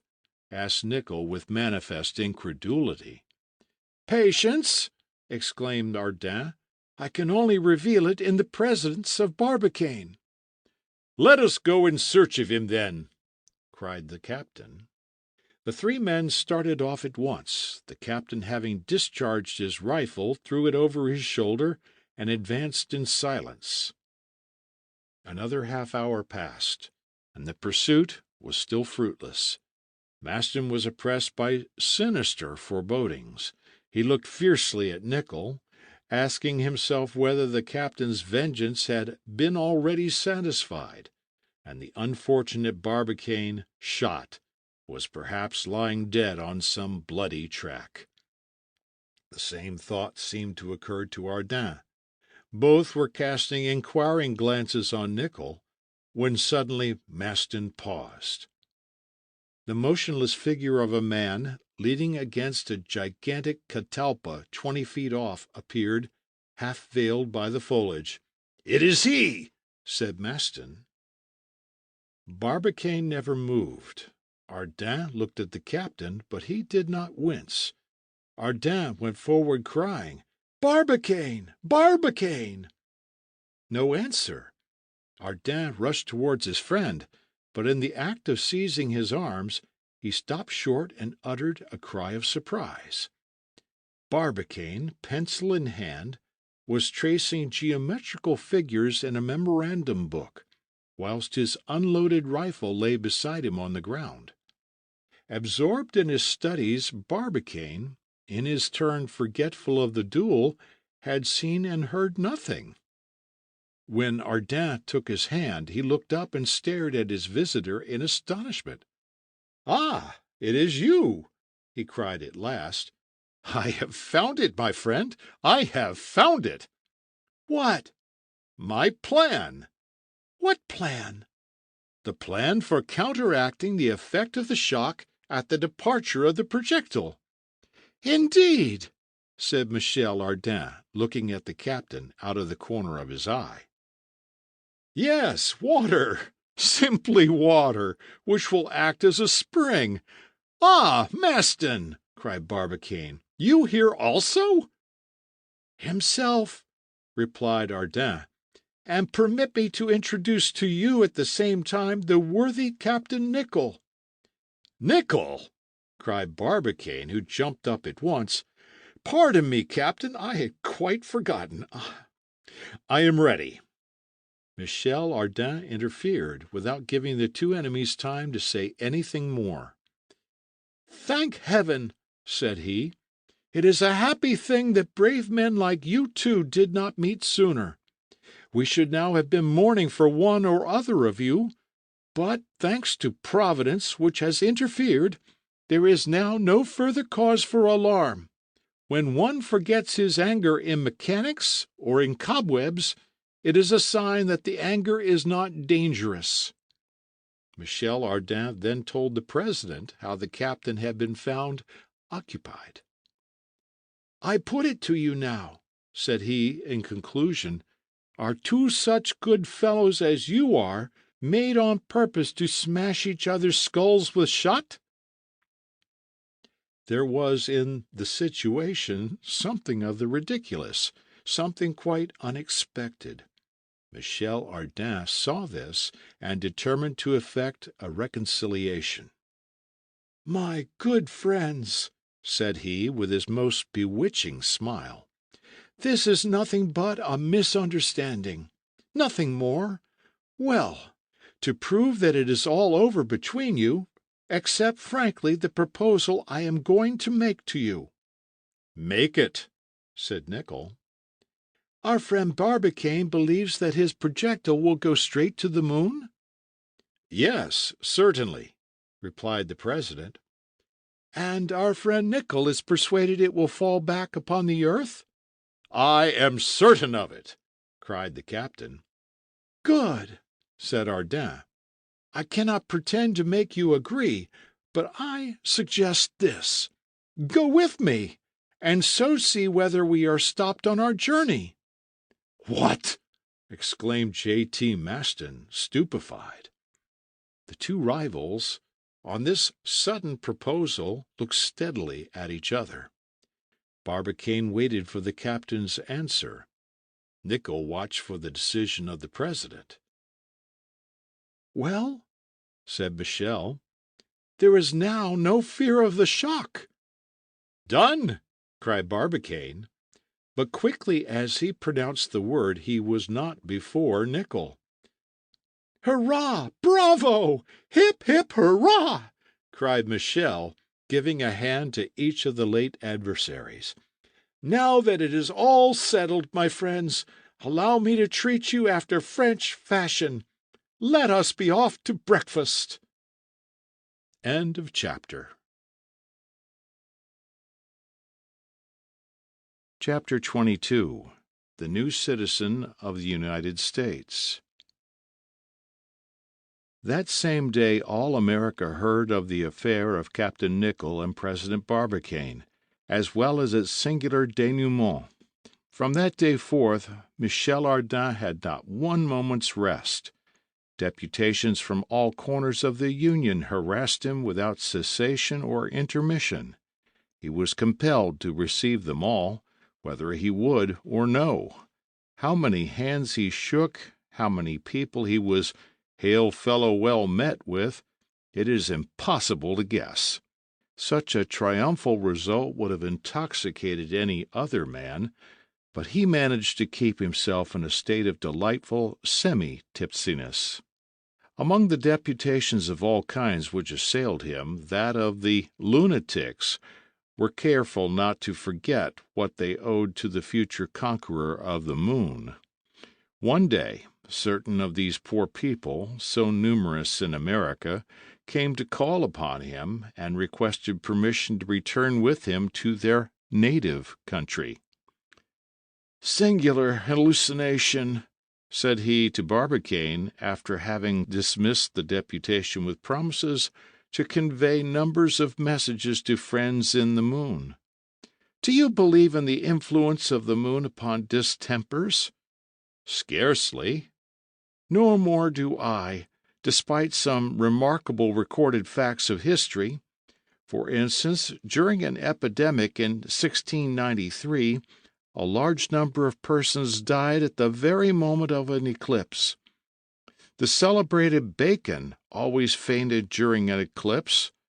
Charles VI relapsed 6 times into madness during the year 1399, sometimes during the new, sometimes during the full moon. Gall observed that insane persons underwent an accession of their disorder twice in every month, at the epochs of new and full moon.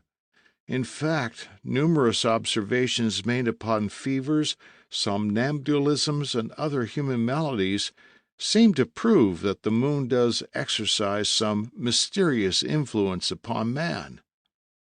"But the how and the wherefore?" asked Barbicane.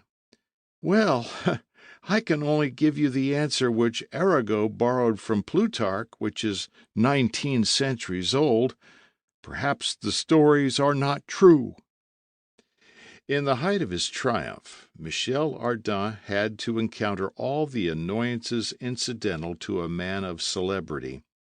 Managers of entertainments wanted to exhibit him. Barnum offered him $1 million to make a tour of the United States in his show. As for his photographs, they were sold of all sizes, and his portrait taken in every imaginable posture. More than 500,000 copies were disposed of in an incredibly short space of time. But it was not only the men who paid him homage, but the women also.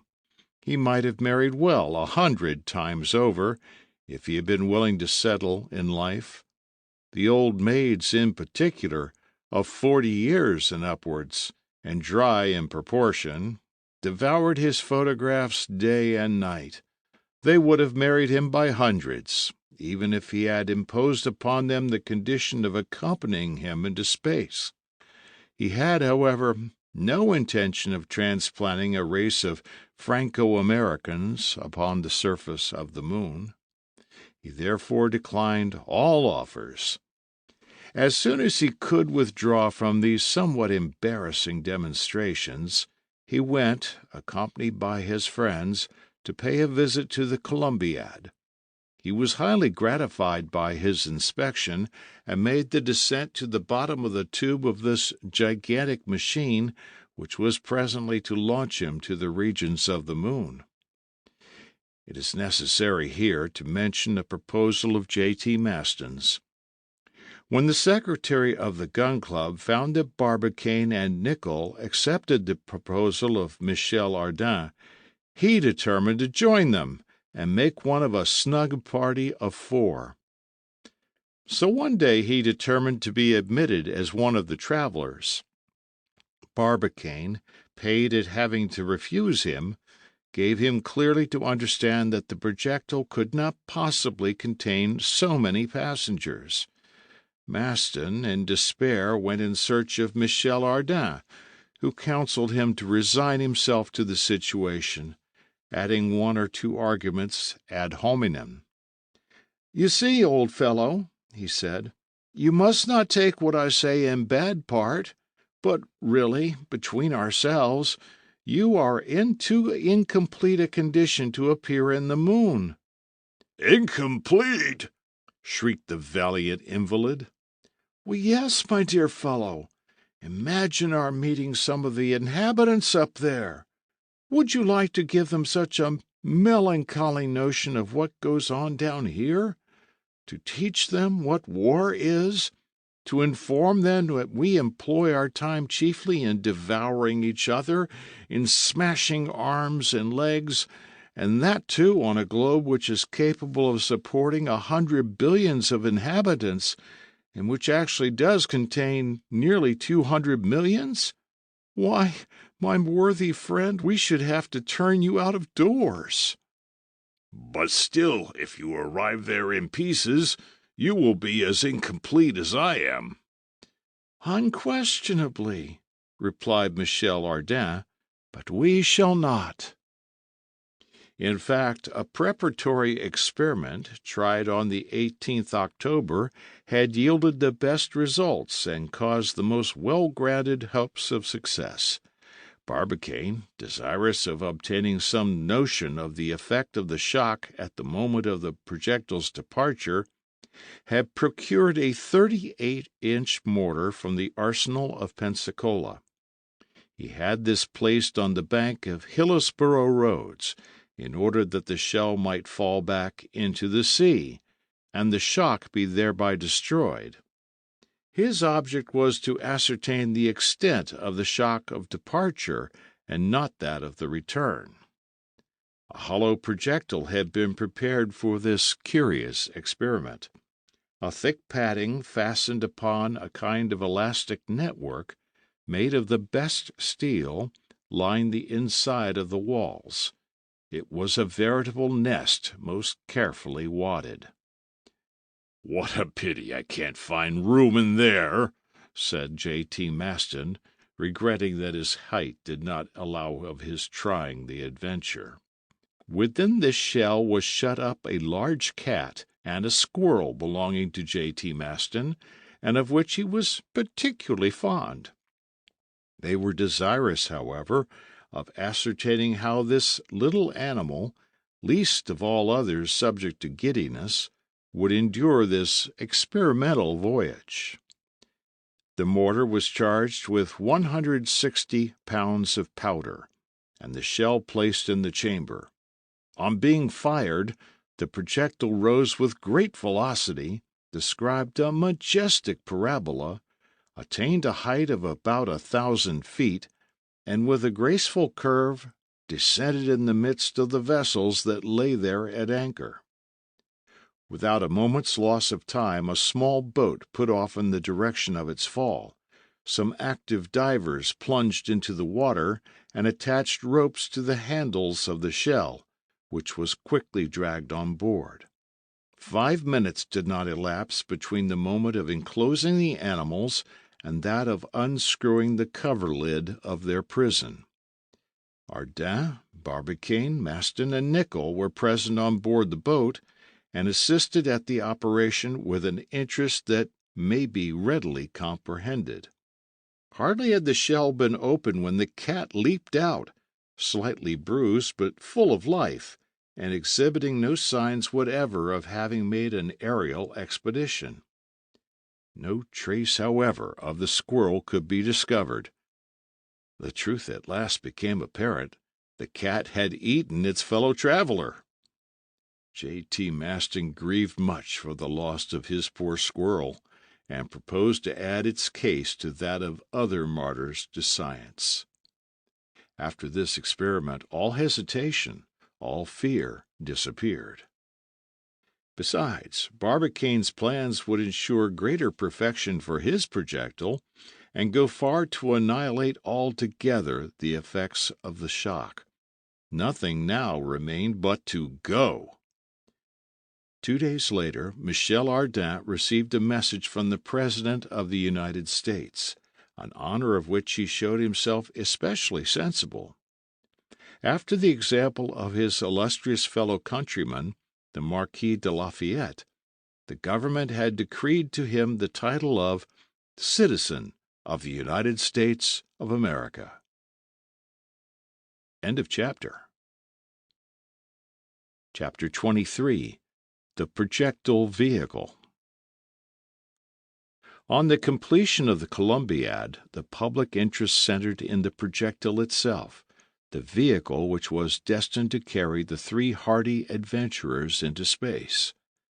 The new plans had been sent to Breadwill and Company of Albany, with the request for their speedy execution. The projectile was consequently cast on the 2nd November, and immediately forwarded by the Eastern Railway to Stones Hill, where it reached without accident on the 10th of that month, where Michel Ardan, Barbicane, and Nicholl were waiting impatiently for it. The projectile had now to be filled to a depth of 3 feet with a bed of water, intended to support a watertight wooden disc, which worked easily within the walls of the projectile. It was upon this kind of raft that the travelers were to take their place. This body of water was divided by horizontal partitions, which the shock of the departure would have to break in succession. Then each sheet of the water, from the lowest to the highest, running off into escape tubes toward the top of the projectile, constituted a kind of spring, and the wooden disc, supplied with extremely powerful plugs, could not strike the lowest plate except after breaking successively the different partitions.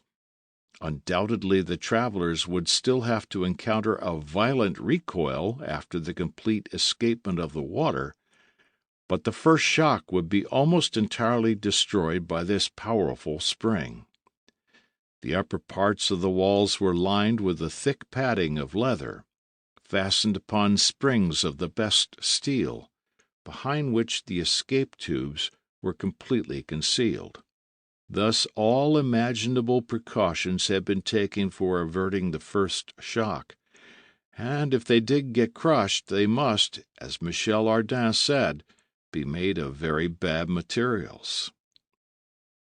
The entrance into this metallic tower was by a narrow aperture contrived in the wall of the cone. This was hermetically closed by a plate of aluminium, fastened internally by powerful screw pressure. The travelers could therefore quit their prison at pleasure as soon as they should reach the moon. Light and view were given by means of 4 thick lenticular glass scuttles, 2 pierced in the circular wall itself, the 3rd in the bottom, the 4th in the top. These scuttles, then, were protected against the shock of departure by plates let into solid grooves, which could easily be opened outwards by unscrewing them from the inside. Reservoirs firmly fixed contained water and the necessary provisions, and fire and light were procurable by means of gas contained in a special reservoir under a pressure of several atmospheres. They had only to turn a tap, and for 6 hours the gas would light and warm this comfortable vehicle. There now remained only the question of air, for allowing for the consumption of air by Barbicane, his 2 companions, and 2 dogs which he proposed taking with him, it was necessary to renew the air of the projectile. Now air consists principally of 21 parts of oxygen and 79 of nitrogen. The lungs absorb the oxygen, which is indispensable for the support of life, and reject the nitrogen. The air expired loses nearly 5% of the former and contains nearly an equal volume of carbonic acid, produced by the combustion of the elements of the blood.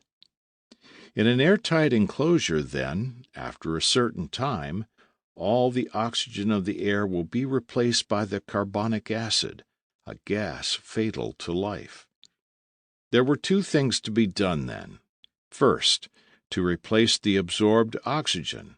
Secondly, to destroy the expired carbonic acid, both easy enough to do by means of chlorate of potassium and caustic potash. The former is a salt which appears under the form of white crystals. When raised to a temperature of 400 degrees, it is transformed into chlorate of potash, and the oxygen which it contains is entirely liberated. Now, 28 pounds of chlorate of potassium produce 7 pounds of oxygen, or 2,400 liters, the quantity necessary for the travelers during 24 hours. Caustic potash has a great affinity for carbonic acid, and it is sufficient to shake it in order for it to seize upon the acid and form bicarbonate of potash. By these two means they would be enabled to restore to the vitiated air its life-supporting properties. It is necessary, however, to add that the experiments had hitherto been made in anima vili. Whatever its scientific accuracy was, they were at present ignorant how it would answer with human beings. The honor of putting it to the proof was energetically claimed by J.T. Maston. "Since I am not to go," said the brave artillerist, "I may at least live for a week in the projectile." It would have been hard to refuse him, so they consented to his wish.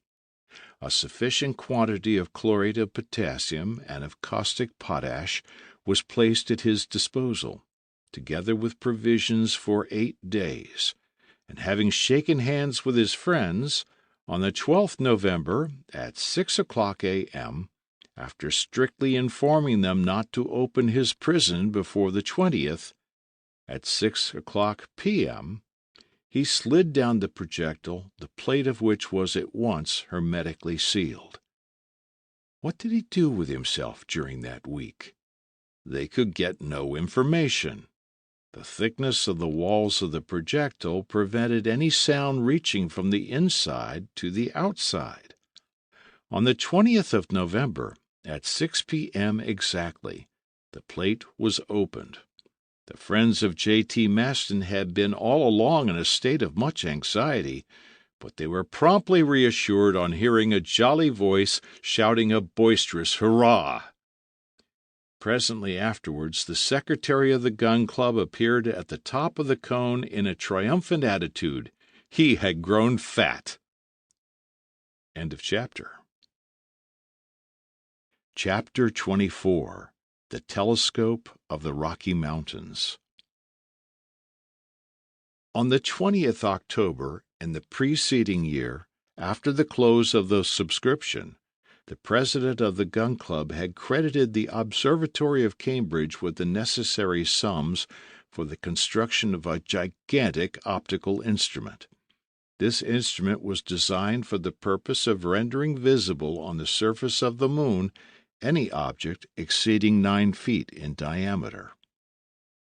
At the period when the gun club essayed their great experiment, such instruments had reached a high degree of perfection and produced some magnificent results. 2 telescopes in particular at this time were possessed of remarkable power and of gigantic dimensions. The first, constructed by Herschel, was 36 feet in length and had an objective glass of 4 feet 6 inches. It possessed a magnifying power of 6,000. The second was raised in Ireland, in Parsonstown Park, and belongs to Lord Rosse. The length of this tube is 48 feet, and the diameter of its object glass 6 feet. It magnifies 6,400 times, and required an immense erection of brickwork and masonry for the purpose of working it, its weight being 12 tons and a half. Still, despite these colossal dimensions, the actual enlargement scarcely exceeded 6,000 times in round numbers. Consequently, the moon was brought within no nearer an apparent distance than 39 miles, and objects of less than 60 feet in diameter, unless they were of very considerable length, were still imperceptible. In the present case, dealing with a projectile 9 feet in diameter and 15 feet long, it became necessary to bring the moon within an apparent distance of 5 miles at most, and for that purpose to establish a magnifying power of 48,000 times. Such was the question proposed to the Observatory of Cambridge. There was no lack of funds. The difficulty was purely one of construction. After considerable discussion as to the best form and principle of the proposed instrument, the work was finally commenced. According to the calculations of the Observatory of Cambridge, the tube of the new reflector would require to be 280 feet in length, and the object glass 16 feet in diameter. Colossal as these dimensions may appear, they were diminutive in comparison with the 10,000-foot telescope proposed by the astronomer Hooke only a few years ago. Regarding the choice of locality, that matter was promptly determined. The object was to select some lofty mountain, and there are not many of these in the United States. In fact, there are but two chains of moderate elevation, between which runs the magnificent Mississippi, the king of rivers, as these Republican Yankees delight to call it. Eastwards rise the Appalachians, the very highest point of which, in New Hampshire, does not exceed the very moderate altitude of 5,600 feet. On the west, however, rise the Rocky Mountains, that immense range which, commencing at the Straits of Magellan, follows the western coast of South America under the name of the Andes or the Cordilleras, until it crosses the Isthmus of Panama and runs up the whole of North America to the very borders of the Polar Sea. The highest elevation of this range still does not exceed 10,700 feet.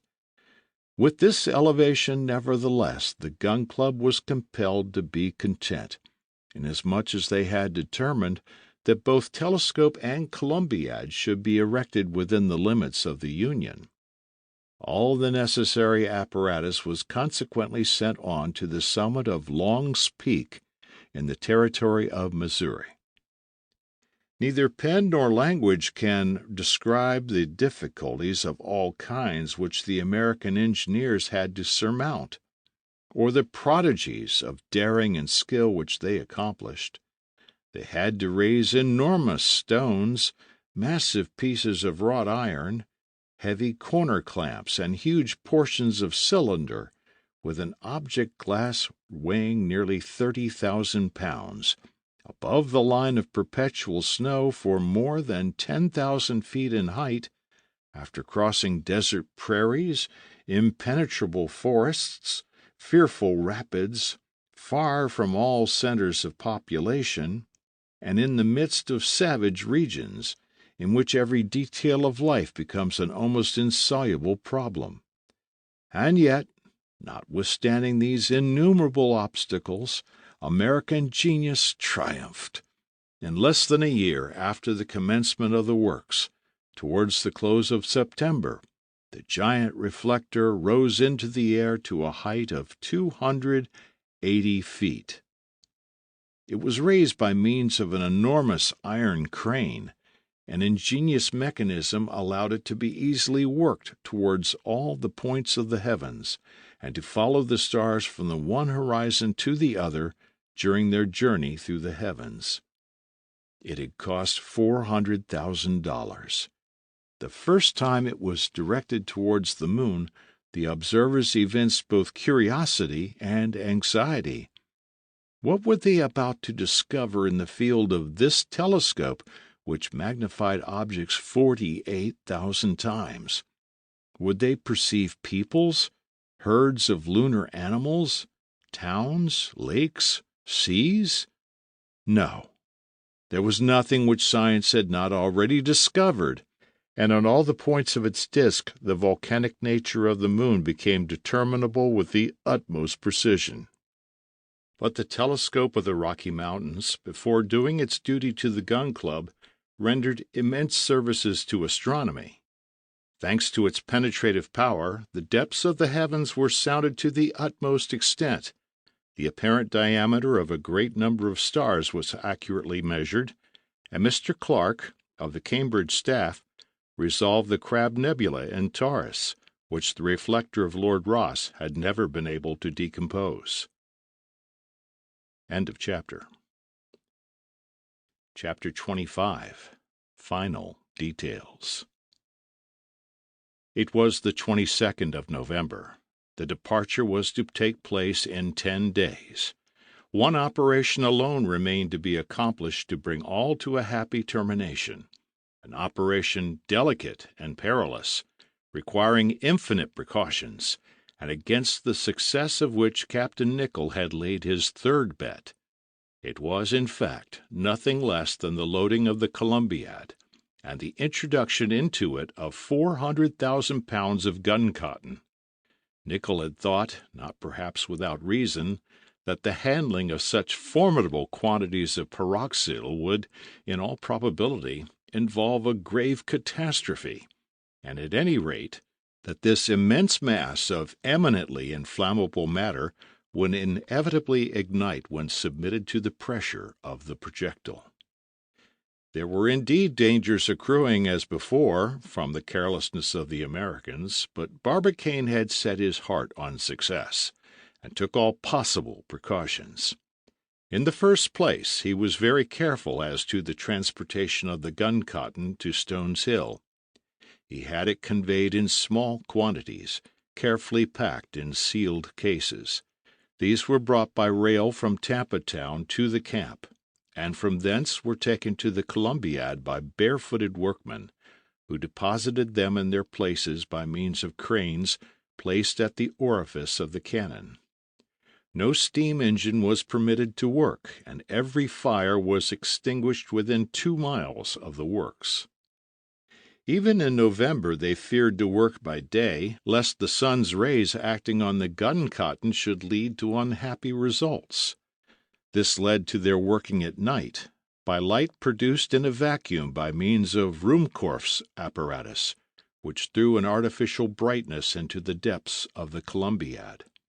There the cartridges were arranged with the utmost regularity, connected by a metallic thread, destined to communicate to them all simultaneously the electric spark, by which means this mass of gun-cotton was eventually to be ignited.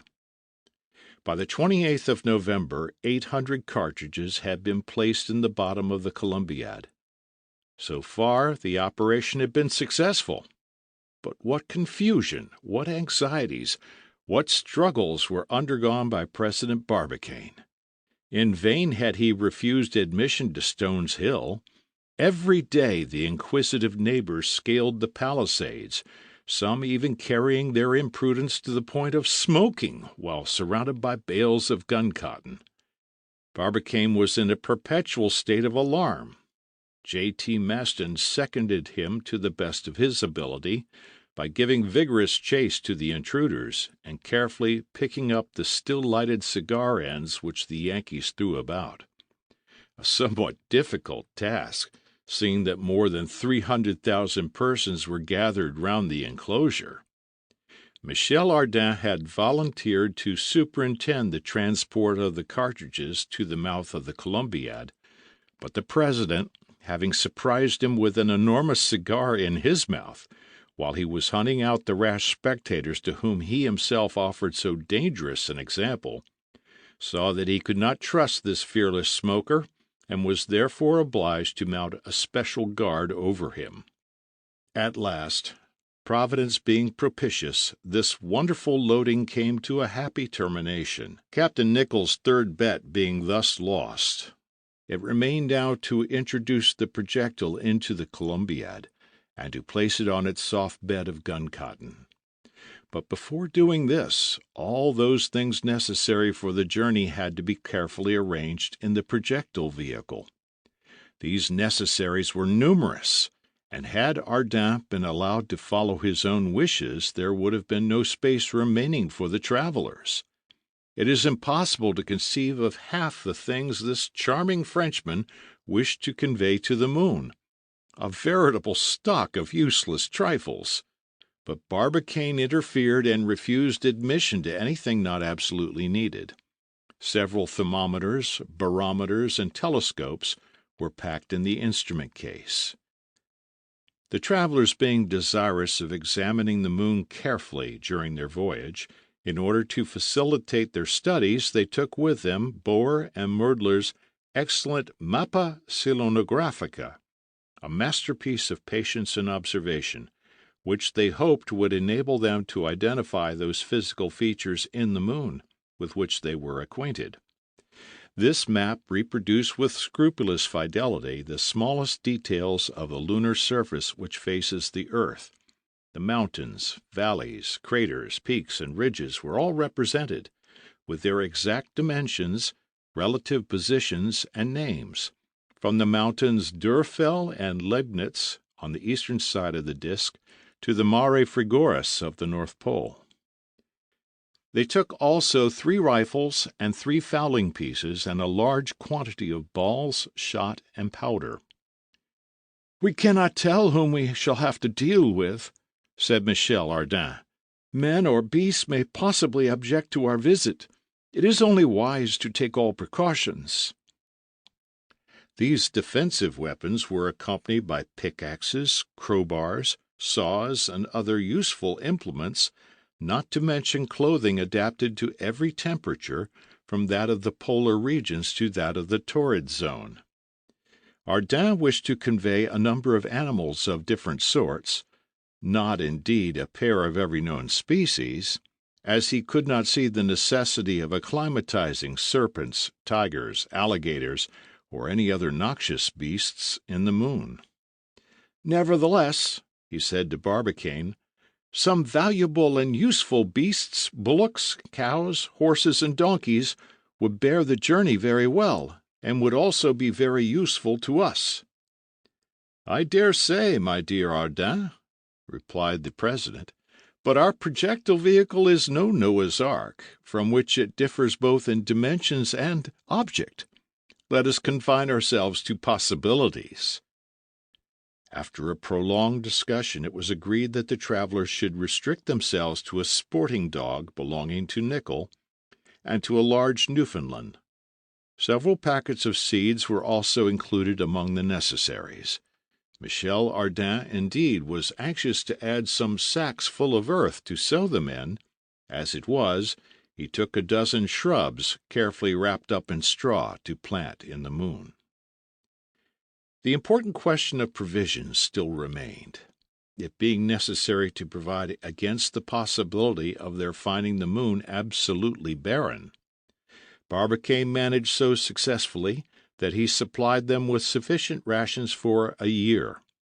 These consisted of preserved meats and vegetables, reduced by strong hydraulic pressure to the smallest possible dimensions. They were also supplied with brandy, and took water enough for 2 months, being confident, from astronomical observations, that there was no lack of water on the moon's surface. As to provisions, doubtless the inhabitants of the earth would find nourishment somewhere in the moon. Ardan never questioned this. Indeed, had he done so, he would never have undertaken the journey. "Besides," he said one day to his friends, "we shall not be completely abandoned by our terrestrial friends. They will take care not to forget us." "No, indeed," replied J.T. Maston. "What do you mean?" asked Nicholl. "Nothing would be simpler," replied Ardan. "The Columbiad will be always there. Well, whenever the moon is in a favourable condition as to the zenith, if not to the perigee, that is to say about once a year, could you not send us a shell packed with provisions which we might expect on some appointed day?" "Hurrah! Hurrah!" cried J.T. Maston. "What an ingenious fellow! What a splendid idea! Indeed, my good friends, we shall not forget you." "I shall reckon upon you. Then, you see, we shall receive news regularly from the earth, and we shall indeed be stupid if we hit upon no plan for communicating with our good friends here." These words inspired such confidence that Michel Ardan carried all the Gun Club with him in his enthusiasm. What he said seemed so simple and so easy, so sure of success, that none could be so sordidly attached to this earth as to hesitate to follow the three travelers on their lunar expedition. All being ready at last, it remained to place the projectile in the Columbiad, an operation abundantly accompanied by dangers and difficulties. The enormous shell was conveyed to the summit of Stones Hill. There powerful cranes raised it and held it suspended over the mouth of the cylinder. It was a fearful moment. What if the chain should break under its enormous weight? The sudden fall of such a body would inevitably cause the gun cotton to explode. Fortunately, this did not happen, and some hours later the projectile vehicle descended gently into the heart of the cannon and rested on its couch of pyroxyle, a veritable bed of explosive eiderdown. Its pressure had no result other than the more effectual ramming down of the charge of the Columbiad. "I have lost," said the captain, who forthwith paid President Barbicane the sum of $3,000. Barbicane did not wish to accept the money from one of his fellow travelers, but gave way at last before the determination of Nicholl, who wished before leaving the earth to fulfill all his engagements. "Now," said Michel Ardan, "I have only one thing more to wish for you, my brave captain." "What is that?" asked Nicholl. "It is that you may lose your 2 other bets. Then we shall be sure not to be stopped on our journey." End of chapter. Chapter 26. Fire! The 1st of December had arrived, the fatal day. For if the projectile were not discharged that very night at 10 hours, 46 minutes, 40 seconds p.m., more than 18 years must roll by before the moon would again present herself under the same conditions of zenith and perigee. The weather was magnificent. Despite the approach of winter, the sun shone brightly, and bathed in its radiant light that earth which 3 of her denizens were about to abandon for a new world. How many persons lost their rest on the night which preceded this long-expected day? All hearts beat with disquietude, save only the heart of Michel Ardan. That imperturbable personage came and went with his habitual, business-like air, while nothing whatever denoted that any unusual matter preoccupied his mind. After dawn, an innumerable multitude covered the prairie which extends, as far as the eye can reach, round Stones Hill. Every quarter of an hour the railway brought fresh accessions of sightseers, and, according to the statement of the Tampa Town Observer, not less than 5 millions of spectators thronged the soil of Florida. For a whole month previously the mass of these persons had bivouacked round the enclosure, and laid the foundations for a town which was afterwards called Ardan's Town. The whole plain was covered with huts, cottages, and tents. Every nation under the sun was represented there, and every language might be heard spoken at the same time. It was a perfect Babel reenacted. All the various classes of American society were mingled together in terms of absolute equality. Bankers, farmers, sailors, cotton planters, brokers, merchants, watermen, magistrates elbowed each other in the most free and easy way. Louisiana Creoles fraternized with farmers from Indiana. Kentucky and Tennessee gentlemen and haughty Virginians conversed with trappers and the half-savages of the lakes and butchers from Cincinnati. Broad-brimmed white hats and Panamas, blue cotton trousers, light-colored stockings, cambric frills were all here displayed, while upon shirt fronts, wristbands, and neckties, upon every finger, even upon the very ears, they wore an assortment of rings, shirt pins, brooches, and trinkets, of which the value only equaled the execrable taste. Women, children, and servants, in equally expensive dress, surrounded their husbands, fathers, or masters, who resembled the patriarchs of tribes in the midst of their immense households. At mealtimes all fell to work upon the dishes peculiar to the Southern states, and consumed with an appetite that threatened speedy exhaustion of the victualling powers of Florida. Fricasseed frogs, stuffed monkey, fish chowder, underdone possum, and raccoon steaks. And as for the liquors which accompanied this indigestible repast, the shouts, the vociferations that resounded through the bars and taverns decorated with glasses, tankards, and bottles of marvelous shape, mortars for pounding sugar, and bundles of straws. "Mint julep!" roars one of the barmen. "Claret sangaree!" shouts another. "Cocktail! Brandy smash! Real mint julep in the new style!" All these cries intermingled produced a bewildering and deafening hubbub. But on this day, 1st December, such sounds were rare. No one thought of eating or drinking, and at 4 p.m. there were vast numbers of spectators who had not even taken their customary lunch. And, a still more significant fact, even the national passion for play seemed quelled for the time under the general excitement of the hour. Up till nightfall, a dull, noiseless agitation, such as precedes great catastrophes, ran through the anxious multitude. An indescribable uneasiness pervaded all minds, an indefinable sensation which oppressed the heart. Everyone wished it was over. However, about 7 o'clock the heavy silence was dissipated. The moon rose above the horizon. Millions of hurrahs hailed her appearance. She was punctual to the rendezvous, and shouts of welcome greeted her on all sides, as her pale beams shone gracefully in the clear heavens. At this moment the 3 intrepid travelers appeared. This was the signal for renewed cries of still greater intensity.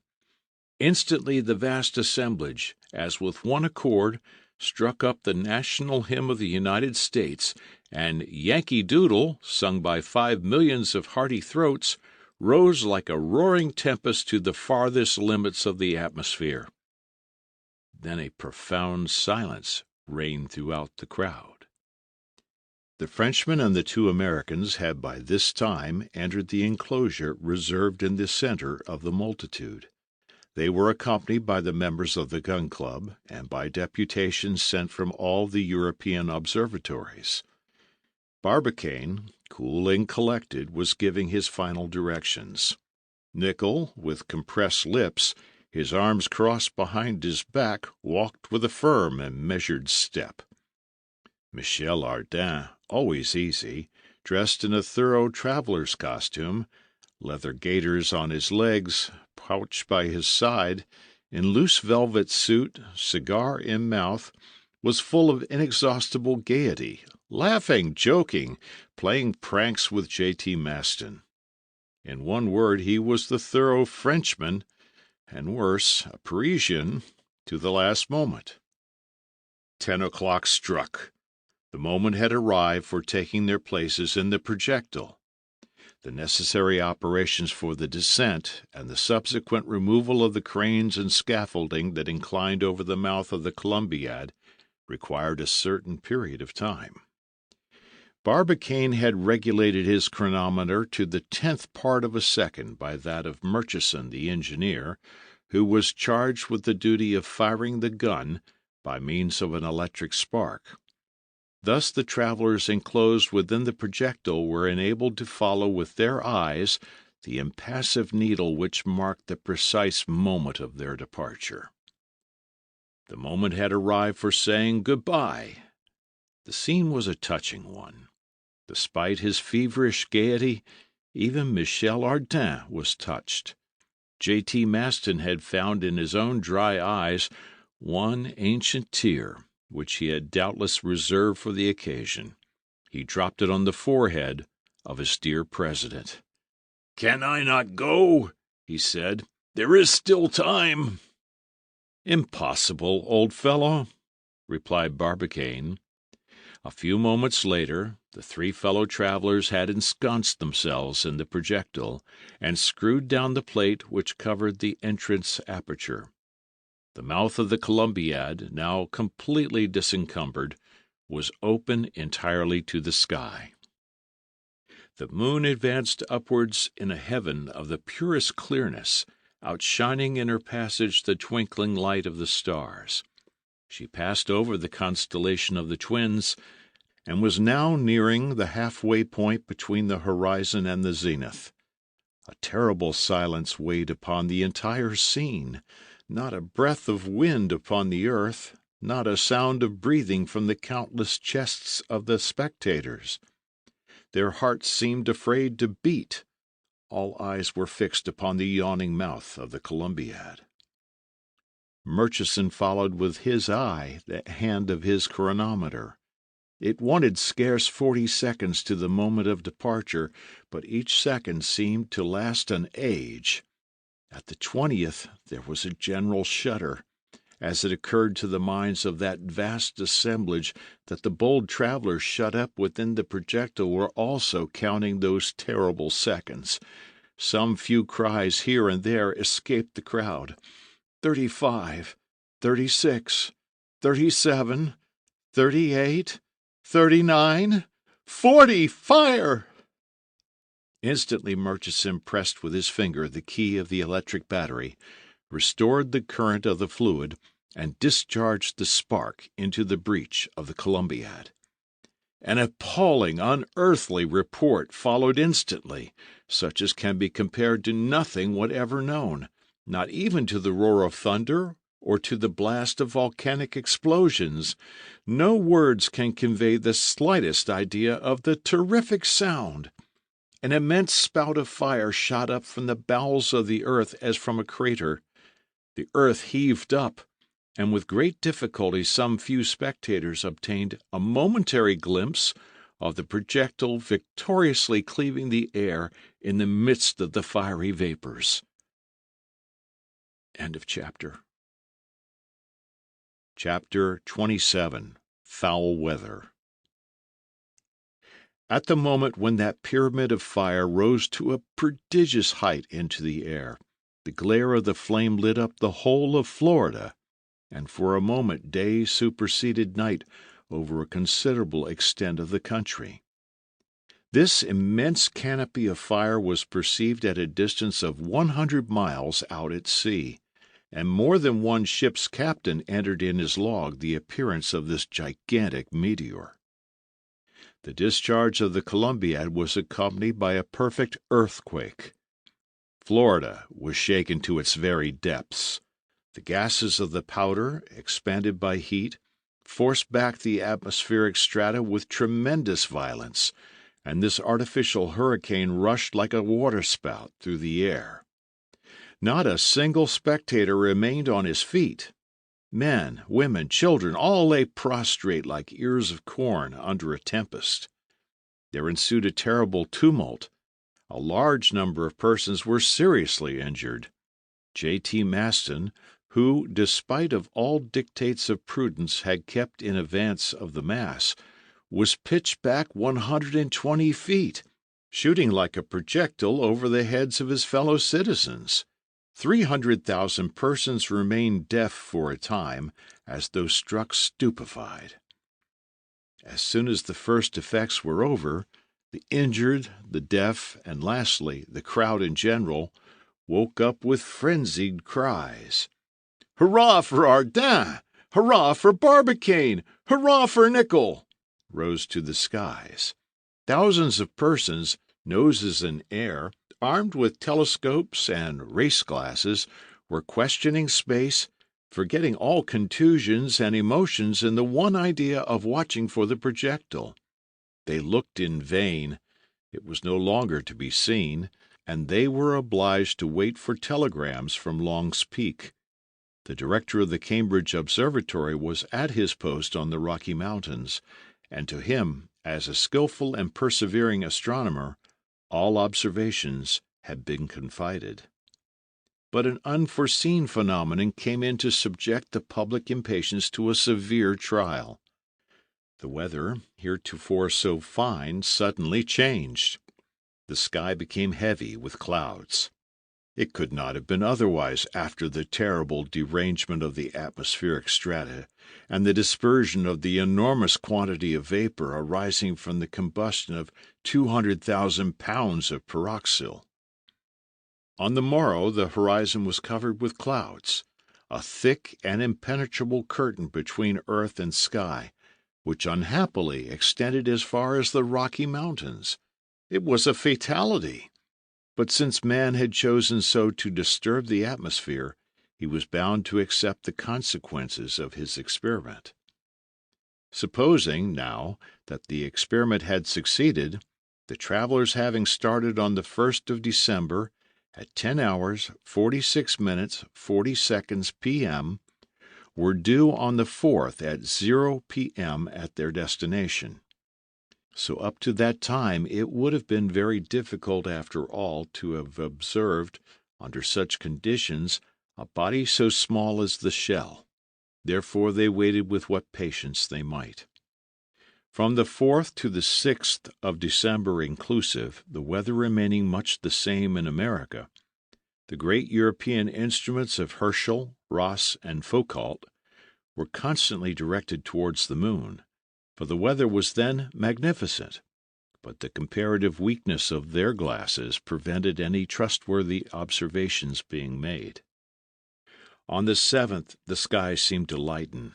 They were in hopes now, but their hope was of but short duration, and at night again thick clouds hid the starry vault from all eyes. Matters were now becoming serious, when on the 9th the sun reappeared for an instant, as if for the purpose of teasing the Americans. It was received with hisses, and wounded, no doubt, by such a reception, showed itself very sparing of its rays. On the 10th, no change. J.T. Maston went nearly mad, and great fears were entertained regarding the brain of this worthy individual, which had hitherto been so well preserved within his gutta percha cranium. But on the 11th, one of those inexplicable tempests peculiar to those intertropical regions was let loose in the atmosphere.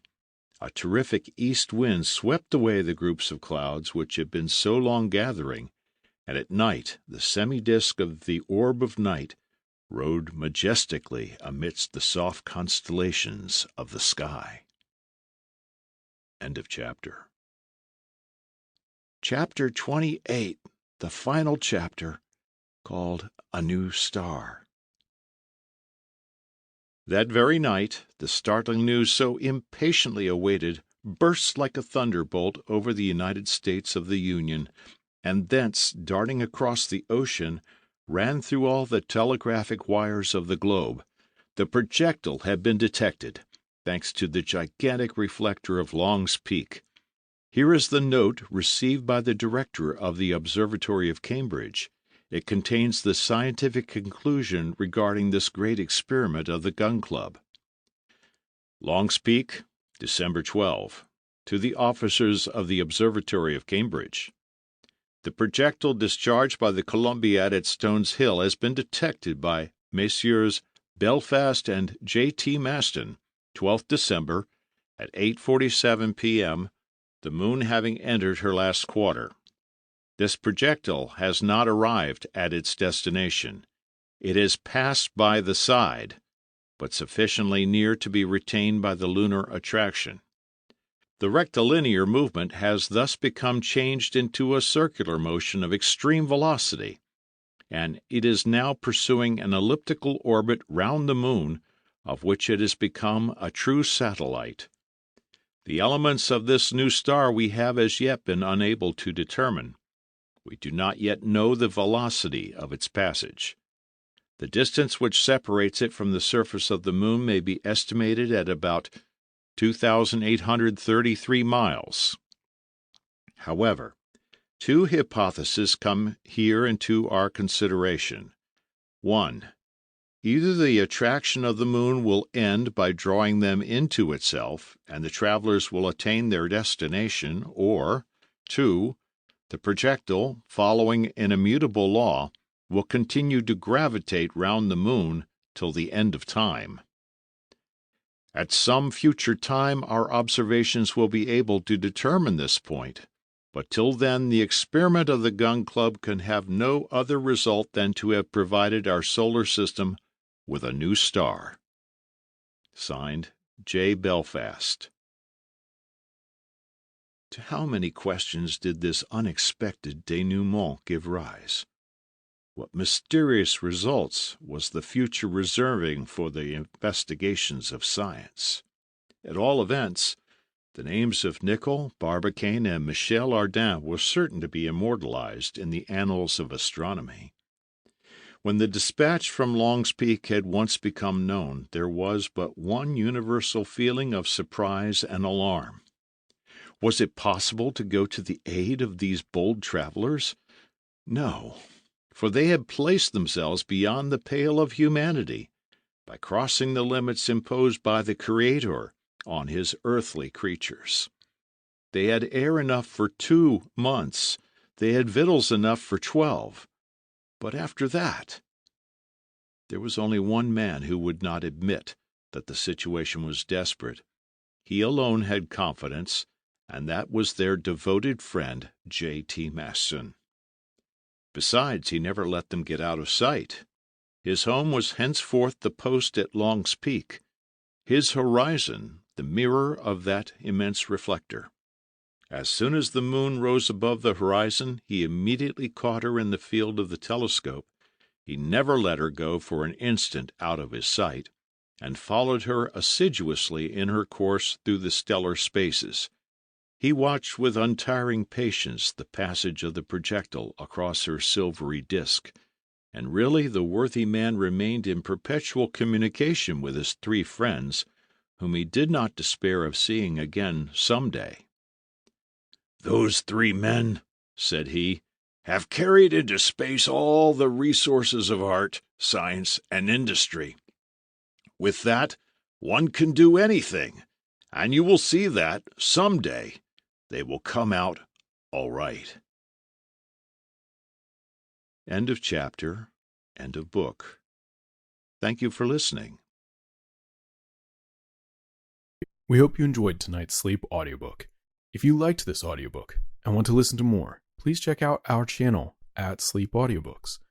And if you prefer to listen to each story individually, they will also be uploaded to our secondary channel at Sleep Chapters.